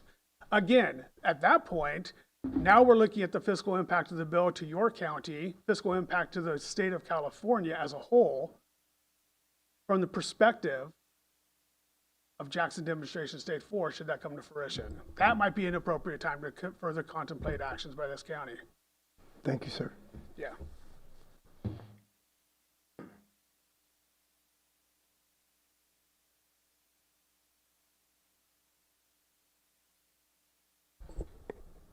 Thank you for your time. I'm Marilyn Lemus, local resident, and I'm in chair Norvale's district. I'm also part of the Mendocino Trail Stewards, and I've lived adjacent to Jackson State Forest for over 50 years. I hike, forage, and I've seen logging practices that do not look healthy. We are in strong support of AB 2494 and hope for a unified letter of support from you, the Board of Supervisors, to the state legislation. Sorry, I'm nervous. This isn't my forte. Changing Governing Law, State Demonstration Act of 1947 is our central mission. Under that mandate, CAL FIRE must log.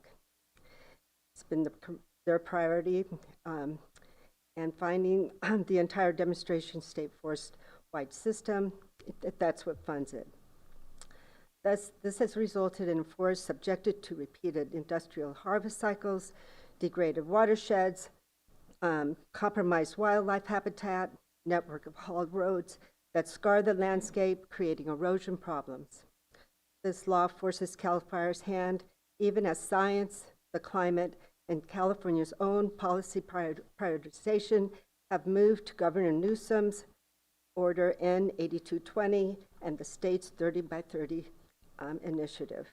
Passage of this AB 2494 would make all 14 demonstration forests nearly 85,000 acres of publicly owned land eligible for 30 by 30 protection. The ecological cost of delay is not an abstract. They are measured in areas logged, salmon streams degraded, and carbon released, biodiversity ignored. We have this golden opportunity to support this legislation for clean water, wildlife habitat, climate resilience, restoration of forest lands, and future generations will thank you. Jackson has been waiting decades to become a demonstration forest for the 21st century. We urge you to help to support this legislation. Thank you.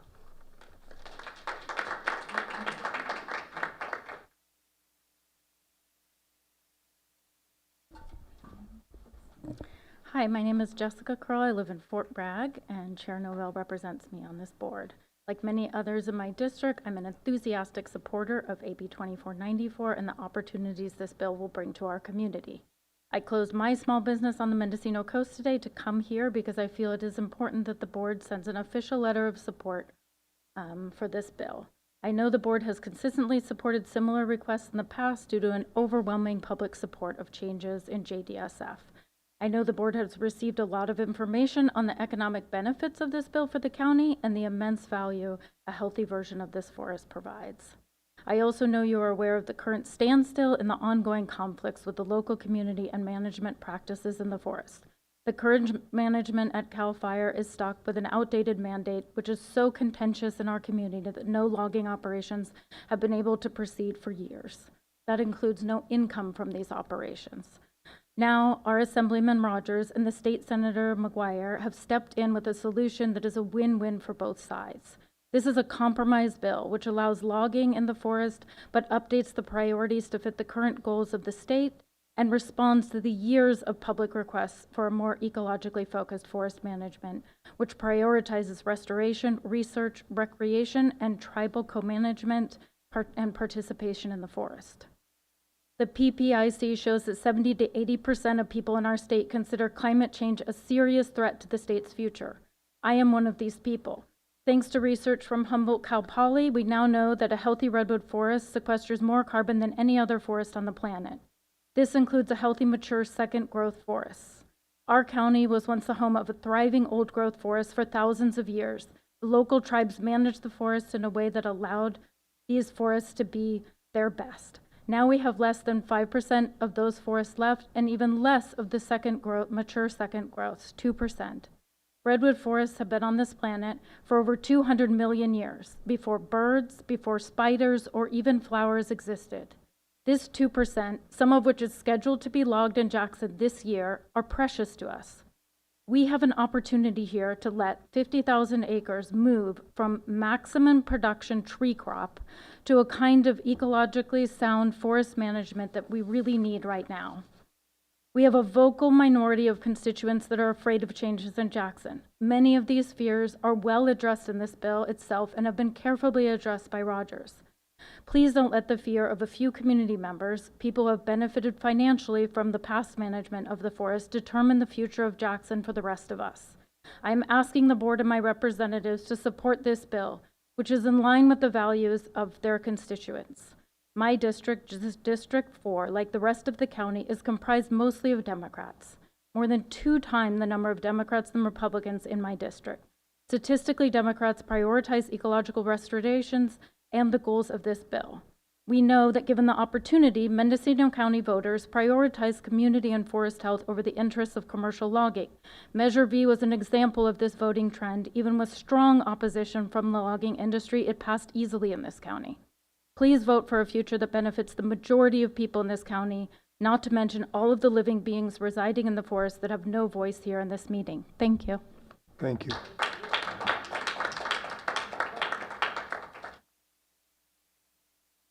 Good afternoon. My name is Polly Gervin. I'm the partner of a wonderfully brilliant ecological and cultural resource protection advocate, Priscilla Hunter, who was the first land back advocate in all of Northern California. She managed to get philanthropic support of $1.3 million to purchase the intertribal Sinkyone wilderness up on the Lost Coast, 4,500 acres. Tribal management, as per our 10 tribes, who are the intertribal Sinkyone Wilderness Council members, looks at the forest not for how many board feet can be generated from a forest, but how the critters, the waters, the ancestors can be honored and protected. I'm speaking as well, Mrs. Klein, to you from the Coyote Valley Band of Pomo Indians who are in your district. I am an elder there. I have raised 2 generations of children there, and I know that this little valiant tribe, one little tribe, took on the state of California, on the tribal state compacts, for it being too much a derogation and an insult to their sovereignty. So you don't see tribes here very often, because have we ever even seen a tribal member on the board, on this board, even though you have 10 tribes in your jurisdiction?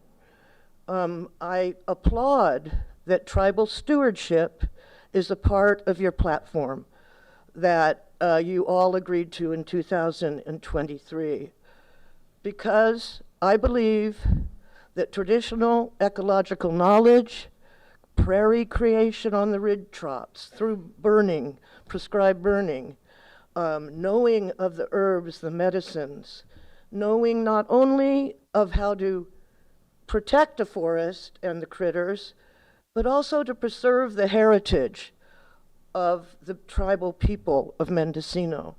So I'm here to support tribal stewardship, tribal co-management, because we do not look at a forest as how many board feet can be produced. We look at how our culture, our way of life, the future generations, and our respect for the ancestors are embodied in political action.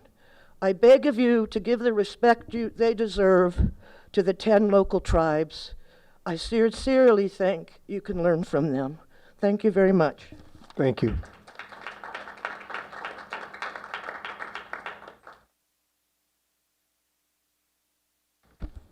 Good afternoon, board, staff. Eileen Mitro, Climate Action Mendocino. I guess I have to talk to this issue. Industries change over time. Let's look back at coal, and when automobiles took over, things change, economics change. One of the things I really like about this bill is that it's going to look at the forest in a more holistic sense. I have been to Jackson and seen plenty of clear cutting, and the clear cutting involves mature trees. I am all for thinning. We looked at some same size trees, and yeah, those sections really need to be addressed, and there will be funding for that, and hopefully enough for the mills, the sawmills, to make enough money, and the loggers to be there. The other thing that, so logging is not gone, And another thing is this scientific study business. I think that I saw some scientific studies going on in those clear cuts, and they were pretty minimal, honestly. I mean, I'm not a scientist, but I think they were touted as more than they actually were doing, measuring some water, and wasn't even really affecting the fish habitats. So I think good timber science studies would be very useful, as would other kinds of studies about habitat restoration and what species are in the forest. So there's a lot to be gained here, and a lot of people have talked about amendments and let's change it for the better, and I think all of that can happen, but it's a working document that I think we should give a lot of credence to. So thank you. Thank you.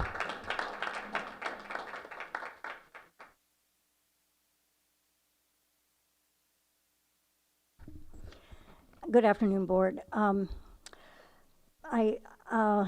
certainly support what several of the speakers have said, and particularly what Eileen was speaking about generally. I urge the Board to sign this letter. It's a pretty general letter and open-ended, and allows lots of room for continued discussion and involvement of other voices and other concerns, which I think is important and necessary, and Assemblymember Rogers is open to that and inviting that. But I think what it does, and why it's so important that this Board support it, is it says it's time to reevaluate what we've been doing for 70 years. Things are changing for everybody, not just the timber industry, but for all of us, even people who are retired and their main effort is to try and keep their homes from burning down. We're all facing new conditions, and I think this letter recognizes that and states it to the state. Here in Mendocino County, things are different, things are changing, and we have to change the way we look at things, the way we evaluate things, and the way we value things. And I think, of course, a key element is inviting co-management from the tribes, because they have a different perspective and a different history.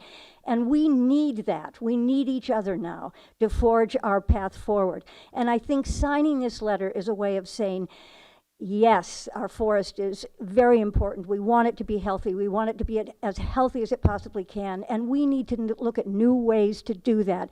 New kinds of research, not just the old stuff doing over and over and again. What does clear cutting do to Casper Creek?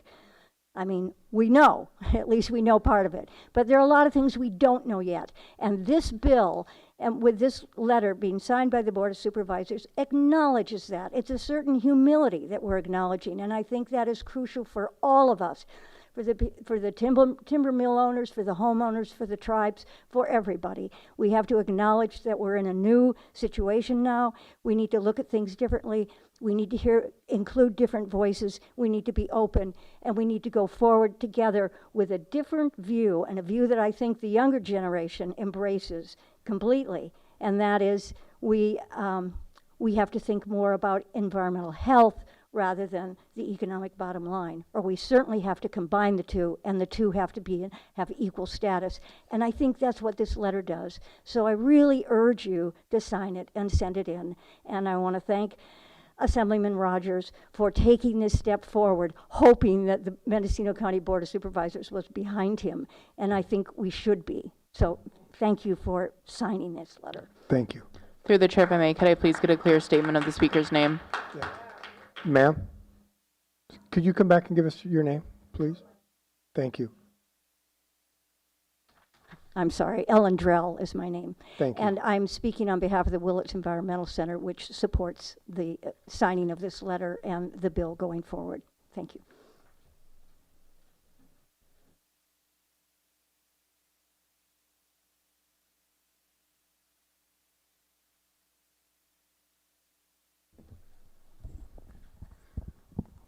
Thank you very much. I think we're having a really good discussion here.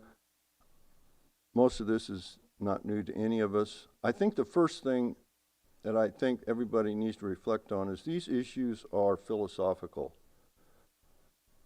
I can talk about exactly the same things that are in that bill in terms of the goals of Jackson State Forest, and I can say that's exactly what's going on there right now. But my interpretation of that has a different philosophical background than the people who are supporting this bill. And I think it's really important to understand that and be respectful of the fact that people have different philosophies and faiths. And those philosophy and faiths are far more powerful than money. We talk about money. I think that's somewhat demeaning to people who manage the forest, such as Jackson State Forest. And let me just add, I am on the JAG. There are two things that I think I would highly recommend this board amend into their letter. One is a forest economist needs to be consulted and asked to testify at the probably at the Senate Natural Resources Committee, if not the Appropriations Committee. Yeah, probably be the Appropriations Committee. Very important. I've read the analysis, economic analysis, and in my opinion, what I'm reading is pedestrian. And I think that needs to get cleared up, even though it probably never will get cleared up, but we certainly need to have a professional there. The other thing is there needs to be discussion on carbon storage and carbon sequestering. The bill says carbon storage shall remain only on the land. And that is another point that is contentious, and there needs to be some expertise brought in discussing carbon storage in people's houses and carbon sequestering on the land. Anyway, that's I think those are two important things that need to be brought into that bill, into the letter. The other, and I just want to conclude by saying the current policy for the demonstration for state forest has created a tremendous amount of wealth for the state of California. It has created recreation opportunities that cannot be found anywhere else and probably cannot be made better, certainly here in Mendocino County. And it has certainly created opportunities for science, and that's what it's all about, is scientific research. And I would strongly recommend that those, because of the potential impact on this county, that those two recommendations I made be considered. Thank you very much. Thank you. Through the chair, if I may, could I please get a statement of the speaker's name for the record? My name is George Hollister. I'm on the Jackson Advisory Committee. Jackson Advisory Group, thanks.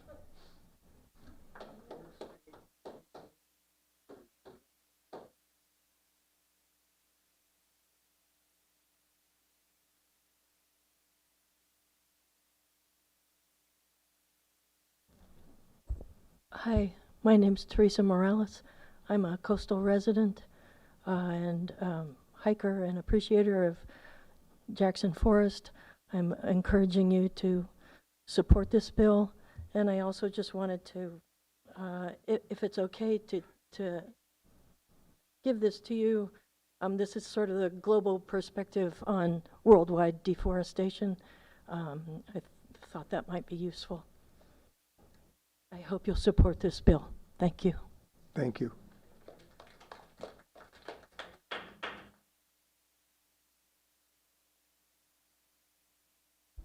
Good afternoon, supervisors. My name is Melody Meyer, and I'm the conservation attorney at the Environmental Protection Information Center, or EPIC, who is a sponsor of AB 2494.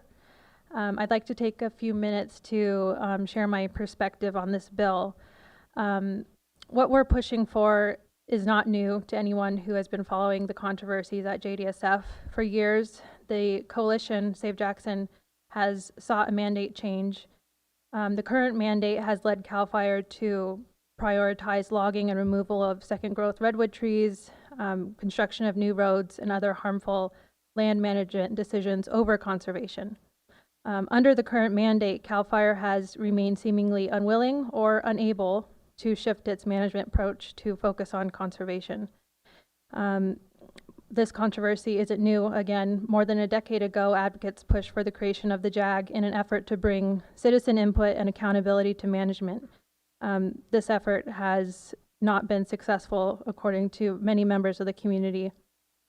Before that, legislation to rein in CAL FIRE passed both the Assembly and the Senate before being vetoed by Governor Schwarzenegger. This disagreement has been ebbing and flowing for decades without resolution in sight. Yet people in Mendocino County and across the state are coming to understand how essential healthy forest, wildlife, and traditional ecological knowledge are to our survival on this planet. California has set bold goals, conserving 30% of our state's lands and waters by 2030 and supporting 7.5 million acres of tribal stewardship. So the question before you is, how is Mendocino County going to respond to those goals? The employment opportunities that the bill creates are promising. Restoration-based forestry management brings in numerous amounts of direct jobs and indirect jobs.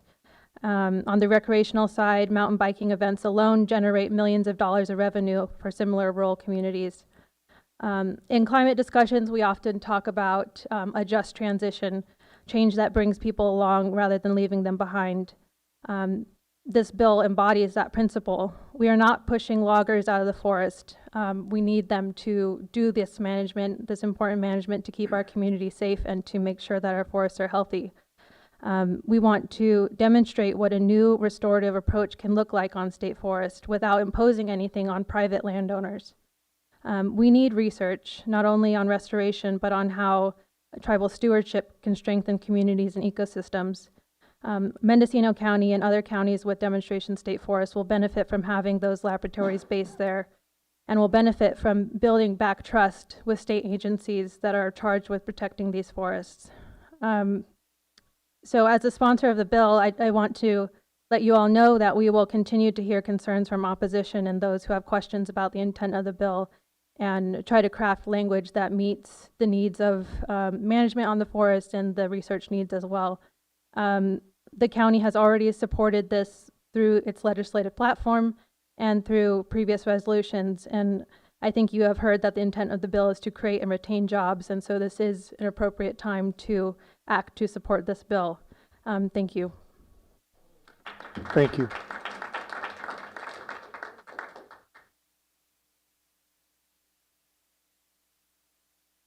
Good afternoon, Eric Hart from Willits. I happen to live up overlooking Jackson. I see it every day when I leave to come into town.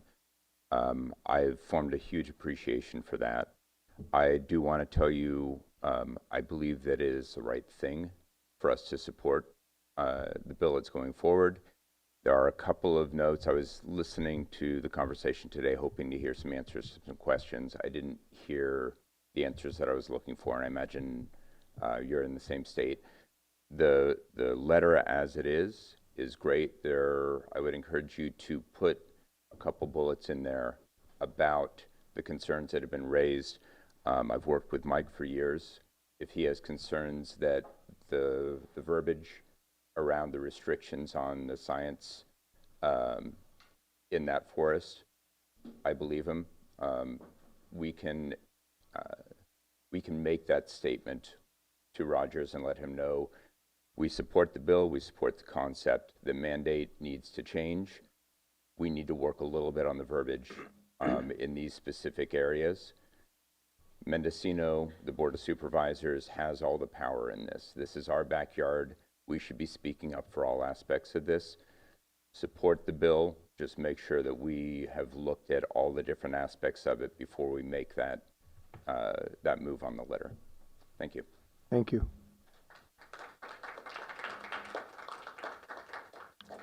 Nobody else in the room, Madam Clerk? Seeing two online. First is Peter McNamee.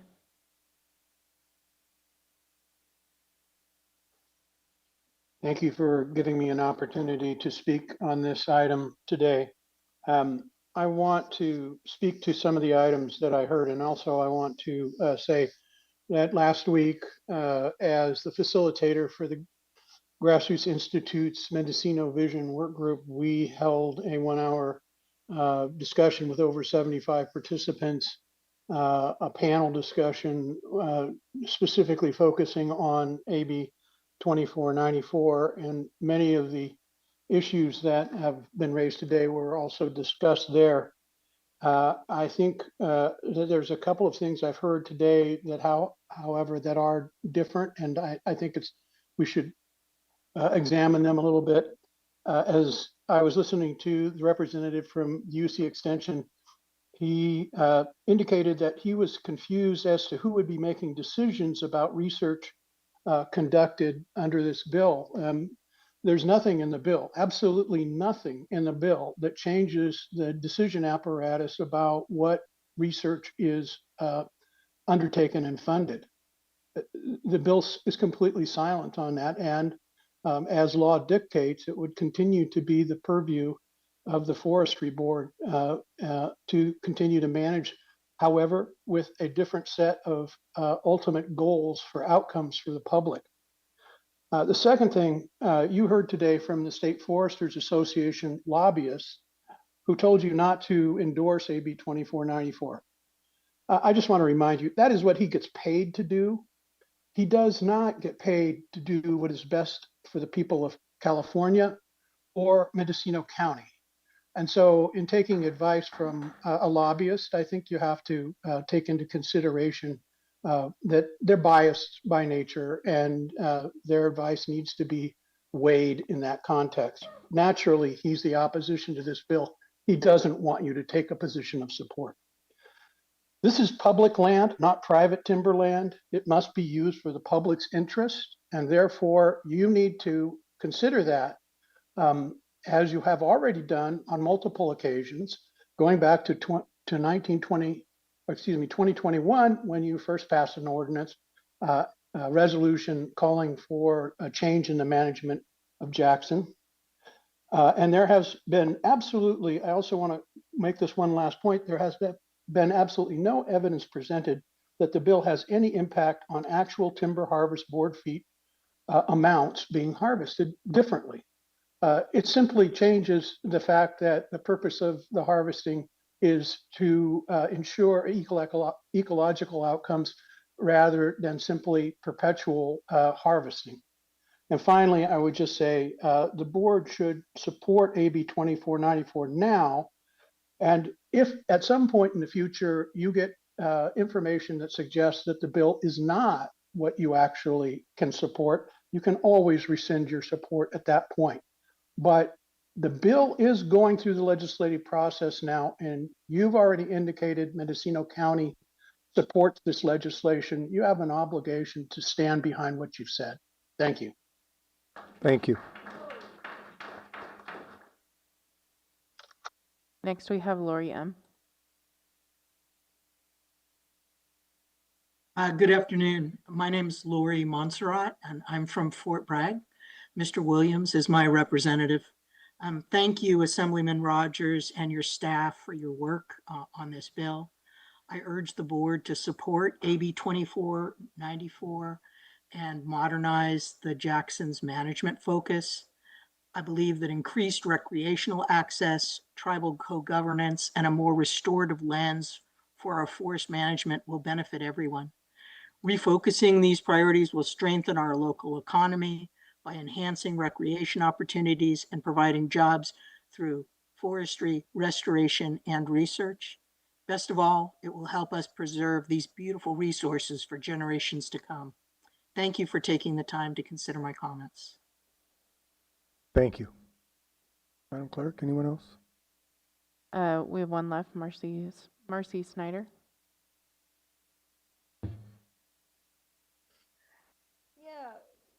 Good afternoon, everyone, and thanks also for this opportunity. I really appreciate it. I want to urge you to support 2494, AB 2494. I think change is inevitable. Our planet is changing rapidly. We need to to sequester carbon into living organisms, not into people's houses that deteriorate over time, but into living organisms, into these giant trees that just store a tremendous amount of carbon, draw it out of the atmosphere. These old redwoods do that more than any other tree on the planet. I was thinking about something that hasn't really been mentioned a whole lot, and that's the fishing industry. When I first moved here over 50 years ago, the old timers who are my age then talked about being able to go out to the rivers and catching. There were so many salmons when the salmon were running, catching fish with their hands. They didn't need a hook and line. They just went out there and they just grabbed the fish because they were just everywhere. The quality of our water, our waterways, indicates the health of our forests, and they're not healthy. I have walked and horseback ridden hundreds of miles through these local forests, mostly through Jackson State Forest, but also through other forests locally here on the coast. I've seen clear cuts. I've seen second growth after clear cuts. I've seen selective logging. I've seen the slash piles. I've seen the topsoil eroding into the rivers as I've crossed creeks and streams. I've seen the logs across the streams that prevent the salmon from swimming upstream to lay their eggs. I see that the eggs are being smothered by the siltation. I think we need to stop these practices and start thinking about how to take care of the environment, not excluding logging, not excluding jobs. We've excluded fishing jobs for sure. They basically died. We don't have a vibrant fishing industry on the coast. Our Noyo Harbor is being turned into, it is a tourist attraction, not a fishing harbor. I highly encourage you to put this into the legislative, to approve the letter and put this into your legislative platform. I want to thank Assemblyman Rogers and his office for crafting this bill. I think it's a living document. It is going to change over time, but your support of it and your support on this today would also be supporting those changes. Change, like I said, change is inevitable. It happens. We can look at our own bodies and see them changing. We can look at the world around us and see it changing. We can see climate change. We can see fires raging sometimes in Mendocino County. Ms. Snyder, your time is up. Could I get you to wrap up for me, please? Oh, sure. I'll just say, please support this. And Bernie, you're my representative. I hope you sign on to this. And please support AB 2494. Thank you. Thank you. Madam Clerk, anyone else? We have one more, Marie.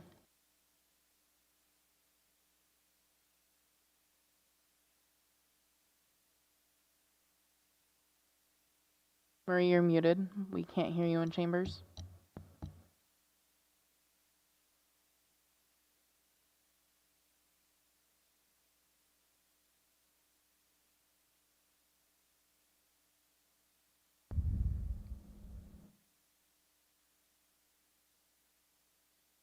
One last try. Pardon me? She's still muted. Okay. We'll give her a few more seconds here.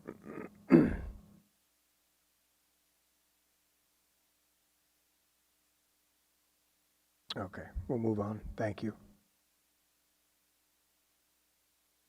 Any more commenters online? Seeing no further comment online. Okay, we'll bring it back to the board for action or discussion. Supervisor Klein? Thank you, Chair.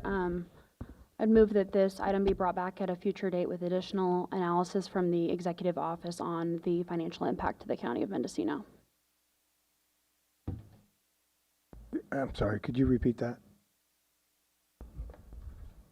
Would move that this item be brought back at a future date with additional information from the CEO's office on the financial impact to the County of Mendocino. Okay. So here's where I'm at. I think The board unanimously supports all of the items that are mentioned in the ledge platform that this bill does address. I do have concerns about the fiscal impact of the county and the economic impact, especially to my district. You know, I get it, there was urgency. We've heard that today the urgency has passed, but this is still important. I think I'm going to have a hard time approving it without having the information that I still need. I know that there's been an idea to support the letter that was submitted under the ledge platform, but it sounds like maybe some of the language of the bill has already changed. So I don't know what exactly we'd be supporting there. I mean, if the urgency still isn't there, and I think it was Mr. Rogers' staffer who said that, or maybe it was somebody else that said that the Appropriations Committee was, gave direction to go work with the opposition and see if you can come up with some common language that's agreeable by both. I am a little naive to the process, but I don't know why we couldn't wait until something solid is going to be presented and that both sides can at least not completely disagree on. So that's where I'm at. I'm hesitant to sign on, lacking some information, and then the fact that it sounds like, the language has changed maybe a little bit. That's not in front of us, and that also that it sounds like it has the potential to change further down the road, trying to compromise with the opposition. Supervisor Williams? Yeah, Chair, with all due respect, I think you've completely mischaracterized the input we heard from Assembly members Rogers' staff today. I think they are counting on a letter of support from us, and I don't think that they've suggested that we should hold off due to language changes or negotiation with opposition. If there's any question about that, we should call them up to clarify. So I can clarify for you. He did mention the urgency of last Monday and that has passed. I don't think I suggested that he said that they're still not looking for a letter. I think that we should send a letter, but I think it should be narrowed down to everything that we support based on all the information that we have. So I'm not saying that they said this or that. I did hear those things today. I know that they said that there was an urgency for last Monday. It's unfortunate that it didn't make it there by that time, but I still have the same stance that I'm going to require some more information. Supervisor Mulhern. Thank you, Chair. So I read the letter that the audience received, and that was uploaded to the board item. And I'm wondering what in that, to me, this letter is pretty vague. It does highlight the need for timber. It highlights the governor's 30 by 30 goals. It highlights the importance of Jackson to our entire county. I'm wondering what in this letter you would potentially like to see changed. Are you asking me? Yes, sir. So it's supporting the bill as a whole, correct? Correct. Okay, so without the information about the fiscal impact to the county, the economic impact to the county, signing on to that, supporting the bill is a struggle for me. Am I going to sign on to something that I know is going to have a fiscal impact to the county without weighing it towards the benefit? I'm just not ready to do that. But again, the three things that are in there that match our ledge platform, I 100% agree with. Mr. Chair, if you don't mind. Yes. Okay, so I guess I'm going to try to count to 3 here, and I guess my question for you and Supervisor Klein is what's changed since November 18th and what was in the legislative platform? The deprioritization of timber harvest, for one, and for me, that's the impact. My understanding is the last time the timber yield, I don't know if it was 120 directly from Jackson State, or if it was 120 total that the county received. And then the jobs. I know this has the potential to create more jobs, and that's what we're being told. But it also has the impact specifically in my district to eliminate jobs. In Willits, we heard from a gentleman who came up and represented himself as the 2% that we're talking about.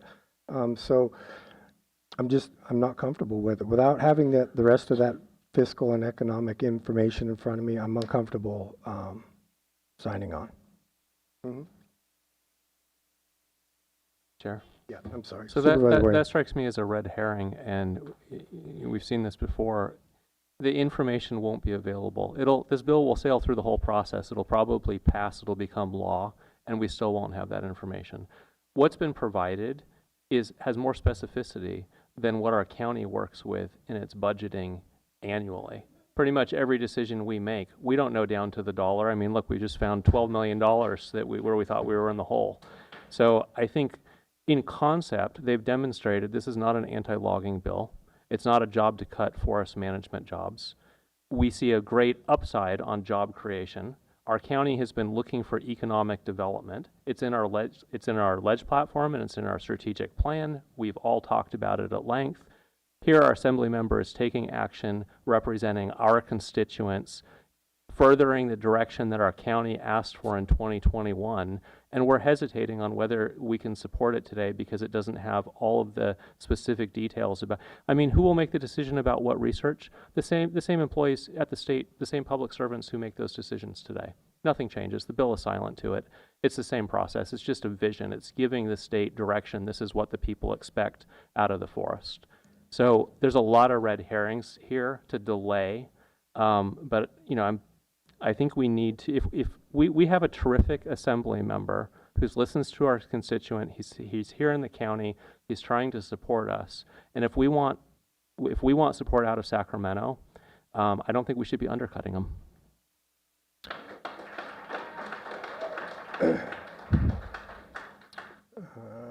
Supervisor Klein.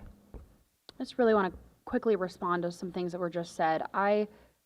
Having concerns about the piece of legislation is not undercutting our assembly member. He has done a great job to show up in our community. I respect the fact that he's been very present, a lot of constituent-focused legislation, and so those two things aren't mutually exclusive. We're not going to just turn our eyes on what's happening in Sacramento just because we have concerns over certain aspects of this legislation. So I just wanted to show my respect for our assembly members showing up in our community and being responsive to our constituents. I still am allowed to represent my constituents and their concerns. Supervisor Haschak. Well, I think it's been a really good discussion today, and like Mr. Hollister talked about, you know, it's a philosophical approach to kind of achieving the same goals of economic development, healthy forest, and community involvement. Again, I go back to our ledge platform, which states that these are the things we're trying to do with this bill. And I appreciate the Assemblymember Rogers for bringing this bill forward in response to what the community said and also what our board has said unanimously. And so I do think that there are amendments that could be made to it, and especially clarifying research and what's going on. Also, you know, the economics of how this will impact the county and such. But I support this bill because it is what we've asked for. Okay, so we have a motion on the table. I'll second it for the sake of a vote. Any discussion on the motion? No. We'll vote by button.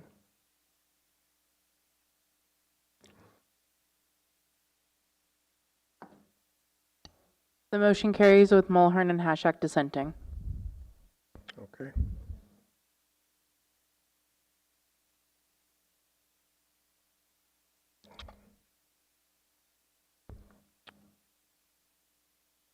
I'm sorry. I'm clearly. I think we have a process for reconsideration. Yeah, I need to reconsider. Yeah, it sounds like, I think what needs to happen is to clarify what the motion was, so all the members understand what they're voting on. Sure. The motion was made by Supervisor Klein. If you could reiterate, please. Yep, the motion was to continue this item to a future date with analysis from the CEO's office on financial impact. Mechanical problem here. That doesn't represent my vote. Apologies. Okay, and You've got the language from Supervisor Klein? All right, and I'll still second. Yep. We're going to revote.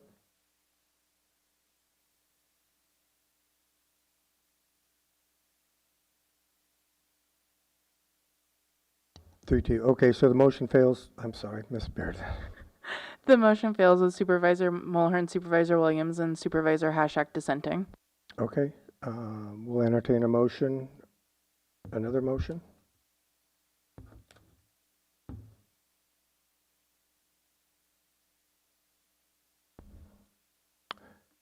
Supervisor Hashak. Well, I'll move sending the letter and also sending the letter to RCRC requesting reconsideration of their opposition. Second. Okay, we have a first and a second. Any question on the motion? None? We'll vote by the button.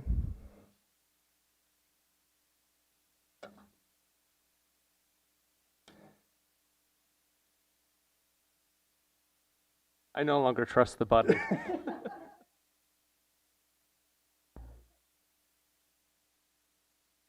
Yes.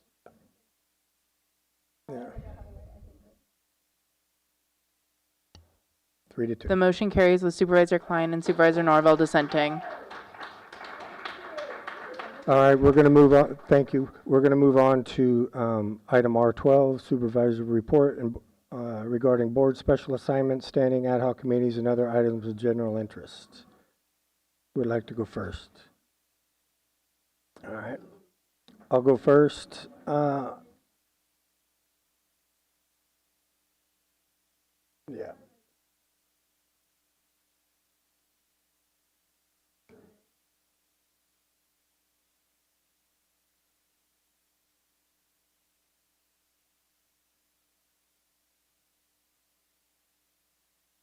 All right, so last week, as normal, I attended the weekly GRI meeting. I made it to the last half. I missed this week's. The Prop 47 committee over on the coast, the meeting is to be rescheduled as we did not make a quorum last week. I attended several meetings with MCRPD last week to help them with their programming and the city's plan to establish a park and rec department. I attended the Justice Juvenile Committee meeting last week, as well as a meeting with the Social Service Director and members of the community about the Veterans Building in the city of Fort Bragg. I attended a Potter Valley stakeholder meeting that was held over Zoom. And then lastly, I just want to announce that Supervisor Mulhern and myself will be making up the Homeless Ad Hoc Committee to discuss a better path forward in reducing street-level homelessness and issues of substance abuse and mental health that are generally a part of our street-level homelessness. And lastly, McCavan is collecting needles.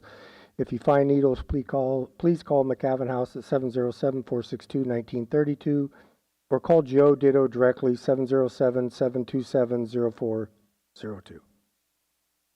Supervisor Klein. Thank you. To start, Supervisor Mulhern has brought me into the discussion happening around the Ukiah Library and the future location options, along with the new courthouse. So I appreciate you including me in that and looking forward to seeing what we come up with. I believe we have an item scheduled for our next board meeting for a full board discussion. The Eastern Hills evacuation route grant work. There was a community meeting a few weeks back that led to a lot of questions from residents.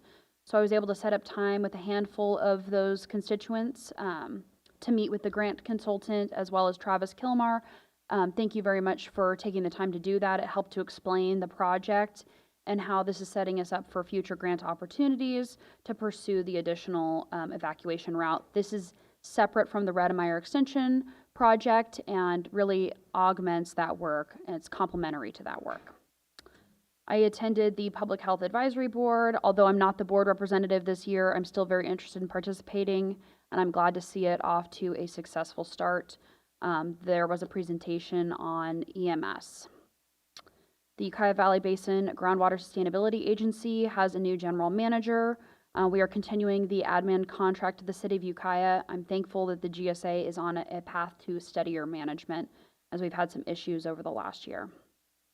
I had the opportunity to testify as the key witness for Senate Bill 936 by Senator Blakespear. SB 936 would ban the sale of flavored nitrous oxide as well as the accompanying tool that you use to inhale nitrous oxide. So I wanted to flag that for the board. There's also 4 pieces of legislation pending in the process that would ban the sale of nitrous oxide. I attended the Redwood Region Logging Conference and heard updates about the industry. At the Road Valley MAC meeting, there were a lot of questions around low-intensity camping. I let them know that the ordinance is being developed and there will be opportunities for input as it's brought back to the board. The Hopland MAC meeting has been laser focused on the Caltrans 101 project. The work started on March 13th, was off to a very busy and bumpy start with lack of communication to residents and large no parking signs right on the street 24/7 through downtown. Despite the fact that work was only taking place at night, Thursday through Sunday. The no parking signs were quickly and swiftly addressed, but there are still a lot of concerns for the months of work ahead. The concerns include parking, phasing so that all of downtown is not completely shut down, the lighting conduits that the community has been asking for a decade, and the impact to businesses. I want to thank Assemblymember Rogers and his office for working closely with Hopland to ask for these needed changes. My family will be making an effort to support all of the restaurants and businesses in downtown Hopland over the next year as they deal with the impacts of construction, and would ask you all to do the same if you're able to. My April constituent coffee meeting will be in Potter Valley on April 4th. That's a Friday from 12 to 1 p.m. Thank you. Supervisor Haschak? Yeah, the Great Redwood Trail Authority or agency had a meeting on the March 19th. We adopted the master plan, and along with that, we formalized a policy of no herbicide or pesticide spraying. That's been the existing practice, but it wasn't a policy, so really appreciate that moving forward as what the Redwood Trail, the Great Redwood Trail stands for. It's a great day. It's over, I think, 700 pages of information about the Great Redwood Trail, so you can go to that website and see the master plan that's been adopted. For the Area Agency on Aging, the Redwood Coast Alzheimer Daycare canceled their contract, and so there's a RFP for new service provider for Alzheimer's and adult daycare, and it's a critical service. Really unfortunate that they had to cancel that contract. And then we had a meeting on Friday up in Covelo to discuss the fire hydrant feasibility study that Senator McGuire got us the funding for. I really appreciate county staff going up there, and also, you know, the Round Valley Indian tribes being present, the CAL FIRE, the water or the sewer district up there, and the fire department. So there's a lot of key players to really talk about what the community needed and how to move forward with an RFP and scope it out for this feasibility study. So looking forward to more progress on that in the near future. Thank you. Supervisor Mulhern? Thank you. I'll try not to be repetitive. Of course, we all attend similar meetings or on multiple meetings.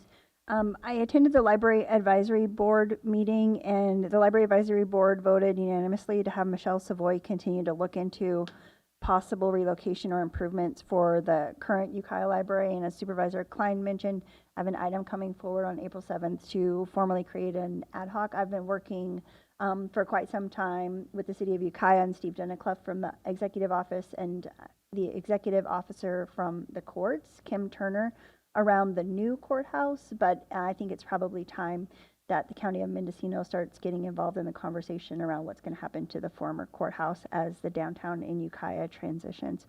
So that item will be coming forward on April 7th. I also attended the Mendocino COC strategic planning meeting in Redwood Valley at the training center. And for those of you that don't know, the Continuum of Care is a multi-jurisdictional group. It's about 23 different agencies that get together to try to figure out where to place the funding around homelessness. And a lot of the conversation seemed to center around creating more housing or finding ways to support creating more housing, and then also how we keep people housed, the people that were formerly homeless, and then also to get people so that they're not exiting housing once they are housed, because that has been a challenge for some folks. I also just listened in on the GSA meeting, and I'm grateful for Supervisor Klein bringing to my attention that there needed to be some additional support, and I think that we have probably the right team member in place now to be able to help that agency go forward. I did attend a LAFCO executive committee meeting to discuss the upcoming budget. That'll be brought forward to the board at our next meeting. I attended the Behavioral Health Advisory Board meeting, and as a reminder, all of the data and statistics around behavioral health for mental health funds is located on the county website under the Behavioral Health Advisory Board. I also attended the Opioid Task Force meeting, and tomorrow night in Ukiah between 5 and 8:30, there will be a showing of a movie called Fentanyl High, which is presented from a youth perspective and talks about the dangers of using fentanyl. That same movie will also be played in Fort Bragg, and both showings will have a panel of local experts and family members that have been impacted by the fentanyl crisis. So I really encourage, it is advertised for children or young people 12 and up to come with an adult. Of course, always use your own discretion when you're thinking about those kinds of things. There are some trailers available on YouTube if you want to check that out before attending the events, but those are all listed on social media, and there has been a press release that has gone out. I'm also happy to forward those flyers if the board did not receive them. Of course, the Great Railroad Trail Master Plan was approved, and I had a conversation with CHP regarding the misuse of alcohol as it relates to driving in our county. The conversation about the 15-minute program, every 15 minutes, which is a program that is offered by the California Highway Patrol, and we'll continue to work with the Behavioral Health Advisory Board and the department to try to figure out how we can bring more awareness to the high instances of alcohol-related accidents in our community. And then I really also wanted to just highlight, there's a couple of open bids still on the county website that are really important to our community.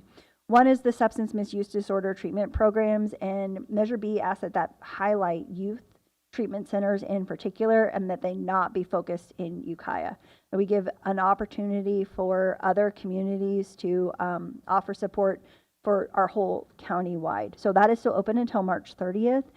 And also, the abandoned vehicle abatement towing, our RFP is out. The abandoned vehicle abatement program is something that each of us pays for. If we own a vehicle, we pay an extra fee in our registration. That was approved by the voters, and I think it's an important program.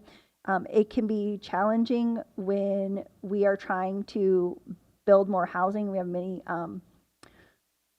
multiple generations of families trying to live in housing, and it's an impactful quality of life thing to have just abandoned vehicles in our streets and roadways. So I just encourage all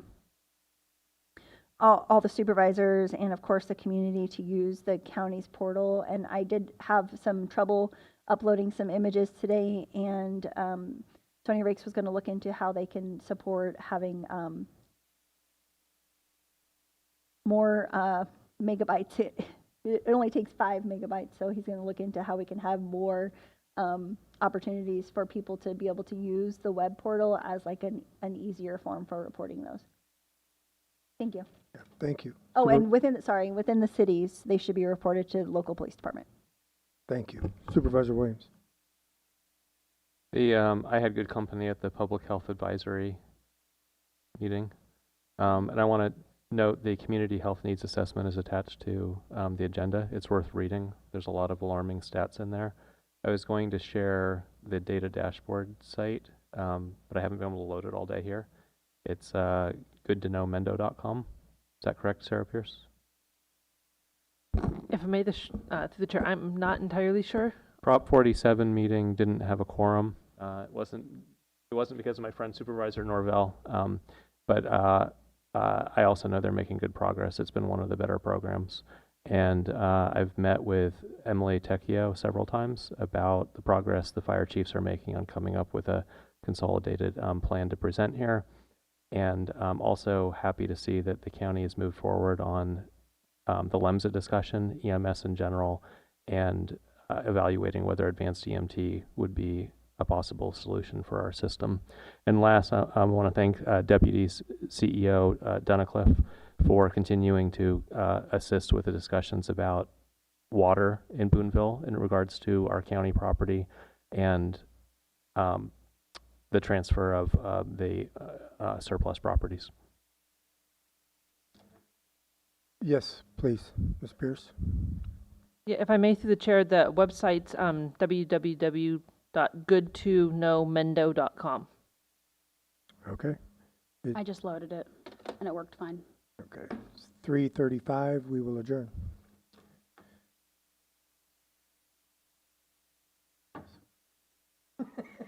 At lunch,